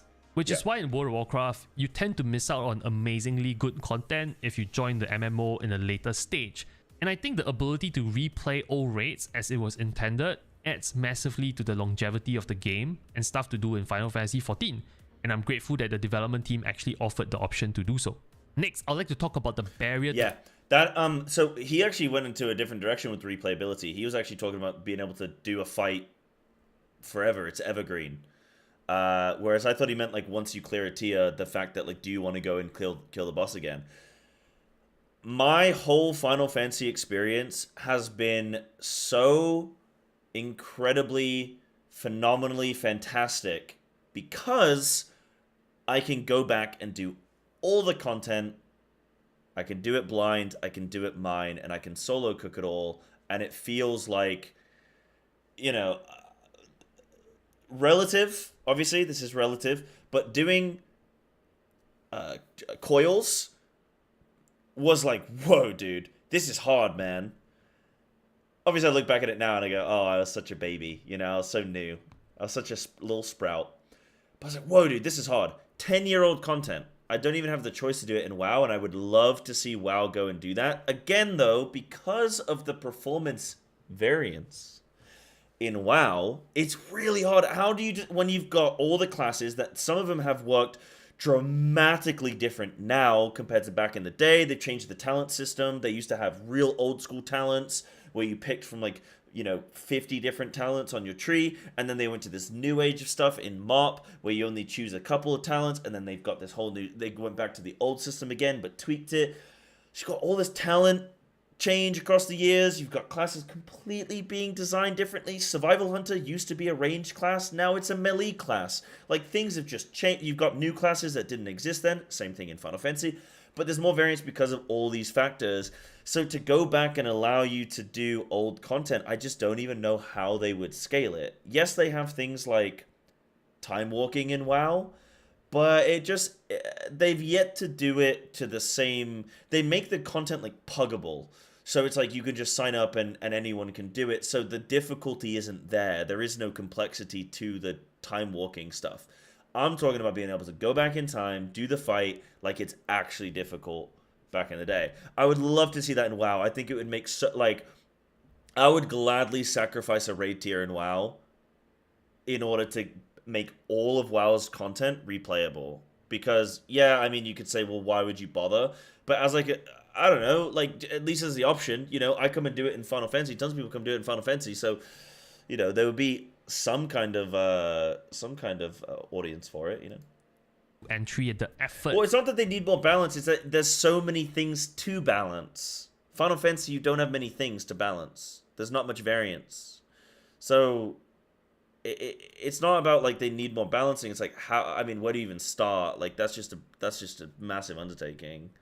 That's where WoW Classic comes in. Yeah, but okay, but you can't do like every single, you know, that's more restrictive. But yes, that is that kind of works. But you know, if you want to go do something in Legion right now, you don't have that opportunity, you know, so it's not quite the same. But, and besides, you don't get to play the current classes in old content, but yeah. But it kind of works. To maintaining a raiding tune for raiding in both games. In recent years, this is not even a contest. World of Warcraft has a way higher barrier to mythic raiding than Final Fantasy XIV has for ultimate raids, in terms of the prep work that you need. Let me explain. In FF14, all you need to do to prep for ultimates is to farm your BIS gear or best in slot gear on your character in every slot. And these are mostly from Savage raids, which by the way has bad luck protection by dropping you tokens that you can use to exchange for gear at vendors if you don't happen to get the loot from the boss you just killed. So with time, you are definitely guaranteed your BIS. There's no question about it as long as you keep farming away. To recap, all you have to do is do PvE raid content, maybe some dungeons, and you get the BIS in every slot, and on top of that you have bad luck protection. In WoW, firstly you need to work towards getting your BIS gear from heroic raids and Mythic Plus dungeons before you even step into Mythic raid. Obviously, if you don't, you won't meet DPS checks in Mythic raiding, or you won't even have the stamina or health pool to survive AoE attacks. But so far, heroic raids and Mythic Plus dungeon does sound fairly familiar and similar to the work needed for Final Fantasy XIV, and I agree with your assessment. But World of Warcraft has a very big chunk of its player power tied to external systems. These are things that exist beyond your gear slots. For example, in the Shadowlands, we have Covenants and Soulbinds. Think of them as external talent trees that you need to maintain and progress by doing various weeklies and dailies and repeatable quests. And I've not mentioned Torghast, which is a very tedious, repeatable weekly thing that you need to do that people have dubbed Chorghast, but it must be done in order to unlock your best in slot legendary. But back to external systems. In BFA, we had knack essences that require you to grind reputation by doing dailies and weeklies to gain certain passives. Yeah, this video is from 2 years ago, so obviously it's like a little bit up, but the main points are still, you know, we can follow. And active abilities on top of your basic class toolkit. And in BFA, we also had corruptions that again grant you certain passive buffs and random proc abilities beyond your basic class toolkit. Furthermore, a lot of these external systems are time gated. Example, by week X, you can only unlock roll 4 of your external system, and you need to wait until week Y to get roll 5. There's just no artificial gates like that in Final Fantasy XIV. And I will add that these external systems are actually mandatory. It's a huge chunk of your output, so you... You know, this video has just made me have a bit of an epiphany when it comes to the hero talents in WoW's new expansion. I don't know whether to comment on it right now or whether to like save it for another time, but I guess I'll kind of go into it briefly. So for the for many expansions now, Blizzard has kind of implemented these expansion features. For you guys that play WoW, you know, like he's saying in BFA, you had Corruption and you had the Azerite. In Shadowlands, you had Covenant. Like every expansion, they add a new sort of grind or a new like power system that's unique to that expansion, and then they scrap it completely. In the next expansion, they add in a new thing. I don't think there is one for the upcoming new WoW expansion. But when I think about it, you're getting hero talents, which is going to technically equate to the power gain. The difference being that you don't need to farm it on a new character. Like when you start a new character, just by hitting max level, you're going to get that power. And it's probably going to be akin to getting, you know, having the power gain that you're going to get from these passive talents is probably going to be akin to the power that you would have gotten from something like a Covenant or something like that over the course of the expansion as you level it up. Except this doesn't require you to level it up a bunch. So that actually makes it easier to play a new character and get into the action, but still kind of gain some power. But it's kind of like you get the power as soon as you hit max level. You have it all. So it's more of a leveling power gain rather than something that's going to be like unlocking over the course of the expansion. So it's it's like completely entirely front loaded, which I'm kind of looking at that as like more of a positive feeling toward the hero talents, as like, hey, normally we get this expansion feature that goes away after a while, and you know, if you want to make an alt character, it's really tedious to level these things up. But I guess even though I'm not happy with the hero talents coming in WoW, and I think a lot of them are unimaginative and boring and passive and kind of pointless, I still look at this and say, hey, at least this is a little bit better than if we just had this power system that we have to grind a bunch on ults or whatever. I don't know. I guess I can look at that as a positive, but yeah. So yeah. But yeah, they are going to be staying. They are going to be an evergreen system, which again is even for me, that actually is a negative when I look at it as a system that's staying for a long time. And I say, okay, well, why are they so limp? If they're supposed to be a system that's going to stay for a long time, I'd at least like to see them be interesting across the board. So I feel a little bit let down there. But yeah, anyway, that's a little bit of a sidetrack from this video, but just something that I was thinking about. WoW is a theme park design. FF is a linear story in terms of replayability. Yeah, I see that. You shouldn't be missing out. But, you know, FF is kind of got that theme park design as well, where, like, you can kind of go and do, like, hey, you know, you're kind of free to go and explore any of these raids or dungeons or areas, and, like, it's kind of, you don't have to only do the relevant thing, the current thing. It's like, you can kind of, like, you can look at it as a theme park in that sense, like, all the content is sort of evergreen, you're open to go and jump into whatever you want. But yeah, out on them.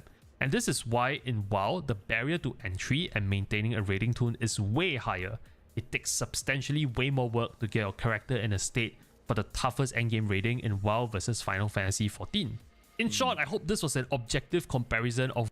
So to comment really quickly on that before he finishes up the video. So the warbands that are being added in the new WoW expansion is going to make having an alt character a lot better.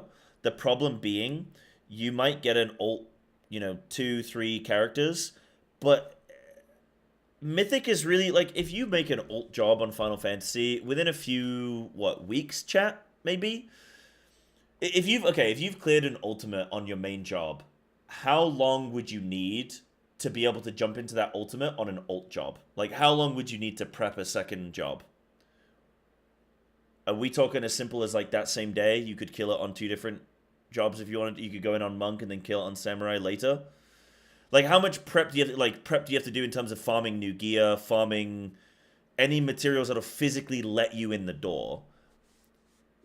Assuming that you're just as proficient on monk as you are samurai, or black mage as you are red mage, assuming your skill level is the same, including well, not including leveling, because I'm gonna assume that you're max level on the job, because that could be, you know, well, I got to start from level 1, okay, but you can just buy a boost or whatever. Like, so let's just assume you're the same level. Going from melee to healer in Uwu is massive. Yeah, going from melee to healer, that's understandable because it's different. Different skill, but again, I'm ignoring the sort of the skill requirement, because I'm going to assume that's static. You know, depends on the role, your comfort, including leveling, how long does it go into menus and press second job. Yeah, exactly, right. So you're going for bit, yeah. So you'd go for the bis for that same ultimate. So let's say that Fru comes out, you go in on your main job, your monk, you kill it. Could you technically go in same day on samurai?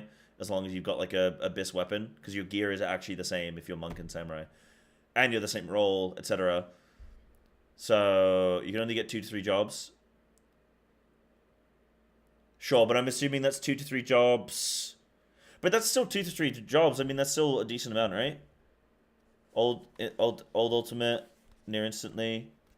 Since you don't need to brute force gear, or you can just brute force gear. Sorry, to farm Abyss and you had 0 gear, it would be 8 weeks max. So on Monk and Samurai, yes, you could, because you have both of them there ready for an ult before it drops. What about, say, you're going to go from, like, Monk to Machinist? Would you need 8 weeks? So you could kill it on your main. Let's say you kill it on your main, like, as soon as possible. And then you need 8 more weeks? 8 weeks if you had nothing for Machinist ready. But you could technically, whilst you're progging on your main job, you could already start collecting gear for your ult job.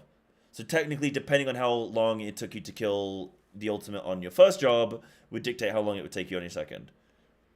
Does that 8 weeks, is that in perpetuity? So it's always going to take you 8 weeks per new job? Or is there a certain point, say like 3 months after the raid tier releases, where they're like, okay, gear's way easier to get now.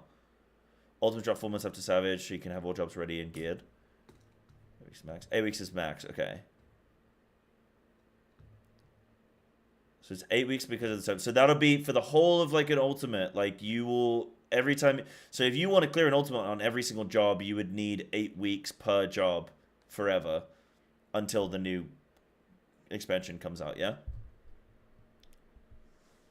But technically a static could give you more gear or something, yeah. Okay, so that's a max of 8 weeks. Okay.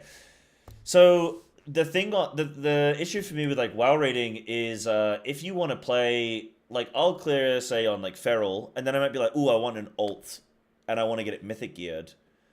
But the way you kind of do a swap, so instead of clearing, like you'd get to a point in the guild where you clear, let's say you clear every single boss, you get to a point where it's like, hey guys, instead of bringing my Feral Druid, I'm gonna bring my Brewmaster, and then they'd have to be like, yeah, that's okay. And then you'd gear up via that. And you'd gear up quite quickly because the first few bosses would be super easy for your guild to clear with you, even if you were literally AFK because everyone's stacked by then. But you like wouldn't be able to... I don't know a single guild that does multiple mythic full clears. I don't know a single guild. I'm in a World Top 250 right now, and our guild does like a mythic ult run, but we don't full clear.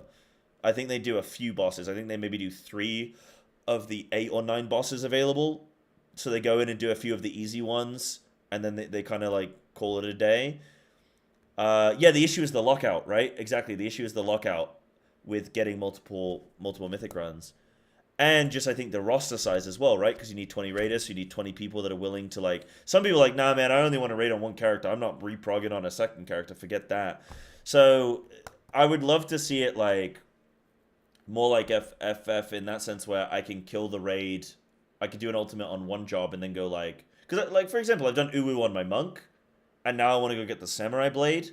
So I want to go in on samurai. And I could just do that today. I could have done it the same day. Now, yes, that is an old ultimate. But again, WoW's old raid aren't replayable in that sense, like in that way. So you don't even have the option, right? So it's kind of like comparing apples and oranges, but yeah, I would love to be able to, like, that's the thing is, like, yes, they're making it with these warbands, they're making it easier to get your alt character up to scratch with your main quicker, but then what do you do with it? You're not going to raid Mythic on multiple characters. Like, I don't know many guilds that do that, and I mean, if anyone, I mean, who knows, if I throw this up on YouTube or something, and if people in the comment section be like, actually, my guild is world 400, and we have 4 different Mythic runs per week, and awesome, I'd love to hear it, but I don't see it happening. Whereas at least in like Final Fantasy, you have a character, you clear ultimate, and then you go, oh, now I want to do ultimate as a healer, and then you can actually go through the steps where you do that, and you can form another static, and you can do that.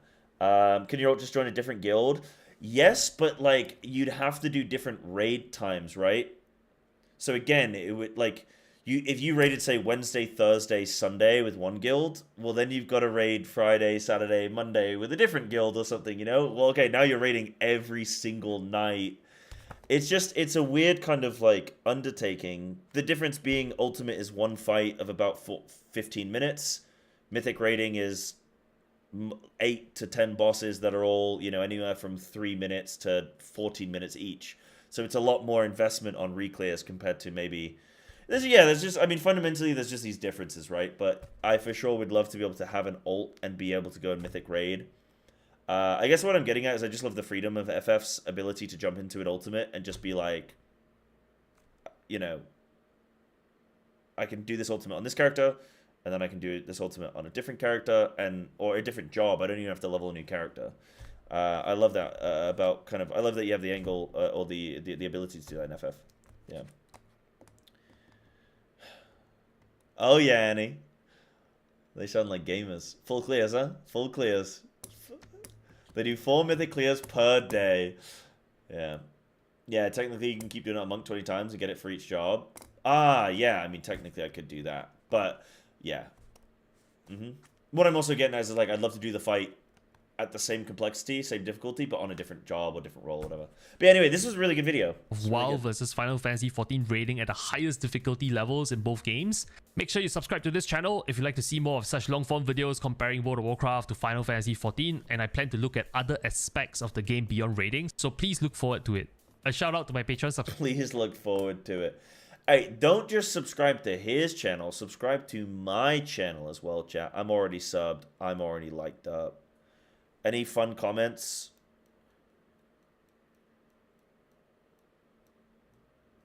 Any fun comments?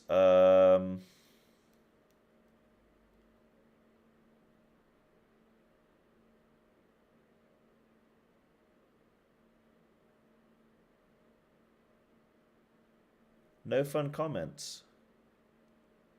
What caught my eye for FF as a WoW player was the extreme raids. The mechanics looked and are super fun. I haven't done an extreme yet, probably never will, but I have finished the MSQ and really enjoy doing the dungeons and trials.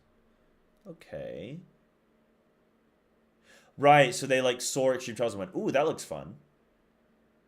Are they extreme raids? I don't like this comment. I don't like when people are like, hey, that looks really fun. I'm not going to try it though. Go try it. Go do it. Jump in. You know, if you want to learn how to swim, you don't do it outside the pool, bro. Eventually, you got to jump in. Have the confidence in yourself, Lady Siberia. The absolute necessity... Oh, here's the Final Fantasy comment of the year. Let's go. The absolute necessity of add-ons in WoW really makes me question encounter design as a whole. Add-ons play the game for you. Yes, they might be fun, but they're created with add-ons in mind. Are these WoW fights as well designed if you remove weak auras? This is an honest question. So, I mean, okay, to answer this guy's question, like, yes, the WoW fights are designed well, but, like, they just reduce the reaction speed available. That's what the WoW add-ons do. They don't give you long to react because they know that you're going to have something doing the heavy lifting for you. You know? That's all.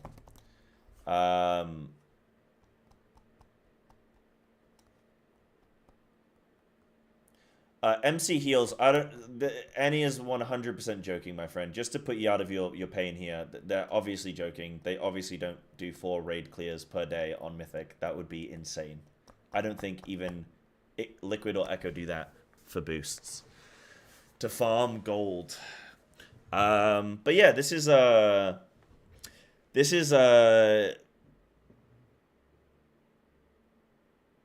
really want to do that thing where I take 19 Final Fantasy raiders, I take them into WoW, we go through Mythic, no guides, no add-ons, we go into Mythic.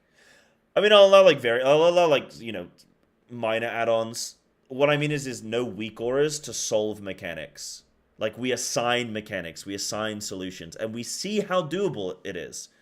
We go in and we say, okay, how far can we get? Where are we struggling?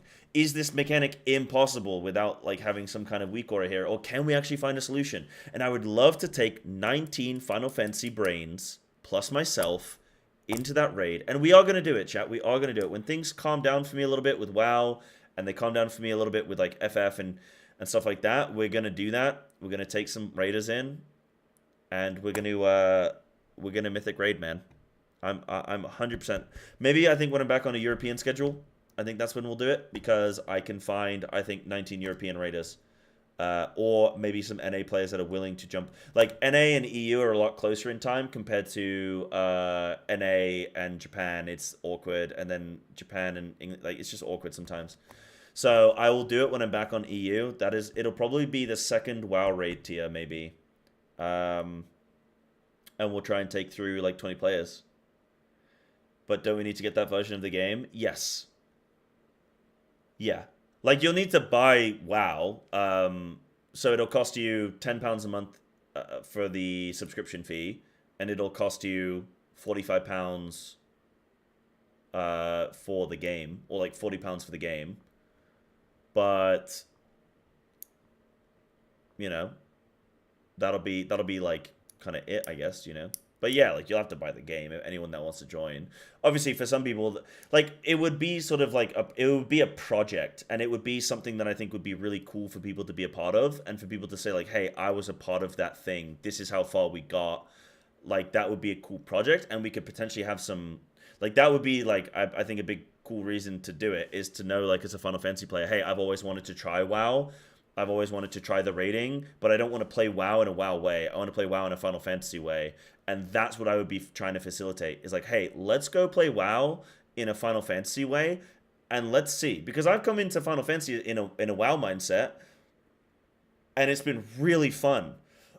I've learned so much and whatnot.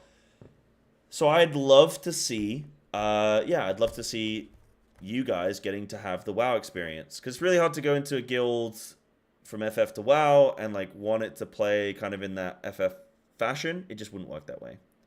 How long would it take to get a character from creation to the point where you could try that?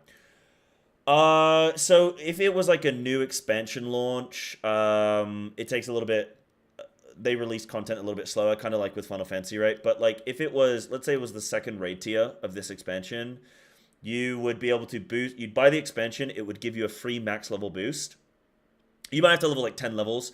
Those 10 levels would take you like, I mean, we're talking a day, maybe 2 days if you're a little bit slower. But like we're talking like the first, maybe a day or two to get to max. You'd start doing Mythic Plus, and what we would do is we would have 20 raiders. We'd probably take like some surplus just in case. So maybe we take like 25 people total. And we'd do Mythic Plus together, so we'd all be helping each other. I'd assign groups for like leather stacks, so they can gear trade, right? So I'd do like a leather stack, a mail stack, plate stack, cloth stack, and we could trade gear. You'd know that you were playing with people that were also in the same situation. We'd get up a bunch of gear. Then we would go into normal. We'd go into heroic. Again, we're getting gear each week from... So we'd be doing like Mythic Plus rating and normal rating and heroic all very early. So within the first like 2 weeks, we'd be doing that. And then probably from week 3, the beginning of week 3, we'd begin Mythic. So if you wanted to get like mega geared, you can literally do it in a couple days. If you wanted to do it slowly over the course of a few weeks, like, we're talking maybe 2-3 weeks to get, like, ready, and then we go into Mythic. So, it's not, like, a massive investment. Like, the bigger investment would be the Mythic rating. that would be something that would be like, okay, we're doing 3 days a week of 3 to 4 hours a day. Like, we'd actually be on like a rating schedule. So we'd be doing, 3 to 4 hours a day for 3 days a week, or 2 days a week, and just see how long it takes it to clear. Alternatively, if we could get 20 absolute chads where we rated like 8 hours a day and we did like day raiding, now that would be cool as hell. But I think getting 20 players to day raid would be really hard. 20 players that were invested and interested and would day raid would be really challenging. But yeah, that is my plan. That is what I want to do. And we just go in and see how long it takes. That would be really fun. Yeah, day rating I think would be absolutely ridiculous, but just by some kind of miracle. Yeah, but Size, what you're forgetting is that these are Final Fantasy players. Final Fantasy players are nuts, dude. Like, the thing for me that gives me confidence is I take 8 raiders every single day into, like, Eden and Ultimates, and we do, like, 5 days a week, 8 hours a day of raiding. And, like, people just chill with that. Is day raiding like day drinking? Yeah, you're a functional day raider. Yeah, interested. Yeah, so forget the day rating thing. That would only be if it was like an extreme case where we had like 20 players who were like, yeah, man, I quit my job for this. I'm like, okay, sick, let's go. But I would assume we would have to be on a schedule of when we're raiding Mythic, we'd be doing 3 days a week. Well, 2 to 3 days a week. I'd be cool with 2. I think 2 is like reasonable. Any less than 2, if you're doing 1 day a week, it's kind of hard to get some meaningful prog. You're mainly just, you kind of just reprogging at that point continuously. But we do like 2 to 3 days a week. 3 to 4 hours a night. That's a normal rating scheme or rating schedule. And then, yeah. Once it goes past a week. Yeah, but again, they're Final Fantasy players, dude. It wouldn't take more than a week. Yeah, you're up for that? Sounds like fun. Yeah, cool. There's been a few of you guys that have been like, yeah, that sounds sick. I really want to be part of that. So, like I say, it's not going to happen soon. It's definitely going to happen. I really want it to happen. But we're Oh. Oh, shit.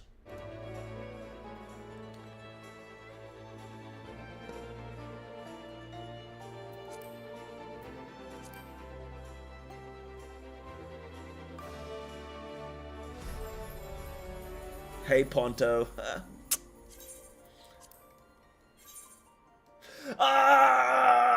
Square! Yoshi P! Why?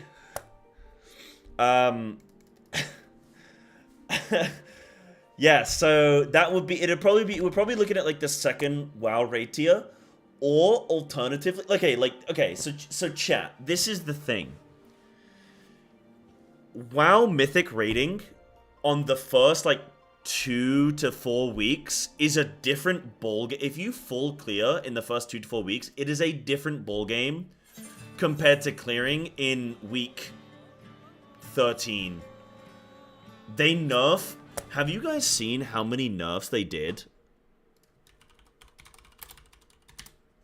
Have you seen the amount of nerfs across the lifespan of one raid tier?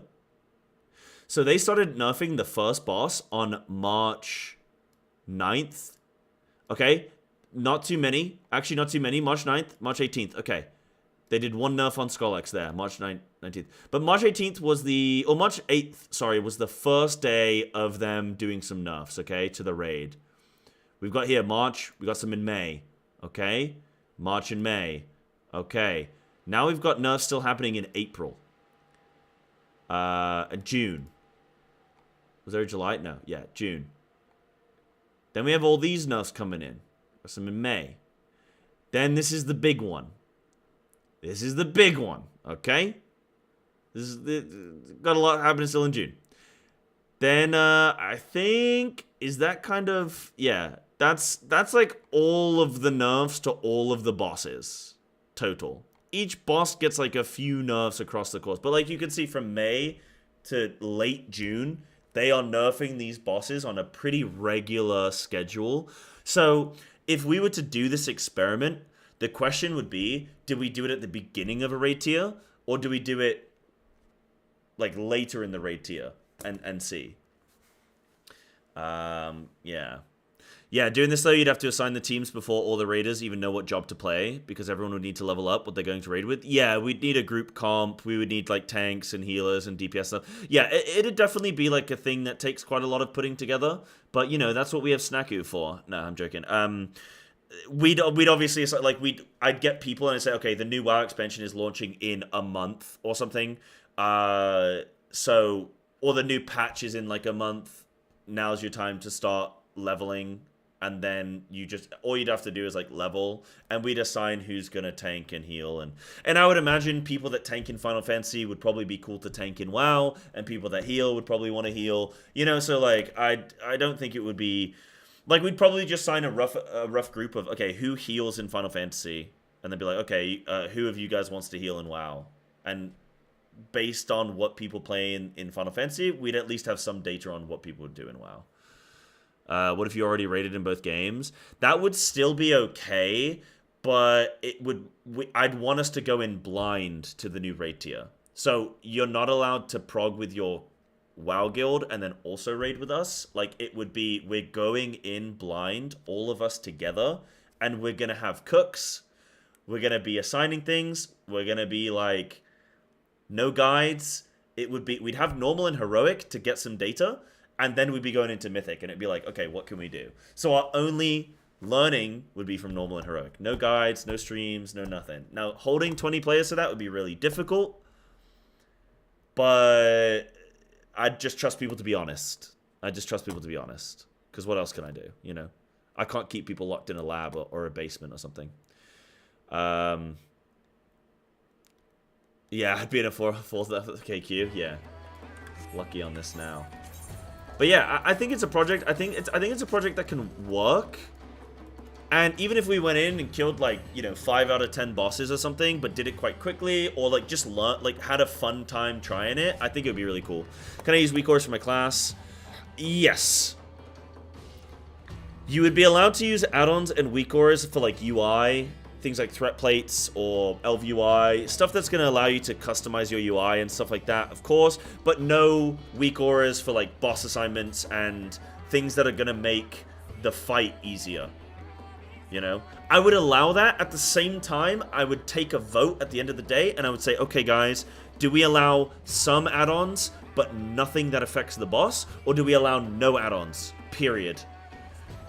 Again, I wouldn't be able to enforce that, but I would just trust people. Every night, I'd force them to send me a screenshot. Okay, every night they'd have to send me a screenshot of their UI during the raid, like midway through the raid, at random points. I do like a random, what's it called? Like a random security check. So I'd be like, all right, guys, we're 58 minutes into the raid. I want a UI now. You have 1 minute to send me a UI post. And like everyone would have to like send their UI and link it in the channel. And then I'd be like, okay, I'm checking everybody. And we do that every night. And then like, you know, the next raid, it's like an hour and 20 minutes in, or 4 minutes in, or... So use weak ores for, let me see. Okay, this would be allowed. Yeah, this would be allowed, dude. That's fine. There you go. Does WoW have native mouse over macros? I think they just added that recently. I think they did add a mouse over thing. But yeah, I think it would be it'd be really fun. Do they also buff the bosses sometimes? I think sort of, yes, but they have to be very careful with that, because if a few teams kill a boss and then they buff the boss, then they're basically closing the door behind them. So what they instead... Oh wait, no, sorry. If they kill a boss and then they buff said boss, then those people that killed it got the advantage of the loot, and then it's harder for everyone to kill it, but because this team got loot, it's going to be easier for them to kill it, comparable. So now it creates the disparity is even larger between these two teams, or these, you know, X amount of teams.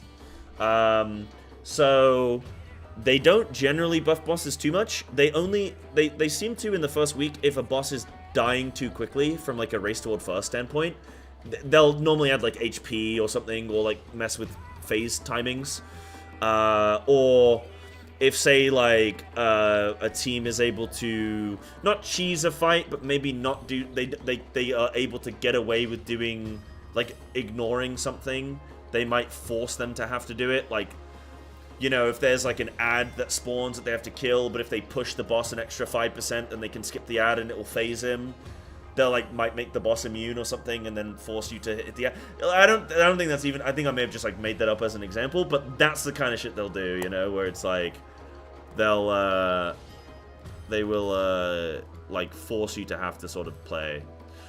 No, I did make that up, but like that's what I'm talking about. They like that they would do something like that. Like that's the kind of stuff they would do, rather than just like adding in 2 new abilities and, you know what I mean, and like changing the fight, right?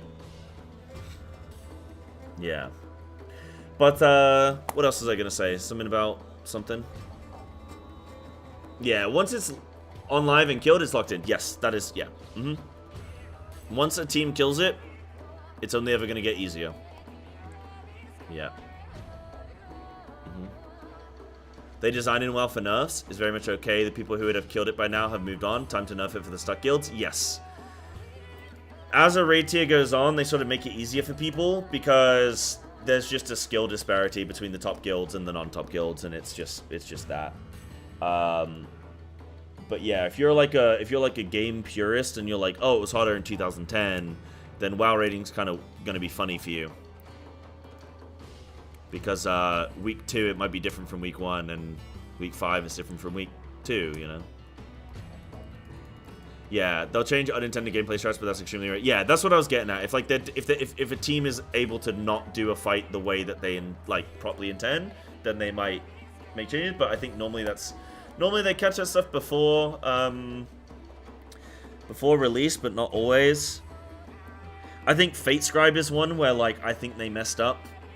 FateScribe, where you could just stand on all the beams all at once and you never had to like stop and like risk hitting people, you know? Yeah, Sylvanas P2 soloing one bridge and rushing to the other bridges. Yeah, yeah. I don't actually remember that myself, but yeah, I'll take it. Yeah, so that's definitely a challenge I want to try and do. We'll see how we go, if we can get the raiders for it. Again, getting 20 raiders is kind of hard. Maybe what I might do is like... I might do like a soft launch with that, where we do 10-player heroic. So we just take 10 raiders from Final Fantasy, and we just go straight into heroic, no normal. We just gear up in Mythic Plus, and we just go straight into heroic, and then we see. And if it's like fun enough for people, and it's like enough of a little challenge, then we'll go, okay, let's try and do this 20-man. Then we get like, because heroic is a lot quicker, we could probably clear it in like a couple weeks of complete blind, no add-ons. And it's at least a dry run where people can go, ooh, I really didn't like this, I don't want to do a longer version of this. Or people like, yeah, let's do this on the hard version, man. Because it might also motivate people to go, ooh, this was fun. So, yeah, I think that'll be my soft launch, actually. I think I'll start prepping for that. Maybe we can even try and do it this raid tier. I'm just thinking, could we do it this raid tier? For heroic, we definitely could, because I'll have a second character as well. The only problem is I wouldn't be blind, but what I would do is I would get everyone on Discord and I would let you guys cook. And that would be the thing, is you guys would cook it. Can I do a poll? How many people would be interested in doing that? The new raid tier launches September 10th. Yeah, blind heroic. Then Season 2 Blind Mythic, yeah. Let me do a poll. How many people would be interested? Because I think doing a heroic would be fine, because I'm going to be Mythic raiding, so I can't do multiple Mythics, but I could definitely put together a heroic run. So, September 10th, heroic, blind, WoW, prog. I'm in. Maybe. Let me think. No way. Jose.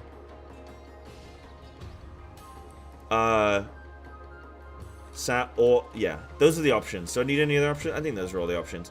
How many people would be maybe interested in that? Time zone would be hard. Yeah, I'm still NA, or I'm still Japan at the moment. But definitely second rate tier, I'd be back in EU. Maybe we're back in EU. Okay. Can't join NA. Okay. If you guys can't join because of NA and stuff, can you at least, can you just respond with at least, like, maybe let me think? Because maybe there's something we could do with, like, if I did late night raiding or something, like, maybe there's something we could do, yeah? So at least if I can just gauge some kind of interest, and then maybe if I manipulate the time zone somehow, we can figure something out. When you guys say can't because of NA, are we just talking purely because of time, or because you'd be bothered by ping or something? Feels like it'll be easy when you're back in the EU. Yeah. Would people make NA or EU accounts? That's what we'd find out. I just want to get a rough idea from people currently in chat, and then maybe I try and pursue this. Isn't the time? It's that WoW has his server split? Yeah. With NA, you mean region split? Like NA EU? Ultimate might also be coming in September, early October. The thing is, with the Heroic, it wouldn't take us long. It would be like a 1 to 2 week thing. Heroic's not very hard, but if it was blind and it was FF players, it would take a bit longer, right? After 2 weeks, maybe 3 weeks, I would imagine that at most the last 2 bosses are still unkilled. So we could sort of slow things down, and we could at least have some data on how things have performed so far. I'm playing WoW again for an NA character. Fair enough. Fair enough, yeah, okay. I mean, I could even play EU, and we could do it EU servers, and I could just play EU. So that's also not necessarily an issue. Honestly, I'm flexible. I could do either. I could do NA or EU. It would depend on what got the most people. For me, it's a numbers game right now. So some people saying, let me think about it. One person saying I'm in. Okay, but that's only based on people that are here right now. I think if I did an official kind of like... an official ping, and I was like, yo, who would be interested? Yeah, suppose you join? Okay. Yeah, no reason not to buy it on NA instead, I guess. I bought the war within anyway, so I have to buy it one way or another. Right, fair. So you technically be flex, but preferably EU. Clearly the solution is for Blizzard to make global regions so we can play regardless of NA. Oh, dude. Right now, I can log on to OCE if I want to. I can log on to, technically... Well, I'm already on NA, but, like, yeah, you know... I could transfer to... I could transfer my character from NA to EU completely intact. No need to buy a new expansion. And it would cost me £12. That's as much as a name change. Well, that's crazy. Yeah. Okay, that's cool. There's at least maybe some interest there. That would be cool.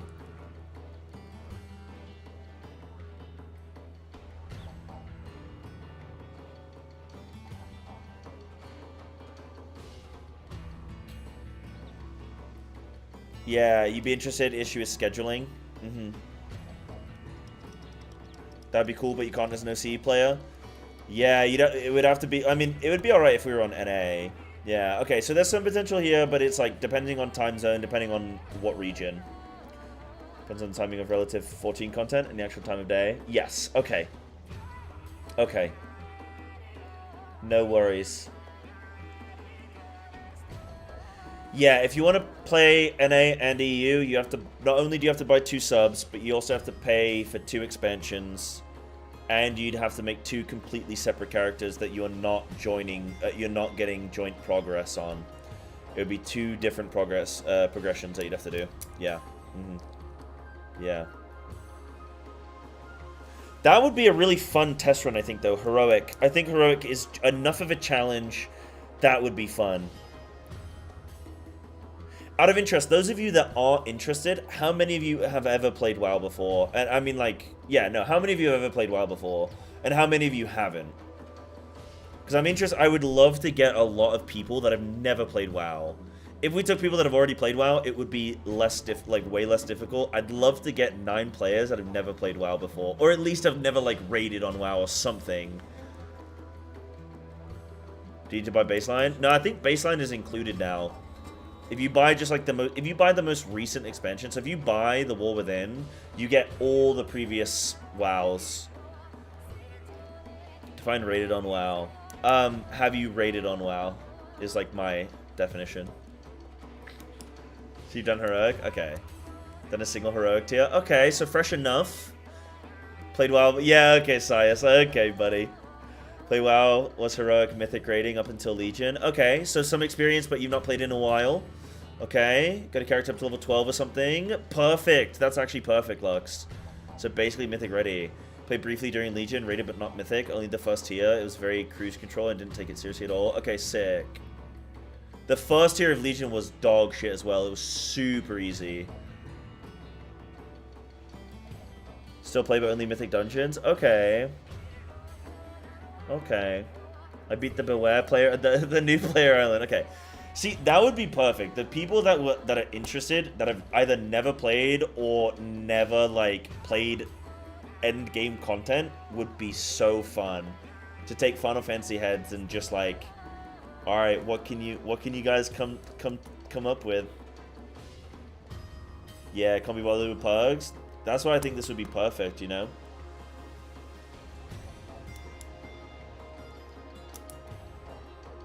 I think the reason I want to do this is two main things.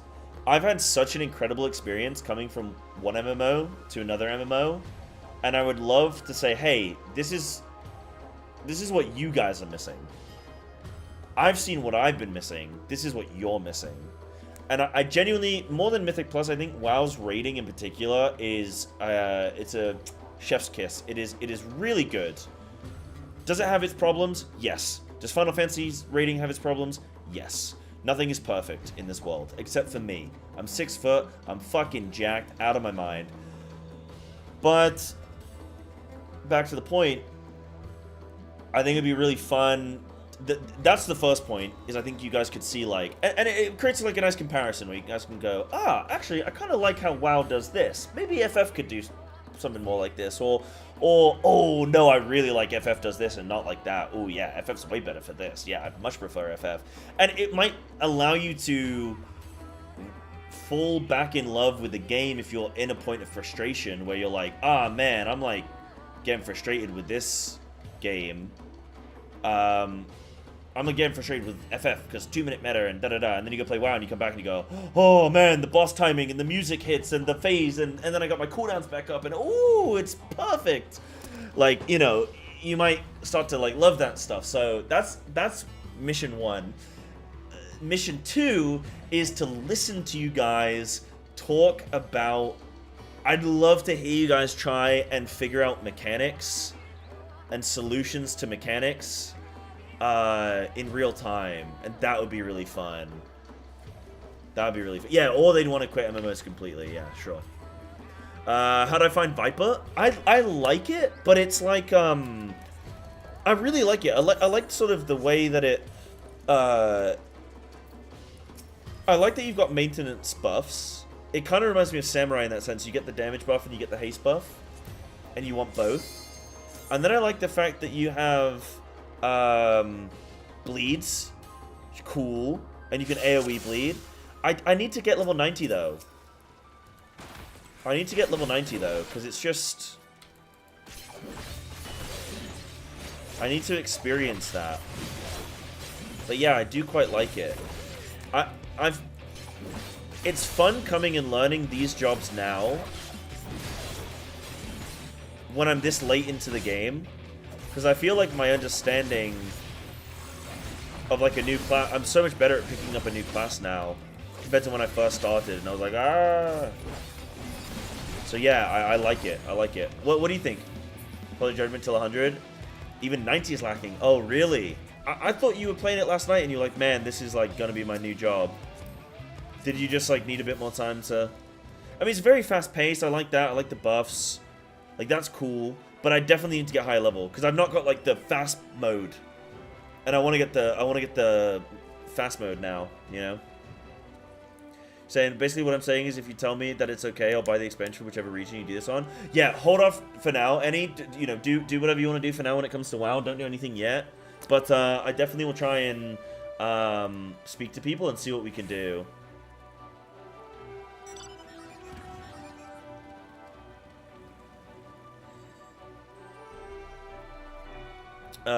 And then, yeah, I think you need to decide early whether it's going to be NA or EU servers and times, because a lot of interest will highly depend on those factors. I will put together a submission sheet. I'll speak to Snaku, and we'll create like a little sheet that'll say like NA or EU or either, what days and times would kind of be good, and then what role you'd be interested in playing, and your experience. And we'll just get like a little sheet like that, post it in Discord, and we'll see what people think. Because remember, I'm going to be mythic rating this tier, so I'm going to have a lot to do for myself, but I'm going to have days... Like, the thing is, if we were heroic rating, we would only have to do 1 day a week for, like, a couple hours. So we could do, like, a really... We do, like, a very specific time that would work. And we could do... How much is too much experience? I mean, if you already retail raid, it's kind of pointless, right? Like, what are you going to learn? I'd want people who haven't really done the WoW thing, ideally, because I want to see what I want to see the reaction. I want to see the sort of, you know, playing WoW with no add-ons and doing that, and like, I want to see that. If we take 10 players who have all played WoW before, it kind of is pointless. So, yeah, the less experience, the better, honestly. Less the better. Yeah, and I love it. The bus phase, I believe, gets much faster at 100. Oh, okay. It's just you said you're withholding judgment till 100, so... And then you said 90 is lacking, so I thought you were, like, looking at it more negatively, but no, you're saying you love it. Do you think it'll replace Reaper for you, Lemon?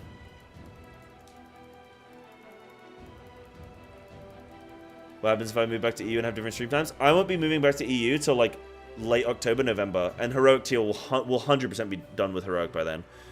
Like, this whole project, it won't take us very long if we're just doing Heroic, but what we would do is do it as a trial run. Now, what would make sense is if I do it on EU, trial run it on EU servers with EU players, and then when I come back to the UK and the second WoW raid tier, when we go Mythic, we continue on from EU. That would make sense. So already in my head, I'm thinking I'm pulling more towards EU, and I'll just deal with ping, because it's whatever. Until XIV combo is updated. Right, and then you're gonna go back onto Reaper. Right, okay. Okay. Right, what are these? What do you got for me, Sias? What are these, dude? What are these? So this is FF players don't mind... oh yeah, FF players don't mind cooking. This is WoW players. Okay, hold on. Okay, look. I think if we all just take a... What everyone does on the first wipe of a pug raid group. Okay, look. I think if we all just take a couple of deep breaths here and just try to... Fuck!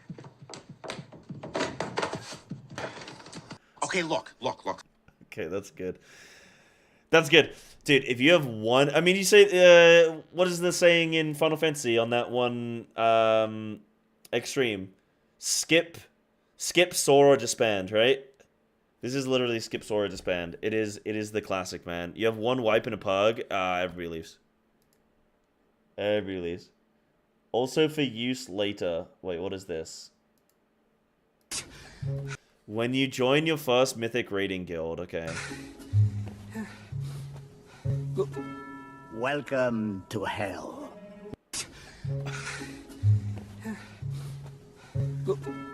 Welcome to hell. Time to cook, baby. Time to cook. Yeah, man, that's me, dude. Dude, I was sweating so much in my WoW raid trial, like the most recent one. God damn, but absolutely blasted it, dude. Well, say I blasted it. I did well enough. Yo, what up, Lithy? What's good, champ? What's good? What's good? Yeah, I was gonna say something here. I don't know, this would be a fun project, man. Maybe I'm just head up in the sky, head up in the clouds, but I think it could be fun. Happy Dawn Trail in? How you doing? Dude, honestly, the last, like, 5 days, I've kind of just been... Well, not even 5 days, but the last few days, I've kind of just been, like, lost, dude. We smashed Uwu. We managed to get the clear. I am now an Ultimate Legend Ultimate. I am the best Final Fantasy player in the world. I am a massive monk with the Uwu weapons.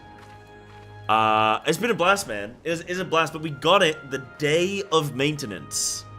That's how close it was. The very day of maintenance. We had a couple hours spare, and then it was like, that was it. So, came in on the last day, got the clear. But then, it's been kind of weird for me. Like, we had double day maintenance, or double maintenance day. So I was like playing a bit of WoW, but not really. And then I was playing a little bit of Elden Ring, but like I couldn't. It was like I'm in this halfway house, man. I'm in this like purgatory right now, where I'm like I don't know what the hell I'm doing, because like I can't commit to anything. It's like I can't start Endwalker MSQ because I haven't finished Shadowbringers. I can't do any of the Shadowbringers content that I have to do because it's all raid content, and I need raiders, and I need them to. I need us to transfer to a data center. I need everyone to be available. So I can't do my raiding. I can't do, I mean, even trials, I still need 8 players, right? So, I can't do any of the stuff I need, which is the Alliance raid, the final tier of Eden, and the Extremes. So I can't finish Shadowbringers, I can't start Endwalker. Everyone's doing Dawn Trail, I can't do Dawn Trail. So I'm kind of just twiddling my thumbs, I'm like, I don't actually really know what to do, but Monday, I think tomorrow I'm going to take the day off. I'm going to do a WoW raid tomorrow. I'm going to do some PTR testing. So I'm going to do a WoW raid. I might stream it. Or I will stream it. But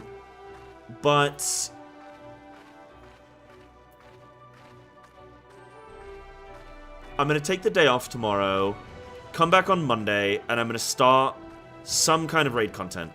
Either the Extremes, most likely, if we can get 7 raiders, or we'll start normal Eden. Because at least normal Eden, it's not too much of a time commitment. Same with the Extremes, like they're not much of a time commitment. So that's what I'm going to do. So I'm doing well, but I'm kind of just like twiddling my thumbs at the moment. I'm just in a bit of purgatory when it comes to like my stream. I'm like, I'm just vibing. Okay, Mage also cleared Pandemonium Savage on the last night. I heard. Really cool. Really happy for her. Has I done CLL? No, I have the quest for it.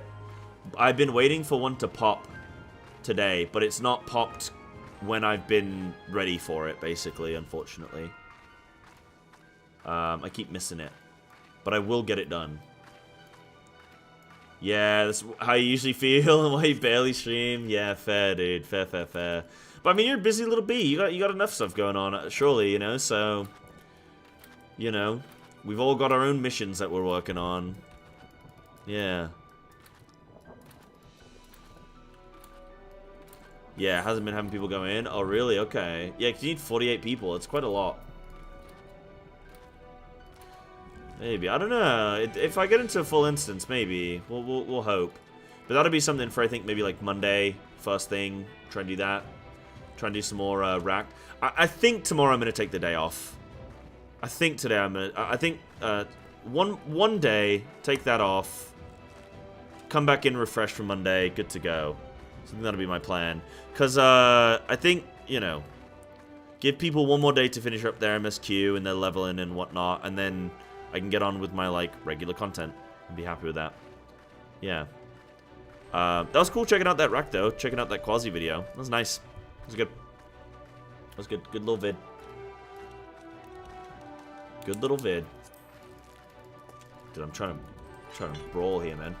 But yeah, new classes are cool. I like Picto as well. Picto is really cool. Yeah, dude. Good little precast. Bam, bam, bam, bam.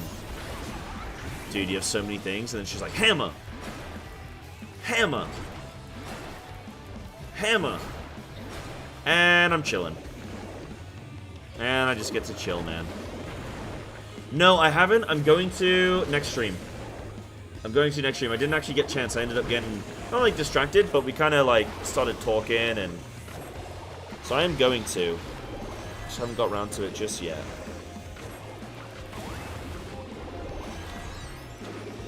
But yeah, I like this setup on, I like how it nicely just times up.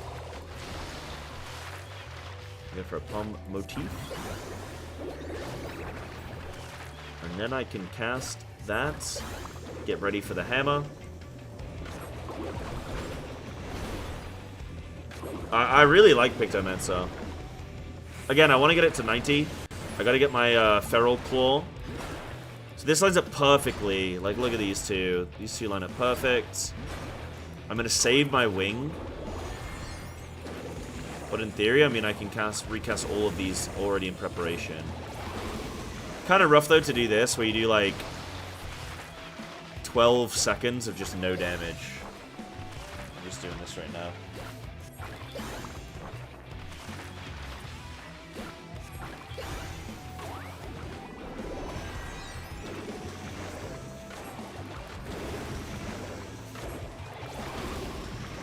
Yeah, I could try and get it to 90, but there's no point. Because I can't queue into any of the 90 content, yeah. I think I can fit in one more. Nah, I can't fit in a whole one. I can use some of these. And then here we go. Cooldown's coming back up. This is it, man. Alright, we're gonna go bat mode. We're gonna go hammer mode. We're gonna go landscape. Bosh. There it is. Yeah, Picto's fun. Have you tried, Jordan, have you tried Picto yet?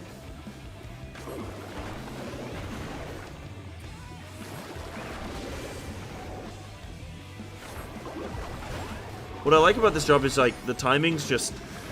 You know, some jobs you play and you're just like, man, I cannot get the rhythm for these timings. And then you play other jobs and you're like, oh, I can see it. It just makes sense. Picto's just very... It just makes sense. No, it's a caster. Yeah, but it's a cool one.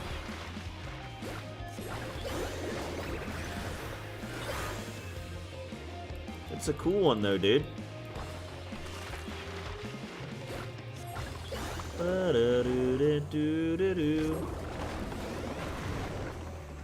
Yeah, it's pretty neat. And then we do this, and then we do landscape, and then we do that, and then wait, that's not a landscape. Mog of Ages, big hammer. Pow! Love it. Love it. Love it, dude. Cast off for looses. Okay, bud. Okay, bud. Oh, I got 2 swords. I'm so edgy. I'm so edgy. Another one more cat. Finish MSQ. I haven't finished the last Endwalker patch yet. Wait, what? Annie, what are you doing? You live and breathe this game. Yeah, I can't complain. Life is great. Yeah, it sounds good, man. I know we had a little chat last night. I'm super super stoked to hear some good news coming your way, dude. Having a good time.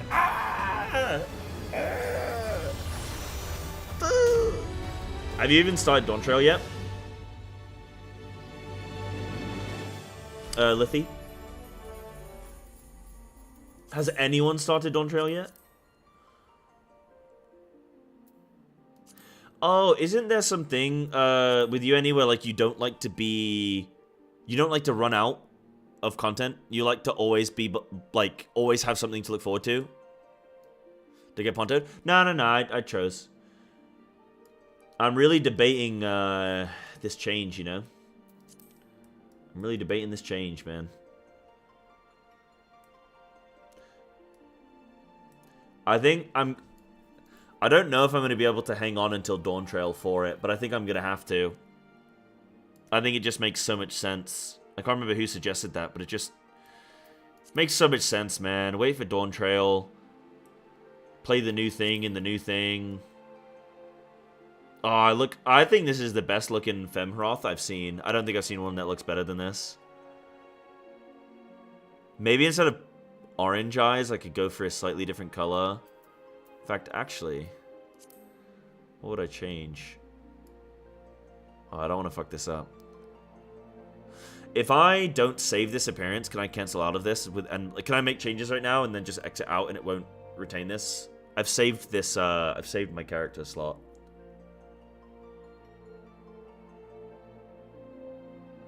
You love Community? You've never watched the last episode.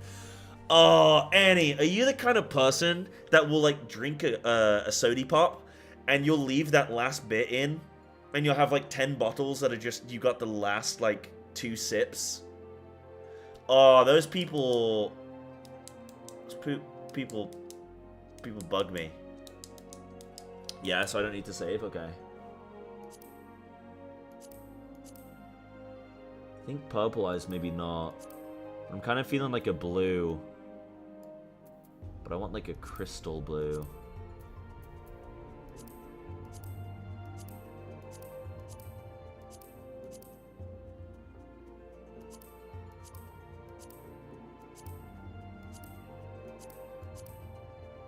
Maybe a white even. That looks pretty nice, man. Oh, the fur looks great. The hair looks really good as well, dude. They've done a great job. This graphics update is legit. I think it's legit, man. Or I'm being, is it red pilled? Blue pilled?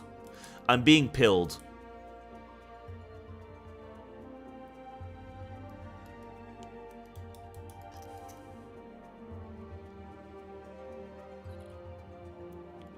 One more dumb meme.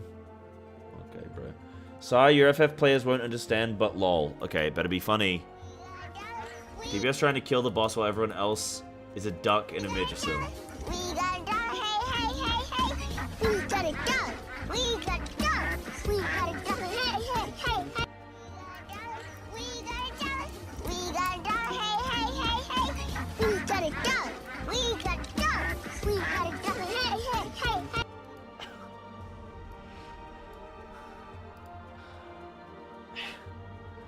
Dude, that Shax is a meme. I mean that in a nice way. Did they just make a bunch of, like, meme shorts?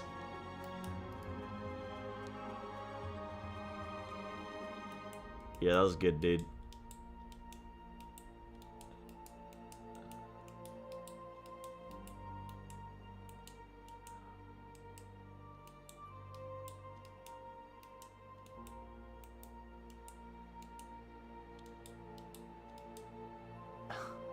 They're all certified bangers? Yeah, same, dude. Yeah, those some good ones. Dude, my character's gonna look amazing.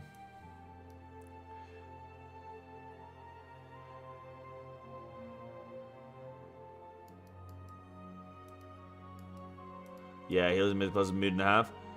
Is it them not doing anything and then everybody dying and then them being like, oh, nobody interrupts? Shut up, healers. Shut the fuck up, honestly. They have such egos, healers, man. Oh, man, I'm sweating. I'm trying to keep everybody alive and they're standing and everything. Oh, yeah, you're the best, dude. You're the best, man. Everybody else sucks, but you're the best. Come on. Come on. No way. Guys, I am gonna head off now. It is Formula 1 starting in like 10 minutes, and I'm actually kind of vibing today. I'm gonna again stream it on this weekend. I don't want to just absolutely burn out, so I'm trying to like pace myself. Yeah, I don't want to burn out. Oh wait, you mean oh shit, because Formula 1? Yeah, the sprint is in 10 minutes, so I want to check out the sprint. So I'm gonna jump off now. I'm trying not to burn out because I'm streaming like 13 days in a row, and I think it'll just be a bit too much. You got a relevant meme? Alright, this is the last one. I started drinking at 6 a.m. We're here now. I don't know what time it is, but I'm rolling deep. And those cars are going real fast and real left, son. They're going fast and left. Fuck yeah. I started... Is it like, do like rednecks in America, do they get taught how to make this sound?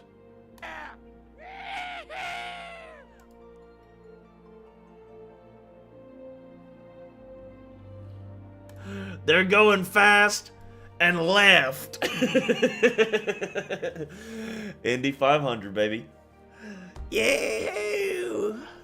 Alright, guys. Yo, thanks. Have a good night. Keep enjoying Dawn Trail. I will be back tomorrow for the raid, the WoW raid. I think I'm definitely gonna stream that because I'll get some people wanting to watch the Feral POV, and I'll need that data, the data to upload to YouTube. So I'll stream that tomorrow. That'll be 6 o'clock my time. It's basically whatever time it is for you in the world right now. Subtract 1 hour, that's when the raid will start. So assume I'll go live a couple hours before that. So whatever time it is for you right now, take off a couple hours. I'm